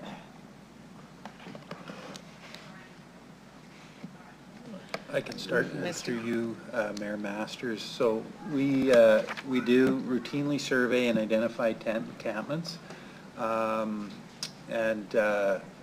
If we're identifying hazards or risks that are at the encampment, we do have conversations with the occupants to bring them to their attention. And even as far as if there's open fires and we have something like that going on, that the crew will go out anytime, 24 hours a day, and assess it, and we'll even extinguish if it's a hazard, or work with the occupants that are there. And then we also work with owners, that if there's a growing risks or growing hazards, we'll work with the owner of the property too, so that they're aware, and can also take action as far as trying to correct any of those hazards. I can ask our fire marshals here if there's anything I've missed. Through you, Mayor Masters. Chief is correct. We take our work with the homeless very seriously. My inspectors and myself not only do checks every 2 weeks of every camp that we know of and identify more, we also engage when we can. It is a difficult task. Sometimes there is nobody around. If there is, we do engage with them to ensure that they're not only fire safe, but safe in general. Again, the issues are the large amounts of material that the folks bring into their camps, combustible materials combined with close quarters. And again, when the weather is now cooling, my concerns are open flame devices or illegal pits that could cause a conflagration and thus an injury or death. So we engage the best we can, and we continue to do so. Okay, I think it sounds like you have a clear understanding of what are some of the safety concerns. Have you compiled those into a written document before? Is that something that you think you would be able to do fairly easily? Here are the safety needs that you would need to be following in an encampment. Through you, Mayor Masters, certainly we haven't done that yet, but we certainly can get a document together with the bullet points that are important. Again, it's tough to reach out when they're not there, but we continually move through the areas, and we can certainly do that if that's going to help. It's certainly a good suggestion. Thank you. So I will now make some statements. So we know that there is work happening. There's advocacy efforts. There's some planning pieces happening. And I think we have already found some common ground in the sense that there's been an acknowledgement from folks around this horseshoe that we could be doing a better job communicating the efforts that we already are taking to address houselessness or are planning to take. I've heard that acknowledged, and I've seen that asked from folks today. And I think that, and that's part of the reason for this motion. First of all, we know that houselessness is a growing crisis in our community. I think we need to acknowledge that. I think we need to make a clear plan, working with other levels of government, interested stakeholders, to ensure that we are addressing houselessness in a comprehensive way. That plan needs to be communicated to council and to the public. Honestly, I see this as an opportunity for us to find some common ground, to demonstrate that we are taking this issue seriously, and that is what is being asked about in this motion. Short-term, long-term plans, and addressing the crisis situation that we have in our community, working with other levels of government. Saskatoon recently sent a letter to the province through the Board of Police Commissioners, and also their council approved to send a letter to the Ministry of Social Services.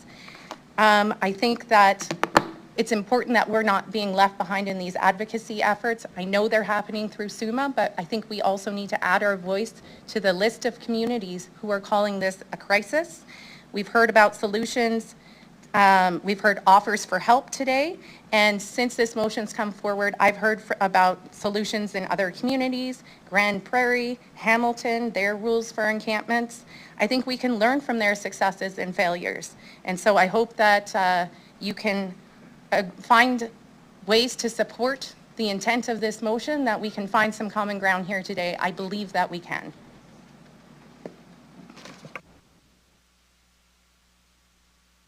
Thank you, Councillor Zakerniak.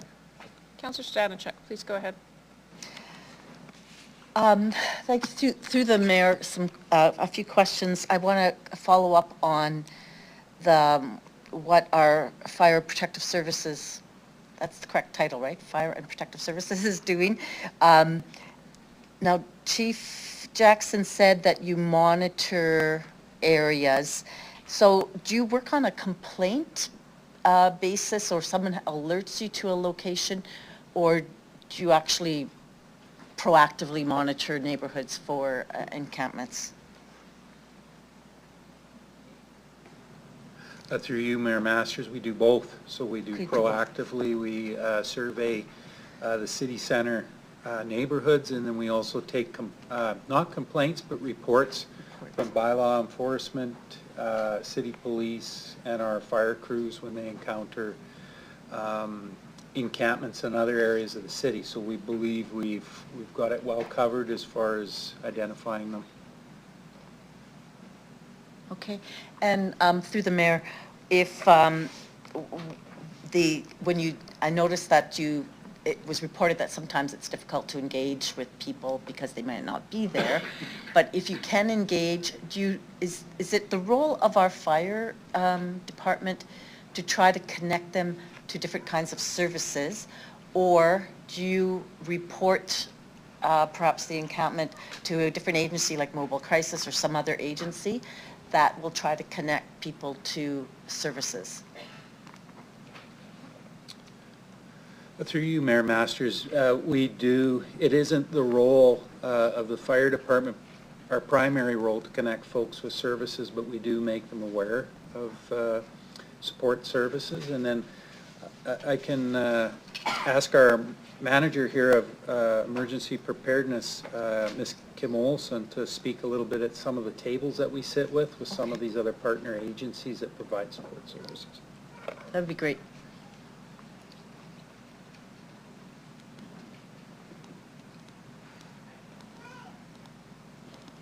Councillor Olson. Sure. There's several tables that a variety of these various city departments sit on with community-based organizations, volunteer organizations, and different levels of government. Could you explain a little bit more about what kind of tables we're talking about? Sure. So a lot of them are collaborative, so we're there to share experiences, share what information we have about the different concerns within the city and how we can respond to them collaboratively. There's a lot of information provided with those different resources coming together to recognize that maybe there is a duplication of services out there where people are trying to provide the same services, so we try and get through some of that. Right, okay. And through the chair, I do know from some of the reports from City of Saskatoon that their fire department actually has 2 people that work full-time in terms of working with those that they find in encampments, trying to connect them to services. So do we know who does that kind of work in Regina? Because I don't know if it's not necessarily the role of fire, but is it a role of a different organization?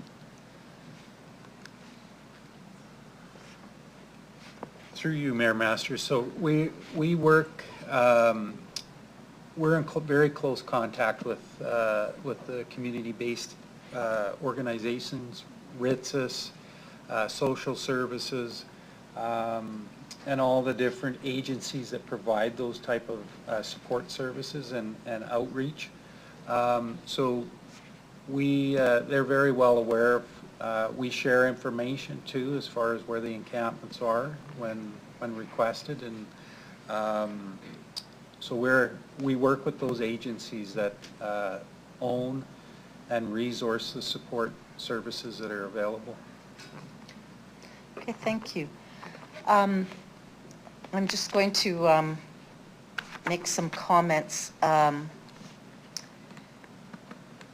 about the motion, in support of the motion. I have heard, I do understand that the encampment that was in front of City Hall was not an ideal situation. There were some issues with that, and it's not obviously a solution. We want to see people housed as much as possible, and that's what's being asked for here.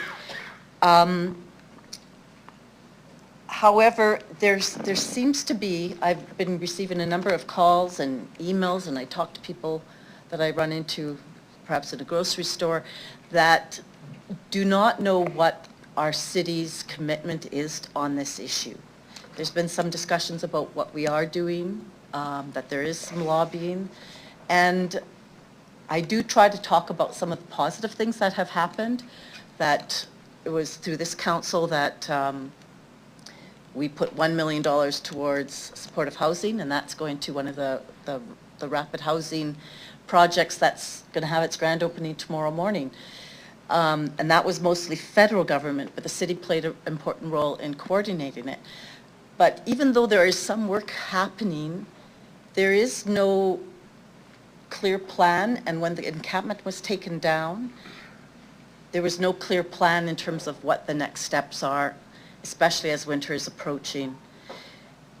And there is a perception that somehow the city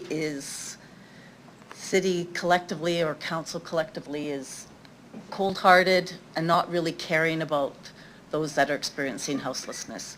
So this motion really is about us making a statement that this is an important issue. We recognize that houselessness, that it is a crisis, as it's been mentioned across the country. So many other cities are dealing with this as an issue. And as a city, I believe, as a council, we want to say that we have a commitment to addressing this. And I commend everybody who is working on it already. But let's have that open so that there's clear public understanding of what we are working on, what the city is working on, and what our commitment is. That we are committed to addressing this issue and finding, working with other levels of government to try to find some safe solutions. Thank you. Thank you, Councillor Stanachuk. Councillor Brasciani. Thank you very much. So I have a question for administration. Can I just ask the city currently, what do we invest over annually towards programs and initiatives related to houselessness, and social development and well-being? Does anybody have that number? Ms. Anderson? Mr. Slater? All right. Mr. Slater? Through you, Mayor Masters, it's about 7.1 million, and that includes varying grants, the Community Investment Grant Program, Social Development Stream, our Harm Reduction Stream, nonprofit tax exemptions, our Permanent Supportive Housing Operating Grant, and our HIP program, our Affordable Housing Program. Thank you for that. So $7.1 million annually, that will continue. Do we know how many individuals that has impacted? Any idea? No. Okay. Through you, Mayor Masters, tough. Yeah, that's hard to put a number, but. When we talk about today the houselessness and the crisis that we've got that's indicated here in the motion, can you just focus for me what we've done? And I can only speak, I know, from last term to this term. I know that I've never seen a mayor work so hard behind the scenes to advocate to many, from provincial to federal. And I can say that because I was here last term. And to this term, the money that has gone, and it's not just the money, but it's about, and I think I heard it from delegations, the collaboration. We set up the Sears, that whole piece around that group. And all of those components are embedded with, at the end of the day, comes down to also houselessness. Is that not accurate? Is that not why we set up the Safety and Wellbeing Committee? Through you, Mayor Masters, I would say that's accurate. Aside from the Community Safety and Wellbeing Plan, which was a big investment from council and points to some extremely complicated root issues that have that intersection obviously with homelessness. We've consistently work internally to align our programs and plans and policies with goals in the plan to end homelessness. That includes our grant programs. Having the opportunity to develop, so when council voted on the homelessness stream of funding, we had the opportunity to take that $1 million and associate it with goals in the plan to end homelessness, which was around permanent supportive housing. So we've yet to see the impact of that, but as you say, that begins tomorrow. So I'll leave it at that. Thanks for the question. Thank you. I guess the other question that I look at to staff, and we've made some accommodations. We've added in the bus in the winter when other facilities we heard are full. And I guess next steps, so for communication back out to the public, but also I think there's a lack of communication of all of the things that we're doing. So I'm going to ask administration, how do you think that we can improve that? Like is there a site that people could go to on our website? I've seen other municipalities such as Vancouver and other cities where they've actually put the types of housing. So if it's for houselessness, if it's for affordable, so there's different breakdowns. Are we looking, or could we look at doing anything like that? Because I do think that there is a communication breakdown to the things that we are doing here and working, and like we've had many announcements that have come forward, and there will be more. We know this takes time, but where can people access that? Like, I can't talk to everybody and say the people I meet, and I can share what we're doing, but at the end of the day, couldn't there be something that we actually are sharing about the things that we have done and are continuing to do?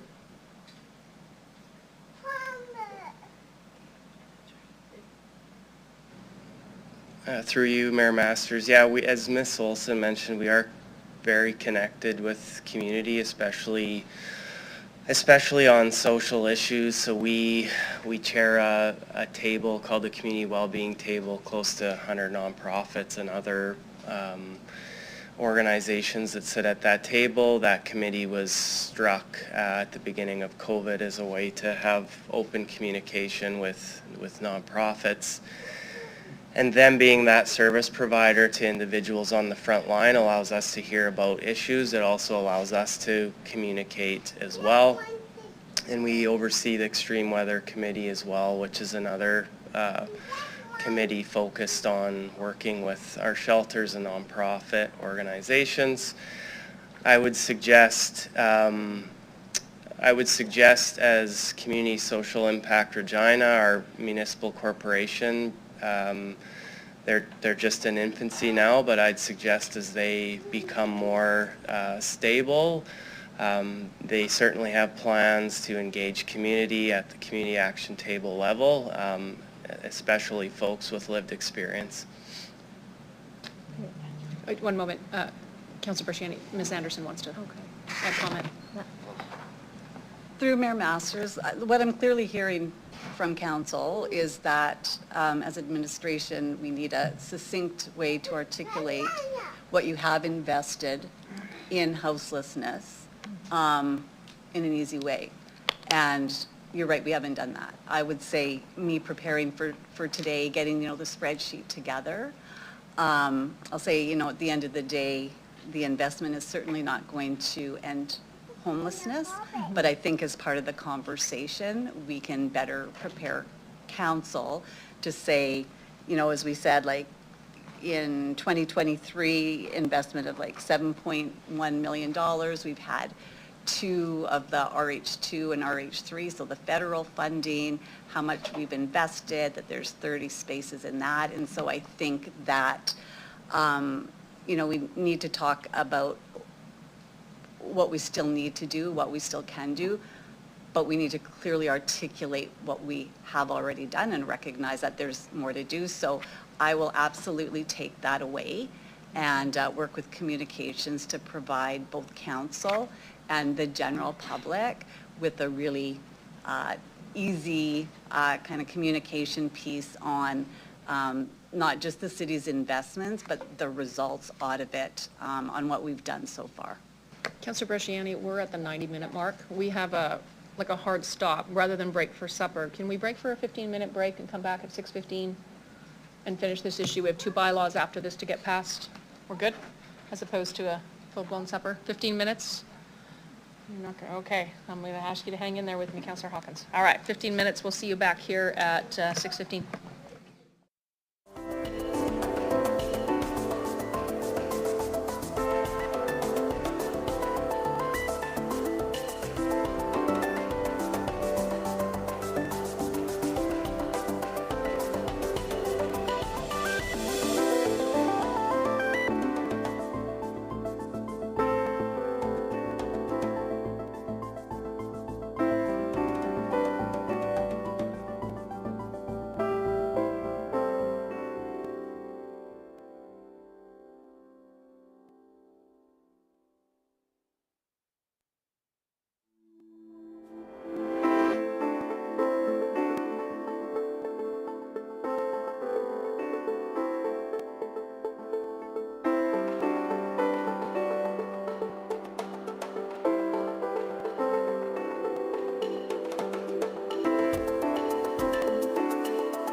again, Councillor Bandura. All right.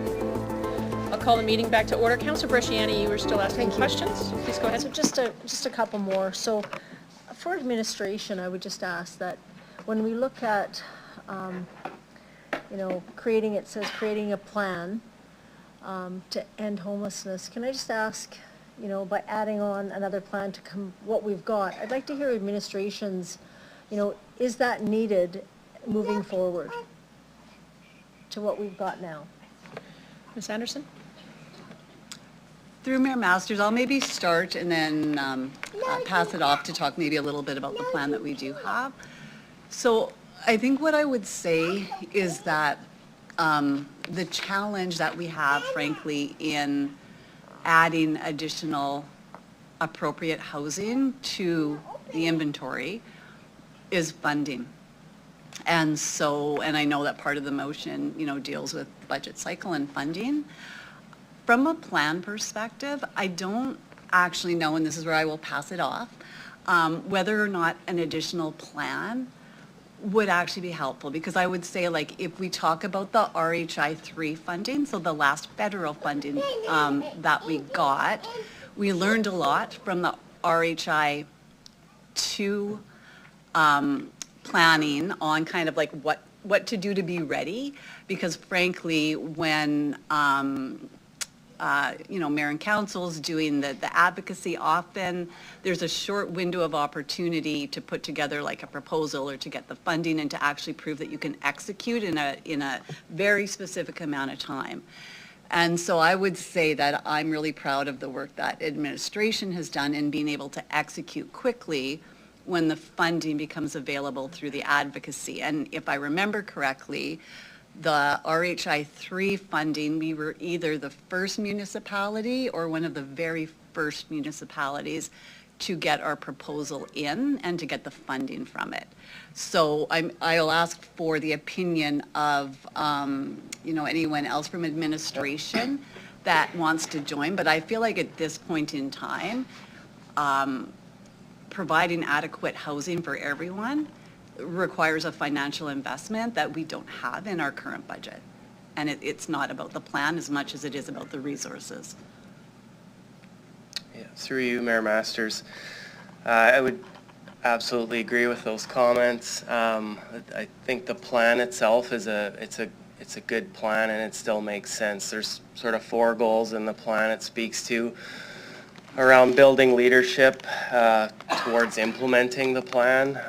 It speaks in great detail about creating data-driven systems, and which is a big part to why some municipalities have been maybe more successful, as they have, you know, I think the more sophisticated of data collection and sharing and like that coordinated access piece you have, the better you can understand the issues, like collaboratively. Of course, housing and supports is the 3rd goal, and then capacity building and awareness. I mean, the plan is a few years old. I think the goals and the framework make complete sense. The numbers probably have changed. The landscape has changed a little bit as far as you know, our understanding of how many folks are experiencing homelessness, but 100% agree with Ms. Anderson's comments. Just add that I did ask earlier, but, you know, I've indicated that there has been so much collaboration, and I would say probably more from Mayor Masters on that. And I heard a few things, Mayor, that you worked on, and can you share some of the things that you're continuing now to also work on, what you have and what you've done? Because I think, again, what's coming as well, and I know some of it is confidential, but I think there does present, you know, some more information to the general public in a general way, as much that can be, because your work, I think, has been crucial to even some of the funding. We were one of the first municipalities to even get one of the funding streams from the federal government. So, I don't know, I think I would just like, you know, moving forward, previously what has been done but moving forward. Are you okay to respond to that, or? Sure, Councillor Bresciani. So the City Mayor's Caucus, which is 16 mayors throughout the province of Saskatchewan, have meet regularly, which is a committee of the Saskatchewan Urban Municipalities Association.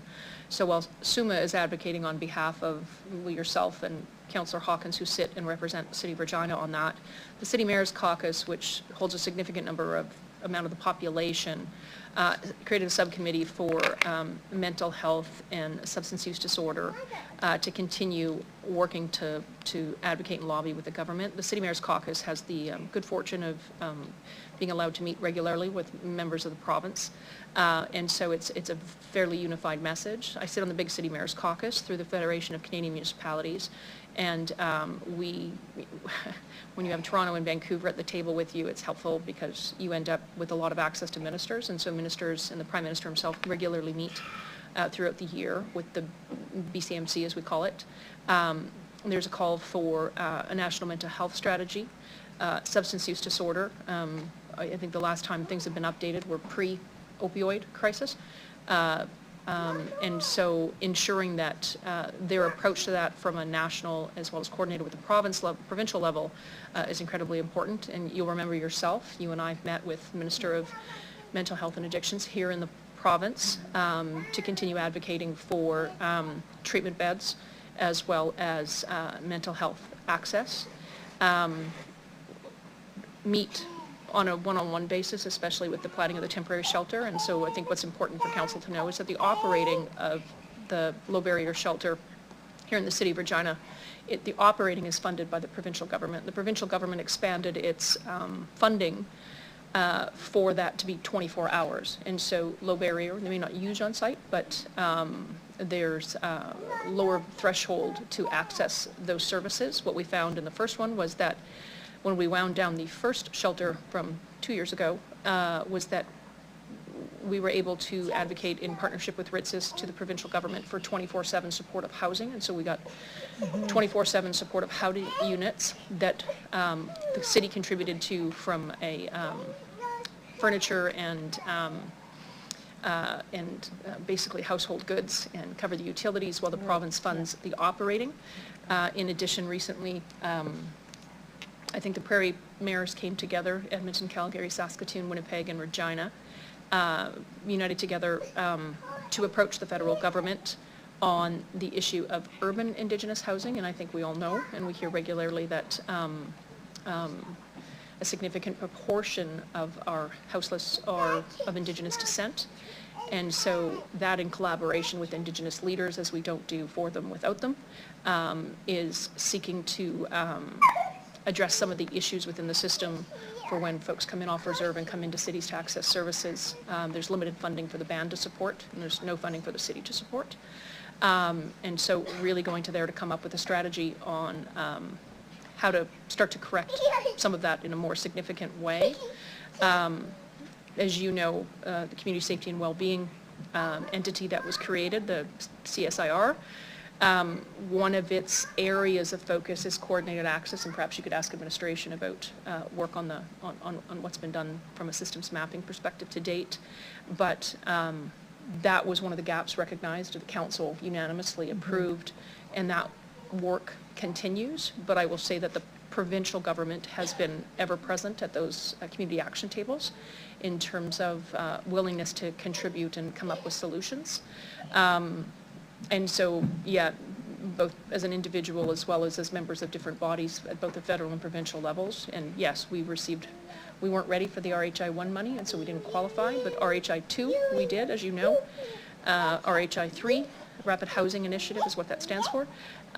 We've been able to secure that type of funding. There will be additional funding streams opening up that we're gearing up to be ready for. And even in terms of the shelter space that's currently being funded by the provincial government to operate low barrier space, as well as where we're paying the rent on that, as well as some of the renovation money to accommodate that. We continue to work with them to assess the needs within the City of Regina. And we get pushback sometimes from local community-based organizations. They don't want low barrier shelters, but I think it's important that it is, especially the RITSIS model, which has proven, from a stabilization perspective, proven quite effective, as well as because it's Indigenous-led and Indigenous governed. It's quite effective at the cultural component, which is enormously important. And so you've seen folks get stabilized, even within shelter space, which doesn't always happen when it's just kind of a overnight shelter space. And so we think we've got a model that works. And I know there's interest in building capacity within community, Indigenous-led, Indigenous-governed organizations to build capacity within community to continue that work. And then with regards to the housing continuum, we continue to advocate, and I think we're going to get somewhere on the idea that it's low barrier shelter, which when you have private space, because it's within cubicles, and you have those support services on site, it's the transition into the next level and the next level. And with the understanding that for the chronically hard to house or those who suffer severe forms of either mental health or substance use disorder are going to perhaps need another form of care, long-term care. And as you know, the urgent care center here within the city of Regina will have 30% of its beds allocated to both mental health treatment as well as substance use disorder treatment. And so we continue that advocacy on a very regular basis. I think that's what I could offer. Okay, thank you. An excessive list there of the collaboration that I think that Mayor Masters and I know some other committee members as well, depending on where they sit, have continually advocated for this. I guess the last little, and I'll just make a quick comment, my time is probably up, but you know, I do see that you know, municipalities, of course, we have an active role in the housing policy. And you know, in homelessness prevention in everywhere, anywhere that we can. I believe wholeheartedly, absolutely, we have to have a place in that. And I also believe that so does the provincial and so does the federal, which we know. And I believe that the best way for us is to be able to have a good relationship with both, to be able to access these funds. I've found in the past writing a letter or putting something out there to say, you know, to other governments, sorry, I'll speak up, that, you know, sometimes that doesn't go a long way, but having a conversation goes a long way. And sharing kind of the concerns of what's going on. And we see it across Canada, I will say that. But it really depends on the relationship you have as a councillor or a mayor with both levels of government and administration as well. But I also see our job as to making sure when these come forward, as we heard today, that we are ready with the financing. We've got a plan, that we've got an organization to take it on when that financing is there, because we don't have a lot of time. So to me, that is a key piece, because we will lose out and have lost out in funding because we weren't ready. So I'm saying we need to have those groups there, be ready, and then when the funding does come, our administration is ready to take the advantage of that funding. So we heard also that the plan that we've got right now, we don't really need to reiterate that plan. There's many things in that plan, and it's complicated. I'm appreciative that administration is going to take that away, and we're going to put that out there of what we've done, but also what we're going to do. And maybe there's a future communication down the way, and that would be maybe through our Community Safety and Wellbeing Committee, that has to be shared as to what are the steps, the next steps from year to year. So I will leave it there at this time. Thank you. Councillor Bresciani. Councillor Hawkins. Thank you, Mayor.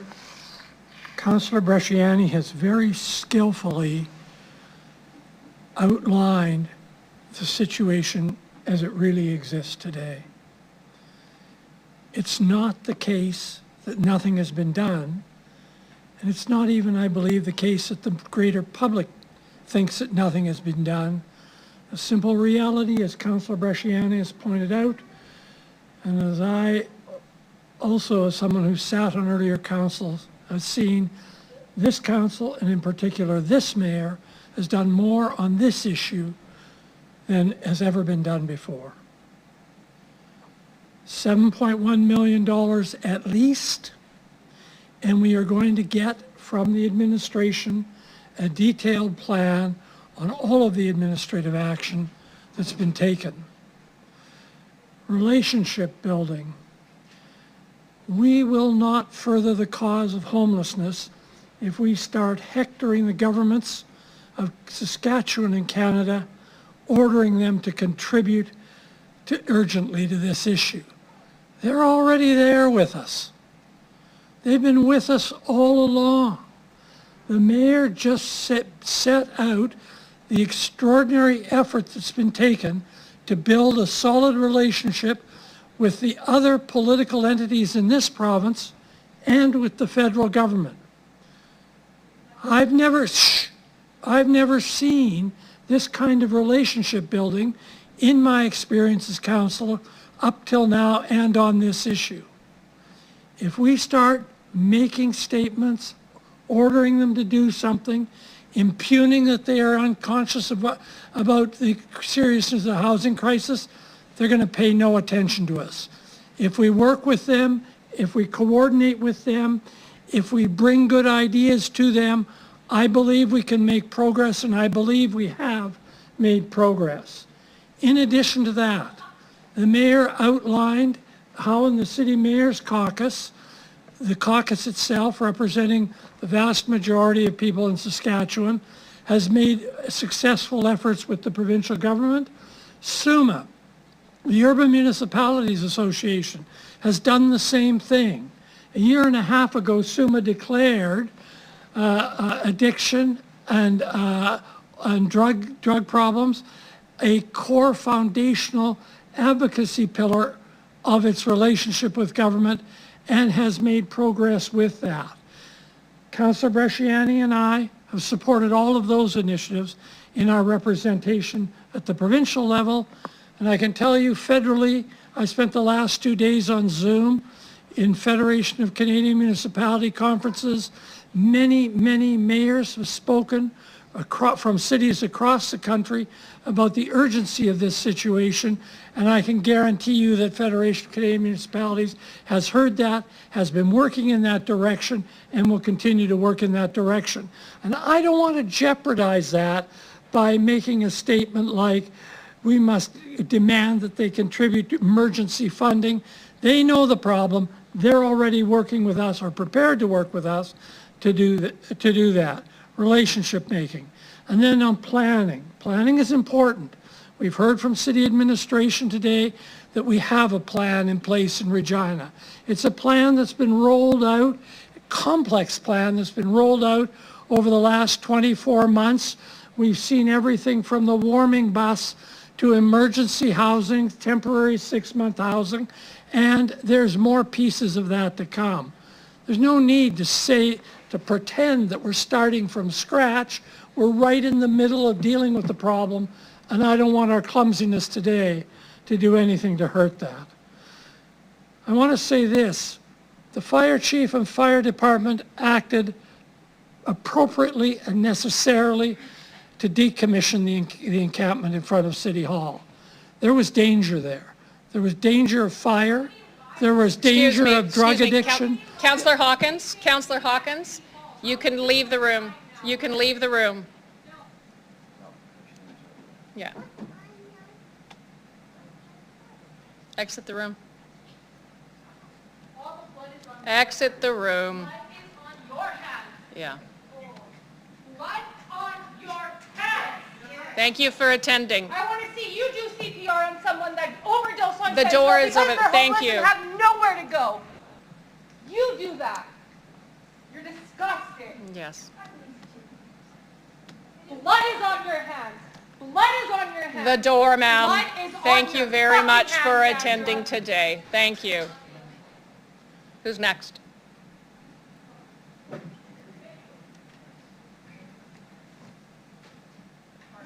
Councillor Hawkins, please proceed. Thank you.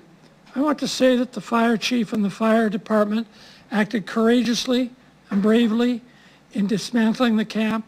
They were assisted by RPS with the same degree of courageous, sensitive intervention, and I applaud them for that. I know that the fire chief was acting under powers given to him by the statute under the Fire Safety Act, I believe. That is a power that he exercises in his discretion with his expertise, and it's not for council to interfere with that.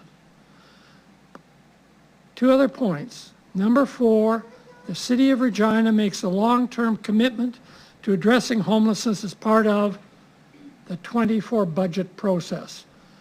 I move a referral motion of that clause to the budget process. I will simply say this. We've walked down this road 14 months ago. We tried to operate outside the budget process. We were taken into court. The court quite correctly said, no, go back to follow your budget process. This is a budget item. It should go to the budget process. I'd like to ask council to refer that matter and all budget matters related to this to the budget process, where the public as a whole will be involved in an opportunity to consult. Councillor Hawkins, one moment, please.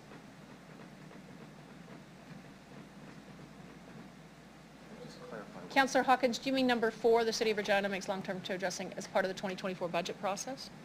Yes, I do, and by that I mean referring all aspects of this matter that has a financial implication to the budget process.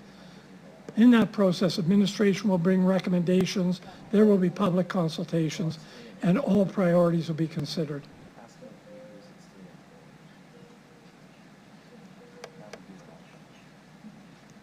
I'm just going to ask the city clerk. Just for clarification, Councillor Hawkins, from my read of this, you would be asking to refer numbers 3 and number 4 as they both have relevance to the 2024 budget. I think the others are more policy statements. Am I accept that correct they're in that? intertwined, I agree. Okay. So essentially, Mary's referring number 3 and 4. If he gets a seconder, we vote on it. Councillor Hawkins have a seconder? Okay, hear me. Councillor Hawkins is Councillor Findura, seconder. Okay, take the vote. All right, clerks, can you call the vote on referring point number 3 and point number 4 to the budget process?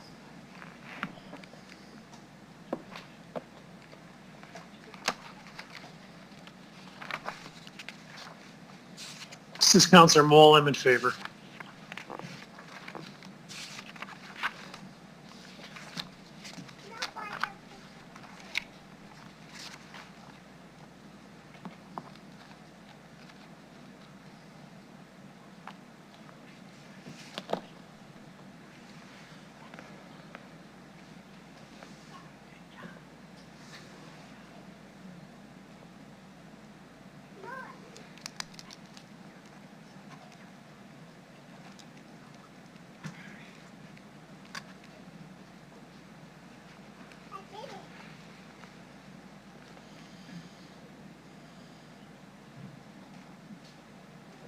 So, Mayor, can I just get clarification? Sorry. Go ahead, Councillor, go ahead. I just need clarification. So the last time we went down this rabbit hole, there was a clear, well, I'm going to say miscommunication that it's part of the budget or it goes to budget discussions. I want to be very clear. I do not want to have that whole confusion and mess up from the first time. So I just need to be clear that the wording is that it will, if it's going to go to the budget discussions, it's going as an item. It's not in the proposed budget that administration is bringing back. I need clarity on that before I can even make a decision. That's precisely my intention. And that's how it will be written. Goes as an item. That is how it'll be written. Okay.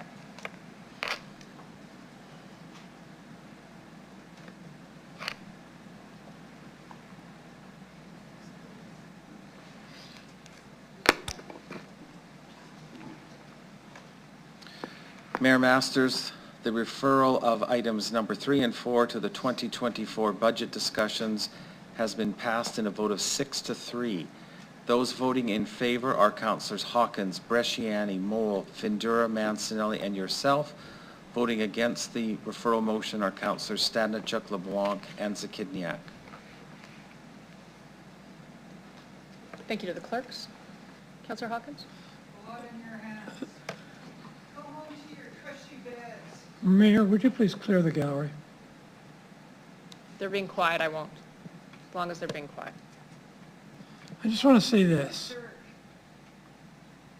I just want to say this finally, that I believe everybody in this room, everybody in the gallery, everybody in the administration, everybody from Protective Services, everybody on this council genuinely recognizes there is a problem, a serious problem, genuinely wants us to do all that we can as a municipality to solve it, genuinely expects us to work with the other orders of government and with the voluntary sector in solving that problem. I'm not going to support the motion. I'm not going to support the motion simply because I believe that the things the motion are calling for are already in place, and it would serve no... Thank you. Thank you, Mayor. Now we're done. There we go. Bust is a joke. 271 million on that? And we know your secrets? And fire department and city council... Sir, leave the chambers. Leave the chambers. Precisely 7 a.m. We have evidence of that. Leave Don't the worry, chambers. I'm leaving. Thank We've you. been playing Thank you nice. for attending We've been playing today. nice. Thank you. One more and I clear the gallery. We clear? Mayor, I'll leave it at that. Thank you. Thank you, Councillor Hawkins. Councillor Fundura. Thank you, Mayor. First question would be on the, therefore, 5B. Can City Council trump the fire departments or fire marshals what to do or what not to do? Is that, we do have that power to do that? When it reads is that has to come to council, or where do we stand on that? Chief Jackson, you're probably the eminent expert on this. Thank you, and through you, Mayor Masters. 5B we have concerns with, most definitely. It poses a potential conflict with the authorities that are mandated to me and the department within the Fire Safety Act. So, and it's impractical also. I'll think we've just had a large encampment fire that happens in the wee hours, and we do need to search clear that encampment looking for fatalities, and that's the reality of what we have to do, and that's why the powers are granted to public safety professionals such as ourselves, so that we can act appropriately and look after those greater interests. Okay. Through the mayor, I just wanted to ask if legal would like to add anything to that. Thank you. Thank you. Through the mayor. I don't have much to add. I think the fire chief has described it fairly well. The fire chief and his inspectors have a mandatory duty under the Fire Safety Act to enforce that legislation through the provincial fire commissioner. And at the very least, it creates a problematic potential for conflict between what his employer as council is directing him to do and his professional obligation under the Fire Safety Act. Mayor, thank you for that, for those answers. Thank you. Another question I have is, I do understand that giving someone just a house is not enough. I do understand that. It needs to be wraparound service and support in that sense. I heard from the delegation talking about, I think, I can't remember who said it, but said something about boarded up houses. I'm just trying, maybe I should have asked the delegate of what they mean by that. So can the city, someone from answer that? Boarded up houses, I understand, it's boarded up for a reason. How do we get there? What can we do about it? I mean, we've had a discussion about that before, so. Councilor Verdera, I'm going to rein you in on this one. Yeah, okay, boarded up houses, what's the answer? Or what's the problem? Does the administration understand what the question is? There was a reference to boarded up houses as housing, sir? Like, Boarded up house, let's say, because the question was that it was boarded up houses, that means there's not enough housing to house folks. There are boarded up houses. Yeah, so how did we get there? What's the solution for that? Why are they boarded up? Lack of payment, is there safety in it? Is there not habitable? Got it. What's the issue? can you give us some perspective on the boarded up houses? Sure. Through you, Mayor Masters, vacant boarded up houses, they really are case specific, so they could be different reasons. Some of them could be a fire has happened in them and they're boarded up due to a fire until they can be repaired or removed. Some of them have other issues, payments like you've said, internal damages, things like that. It varies. There is no specific one trend for why a home or a property is boarded up. So. Okay, so I'll have one more question on that, Mayor, through you. So then discussing things with the, I would say, rentalsmen, provincial government, or I think we talked about what's the remedy to, let's say, put the houses back onto the market? Has the housing first, or has the discussion we're talking about different stakeholders, folks that are involved into managing that issue, has that been brought up to the forefront of discussing about having some of the houses not available for affordable rental and all that? Yeah. Through you, Mayor Masters. So again, we're dealing with typically in these cases private property with private ownership. So there is some requirements to deal with that owner. There are regulations within the city that have specific requirements on boarded buildings, how long they can be, the requirements if they are. So that's really, there is a group within the city, the housing enforcement team, that does some of that work in identifying those properties and working with owners to get the property either remedied, fixed, repaired, or removed. Okay, I'm good. Thank you for the answers. Thank you. Thank you, Councillor Ventura. Chief Jackson. Councillor LeBlanc. Thank you. The beginning of the motion has 3 stats from point-in-time counts, 2015, 2018, 2021, showing the number is increasing.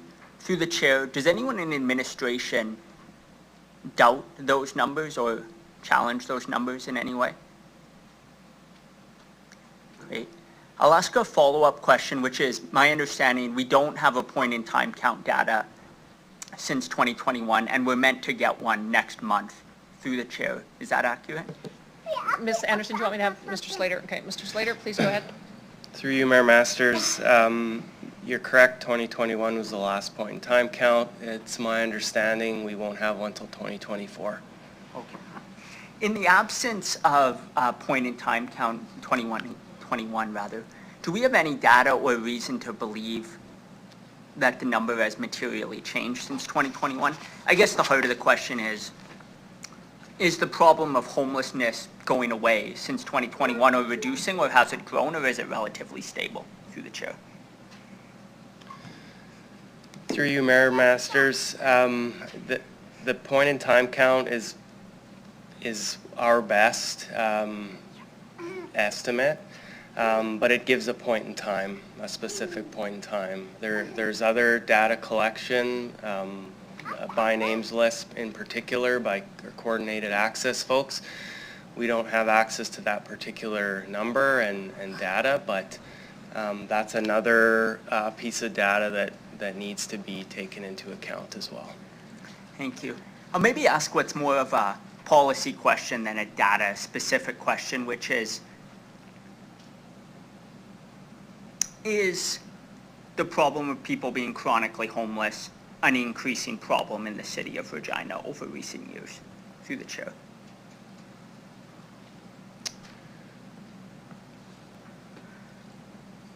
Through you, Mayor Masters, I would say that, only using the pit count, we can see that the numbers have increased and have become more evident based on those point in times.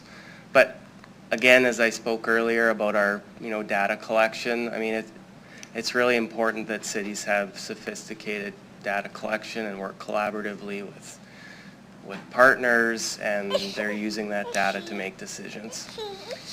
Absolutely. No, fair point. And I think there's been a fair amount of comment today about the work the city has done to address this issue, and I don't question that. What I would suggest is that despite all that good work, the problem continues to grow.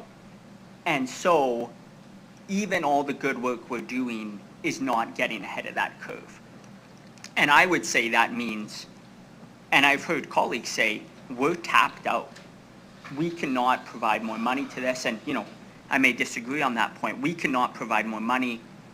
It's not in the budget. And yet, we have 80 tents on our front lawn. I say that sounds a lot like the definition of a crisis. We cannot do this alone. We need help. This is becoming an issue. There are currently 14 tent encampments in our city. We heard from Carmichael, there are lots of tents around Heritage. We heard from Carmichael, people are having frostbite issues, and on and on. I think the point number one, two things. One is, I think the change in language from houselessness emergency, state of emergency, yeah, we're right to use the word crisis rather than emergency. We're saying, in effect, this is out of our hands and it continues to grow and we need help. That's point one. I think that's the right language. I think the second point is we've demonstrated or had it demonstrated to us over the last 14 months that we cannot address this issue.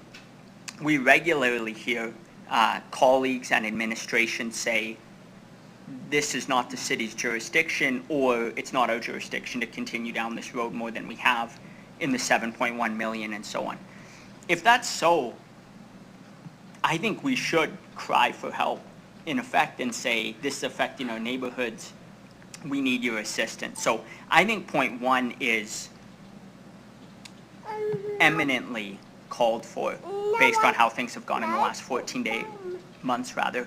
And that's very different, I think. I will vote in favor of point two saying, and governments, other levels of government, we would appreciate your help. We call on you to help.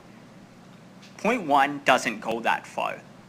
It just says we need help. There's no demand like Councillor Hawkins has indicated. SUMA passed and was proud of being part of passing. There's no demand like that. It simply says we need help. I think that's a really important starting point for us at least, is to say we can't do it on our own and it's a growing problem and this is a crisis in that we can't get it under control. And so I think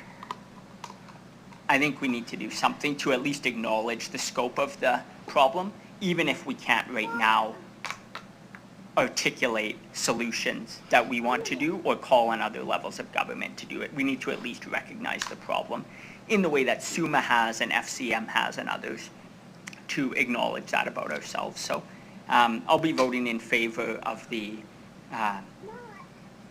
paltry portions remaining, but I think that's something at least, and it gets us on the path toward a conversation. Thanks. Thank you, Councillor LeBlanc. Councillor Mancinelli. Thank you. I thought I'd better take my turn to speak here. This is a very important matter. I spent quite some time in the last weeks talking to various residents and people showing an interest in this. I'm just going to go through the points and share my rationale on them. I don't anticipate I'll be supporting this, and it's not because I don't see the problem. It's because of the divisive nature of this policy in our city, both on our council, on the residents, and while we're trying to fix a problem that has so many people in danger, for us to stop and argue and accuse, I don't think is helpful to any of the people who actually need our help. And I think that's heartbreaking in itself. The city of Regina declared a houseless emergency. Don't deny there's a homelessness emergency. I know it's been updated to crisis, and I also know that every second news story that I encounter across Canada has all municipalities experiencing the same problems. And so I think that we're all well aware of the crisis. Having witnessed and walked through and taken in the encampment on the front lawn, I'm aware of the people there, and I do want to help them. To have empty words doesn't help, and to have divisiveness created by politics doesn't help, and I think that's where this leads. Regina Council calling on the Government of Saskatchewan, Canada to contribute to funding. That's our job. We ask for that all the time. That's a given. It's been done. It will be continue to being done. I don't think I should have to express to the residents that this is being done on behalf of all of our residents on an ongoing basis, not just for this, but for many matters. As a business owner and as a resident, I pay a fair amount of taxes up the chain to all levels of government, and I expect that to come back into my community to help those in need, and I happily pay that money. proudly, but it should come back to help our community, and those asks go out to ensure that it does. And we don't have to tell the administration nor the public to do that. That's the job. Number 3, council direct administration to create a plan by the end of Q3 2023. Referred already? Okay, off the table, I don't have to go. I guess we're out to point 5. Point 5 is a checklist on encampments and how to properly set up an encampment. And I don't believe encampments are an answer to this problem. I believe they're an outcome. And to try to facilitate them instead of looking for solutions allows an ongoing problem to be salvaged. I walked through the encampment that was on the front lawn. I walked through the residents in the encampment on the front lawn. I paid attention from the first week to the last week. I saw the faces I recognized from my city in the first 2 weeks. I knew those people. I've seen them downtown on my way to council meetings. I know who they were. I say hi to them. I'm a human, and so are they, and we talk, so I knew who they were. By weeks 3 and 4, I no longer saw the faces I recognized. They had been added to by many people who weren't quite so familiar out of my community, and that doesn't mean I have to know everybody there, but what it means is the faces were changing and there was a call out. I have a life. I had a life before as a counselor. I have a family. I have friends. I have many in the community. Many people work in these agencies that provide help to these people. I have friends who have spent careers settling people out of these circumstances into productive lives. And I called on them for information. And as the numbers in the encampment grew, it came to my knowledge that many of these people were people who had previously been settled and brought some type of safety and a home. And because of the call out to others and the need from the people in the camp, they were called out of their stability to come show solidarity to people they felt weren't being looked after yet and put themselves back at risk. And many of them fell back into a riskful situation because of that. I don't think that a person who truly wants to help homeless people would ever intend to do that, but maybe if we're only part-timers, maybe we don't realize the outcomes of our actions, and we think that large numbers in an encampment indicate success because they're finding solidarity, but that's not always the case. That's danger. People know where they can come to prey upon others who are a little bit in a weakened state, and the encampment facilitated much of that preying to be had upon, and that's what I encountered walking through there. Those are the stories shared with me by those who have put their life towards helping these people.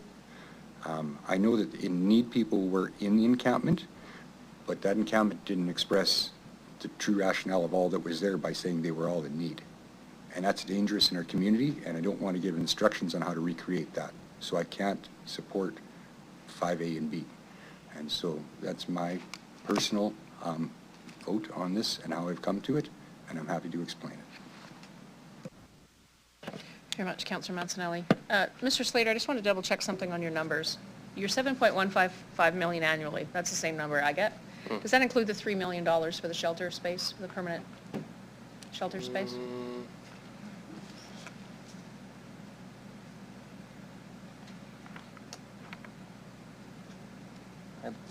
Through you, Mayor Masters, I believe it does.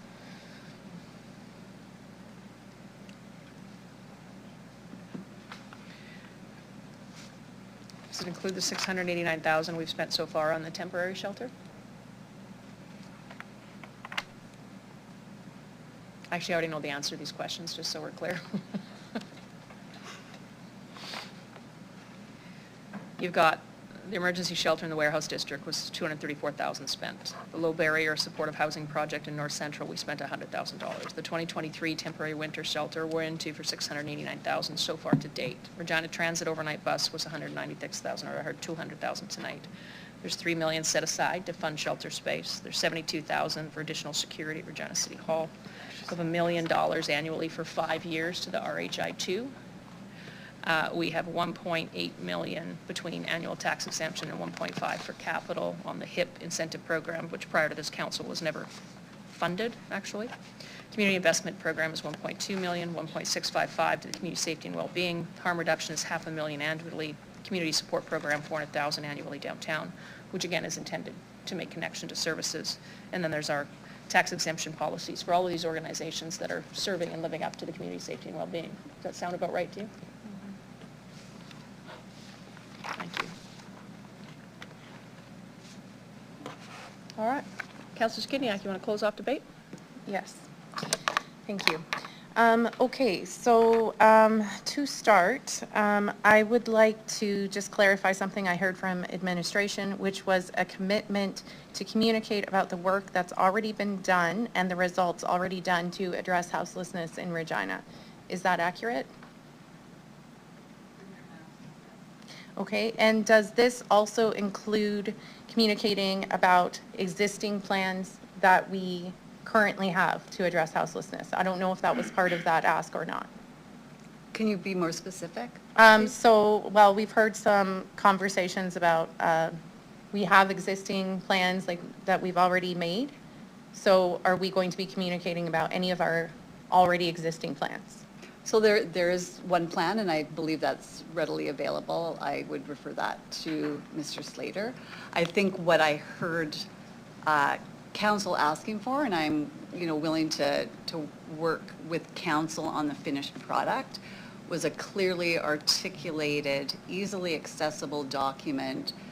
I'm thinking a one-pager that basically says, here's the investments that have been made towards the houselessness crisis and kind of the outcomes involved with it. I think that I also will need to work with council because I've also heard a desire to see if we can talk a little bit more about like the advocacy work through SUMA. And so I always try and be super clear that the advocacy work is done through the mayor and council. That's not administration. But I think if we're looking for kind of one document to frankly help the public, the mayor and council kind of understand all of those things, that's what I'm committing to. Okay, yeah, in relation to the current plan, our current houselessness plan, where can that be found? And I think you were saying that might be for Mr. Slater? Correct.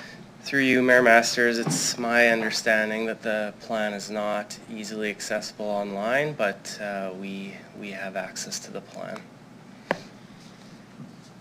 Would it be possible to make that plan accessible online and including if there's an executive summary to highlight that, like to make it accessible and easy for folks to digest? Would that be a possible takeaway?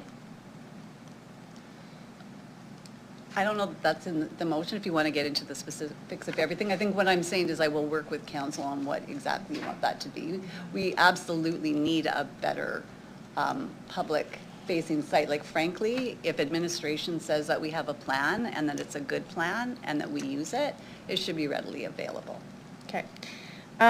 Okay, well, I do have an addition to the motion, which I think will help inform the budget process. It has been sent to the deputy clerk. So it is that administration be directed to report back to City Council prior to the 2024 budget deliberation process to share existing immediate term plans to address houselessness in Regina. So I think that will inform our budget conversations, understanding what commitments have already been made.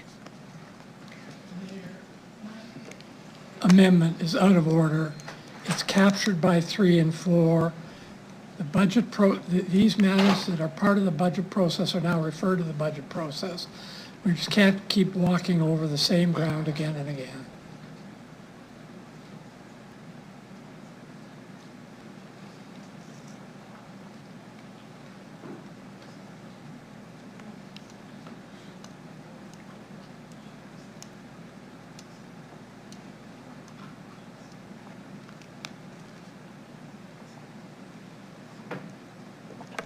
Councillor Hawkins, she's added in the word immediate, so this is prior to the budget deliberation.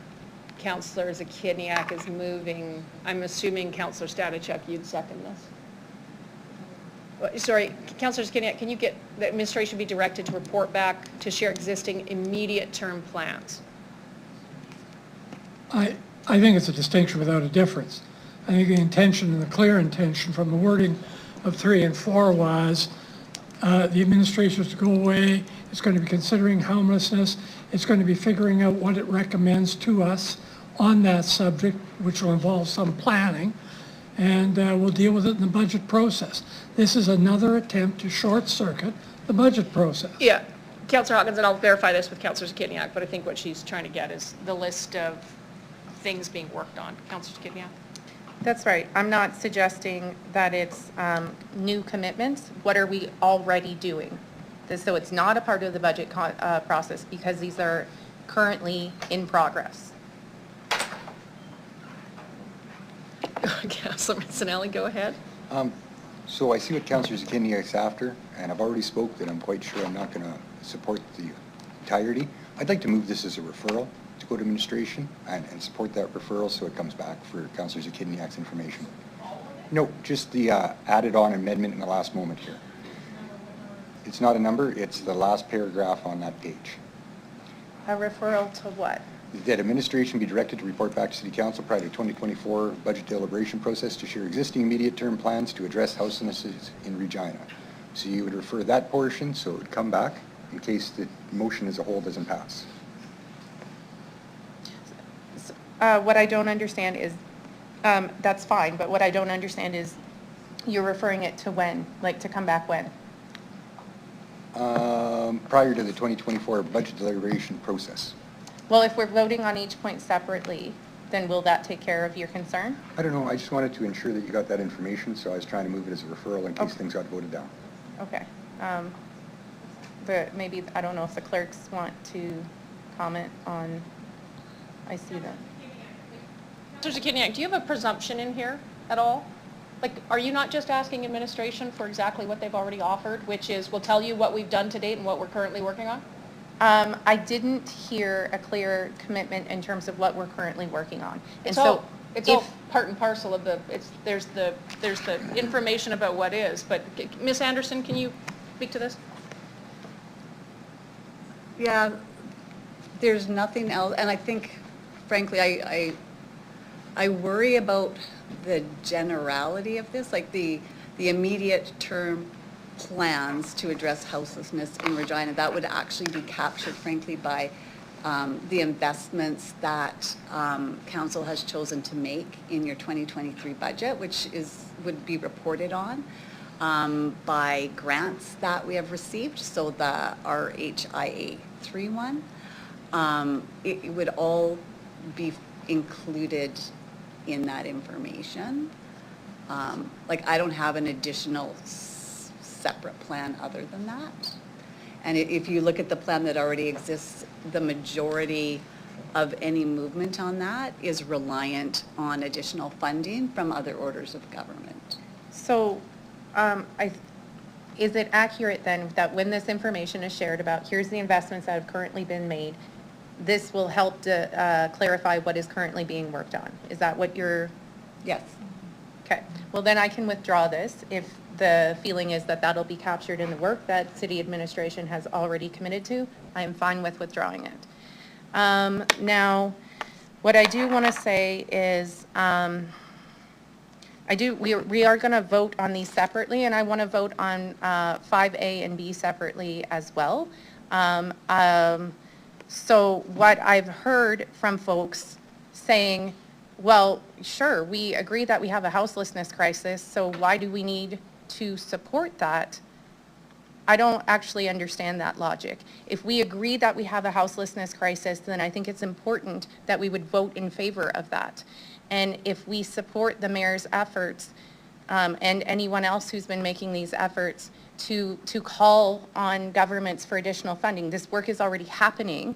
If we are supportive of that work, then I would think that we would support that point in the motion. If we vote against it, it signifies that we're not supportive. We don't think there's a houselessness crisis, to me. We do not think that we need help from other levels of government, and I don't think any of us believe that.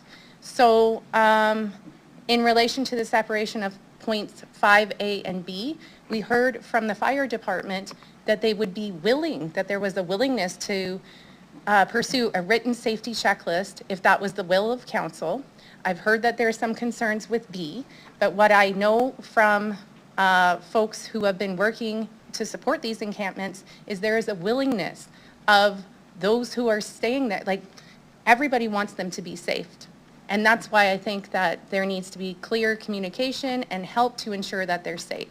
But if you don't support 5B, I think that we've already heard that the fire department is willing to execute on point A. So I just would really appeal to folks. I know that this has become a divisive issue, but the way for us to work the way beyond that is to demonstrate that we consider this a crisis, that we need help, that we're taking action, and that's what this motion calls for.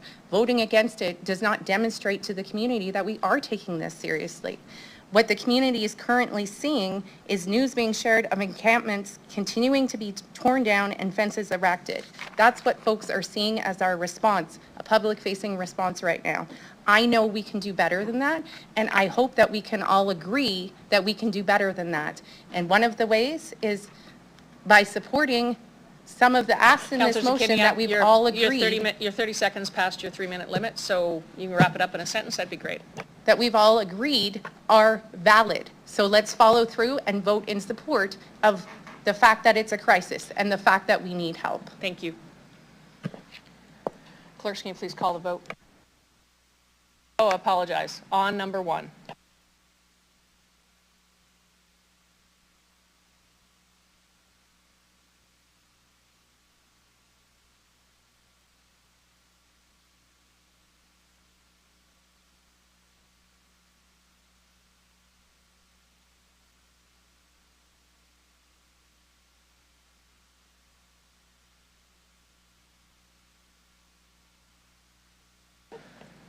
Councillor Moll, I think I need a verbal vote.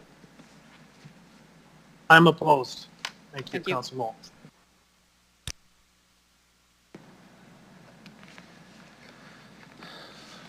Mayor Masters, part 1 of the motion has been defeated in a vote of 2 to 6. Those voting in favor of the motion were Councillors Stadnichuk and Zakitniak.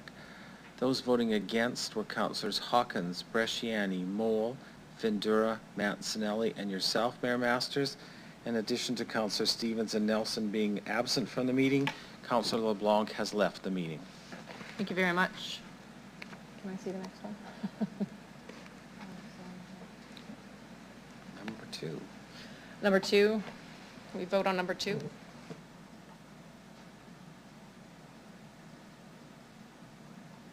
Councilor Moll, opposed.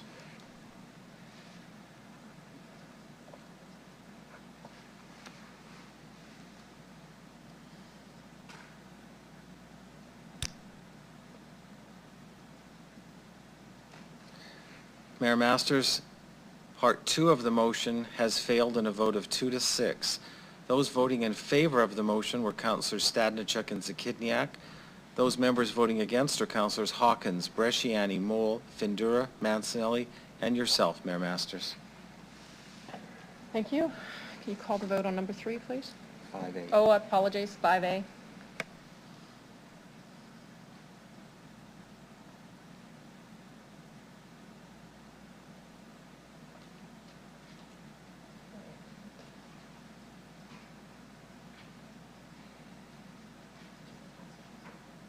Councillor Mole? Opposed. Thank you.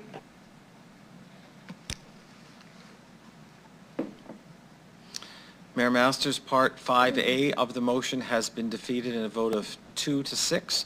Those voting in favor of the motion were Councillors Stadnichuk and Zakitniak. Voting against were Councillors Hawkins,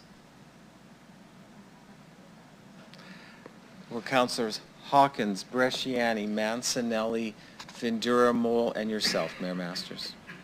Thank you very much.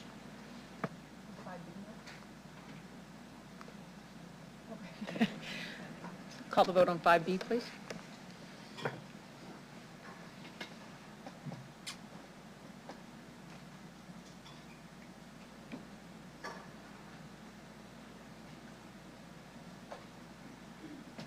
Councilor Moll, opposed. Thank you, sir.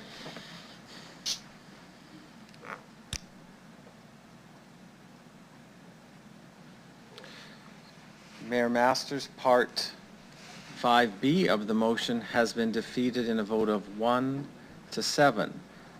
Voting in favor of the motion was Councillor Zakidniak. Voting against were Councillors Hawkins, Bresciani, Moll, Findura, Stadnichuk, Mancinelli, and yourself, Mayor Masters. All right, council, if you'll just indulge me for 5 more minutes, we have 2 bylaws to get passed. Thank you. So on 2023, we'll now consider bylaws 2023-63, the annual low-income municipal property tax deferral program bylaw, 2023-71, the conservation of heritage properties tax exemption for Turgeon Hospeling located at 2310 McIntyre. I will ask Deputy Mayor Stadnichuk, will you please do the first reading of the bylaws? I move, seconded by Councillor Mancinelli, that bylaws number 2023-63 and 2023-71 be introduced and read a first time. Thank you very much. Clerks, could I ask you to please call the vote? You don't have to vote, it's already, or do you still do? Count, I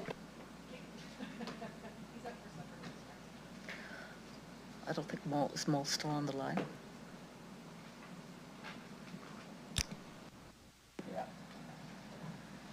Mayor Masters, first reading has passed in a vote of 7 to 0, with all members present voting in favor, and Councillor Moll has now stepped away from the meeting. Thank you very much. Deputy Mayor Stadnichuk, can I please have you do second reading of the bylaws?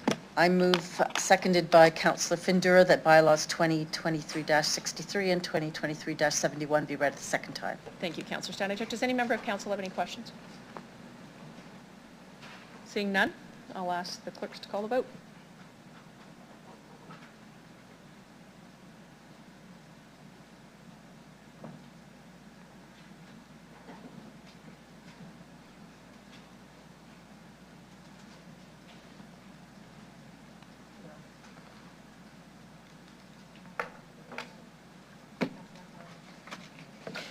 Councillor Mancinelli?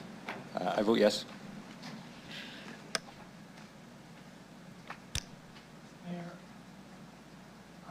Yes, I should have. Oh, you voted yes. Okay, before it posted, there, we have a yes. Mayor Masters, second reading passes in a vote of 7 to 0. All right. We got to do consent for third reading, folks. Deputy Mayor Stadnichuk, can you please do consent for third reading? I move, seconded by Councillor Hawkins, that council hereby consent to bylaws number 2023-63 and number 2023-71 going to third reading at this meeting. Thank you very much. Clerks, please start the vote.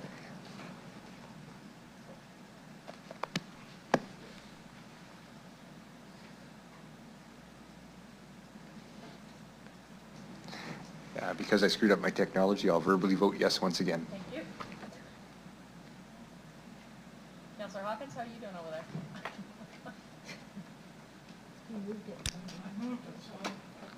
You moved it. You're good. Okay. Mayor Masters, unanimous consent for third reading has been achieved, with all members voting in favor. Thank you very much. Deputy Mayor Stadnichuk, can you please do final reading of this bylaw? By Councillor Bresciani, that bylaws number 2023-63 and 2023-71 be read a third time. Thank you very much. Clerks, can you please call the vote?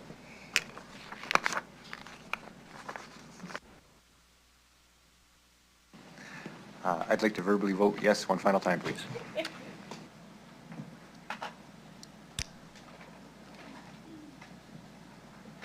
Mayor Masters, third reading passes 7 to 0. Thank you. I got a motion of adjournment from Councillor Hawkins. I need a seconder. That's Councillor Mancinelli. Any opposed?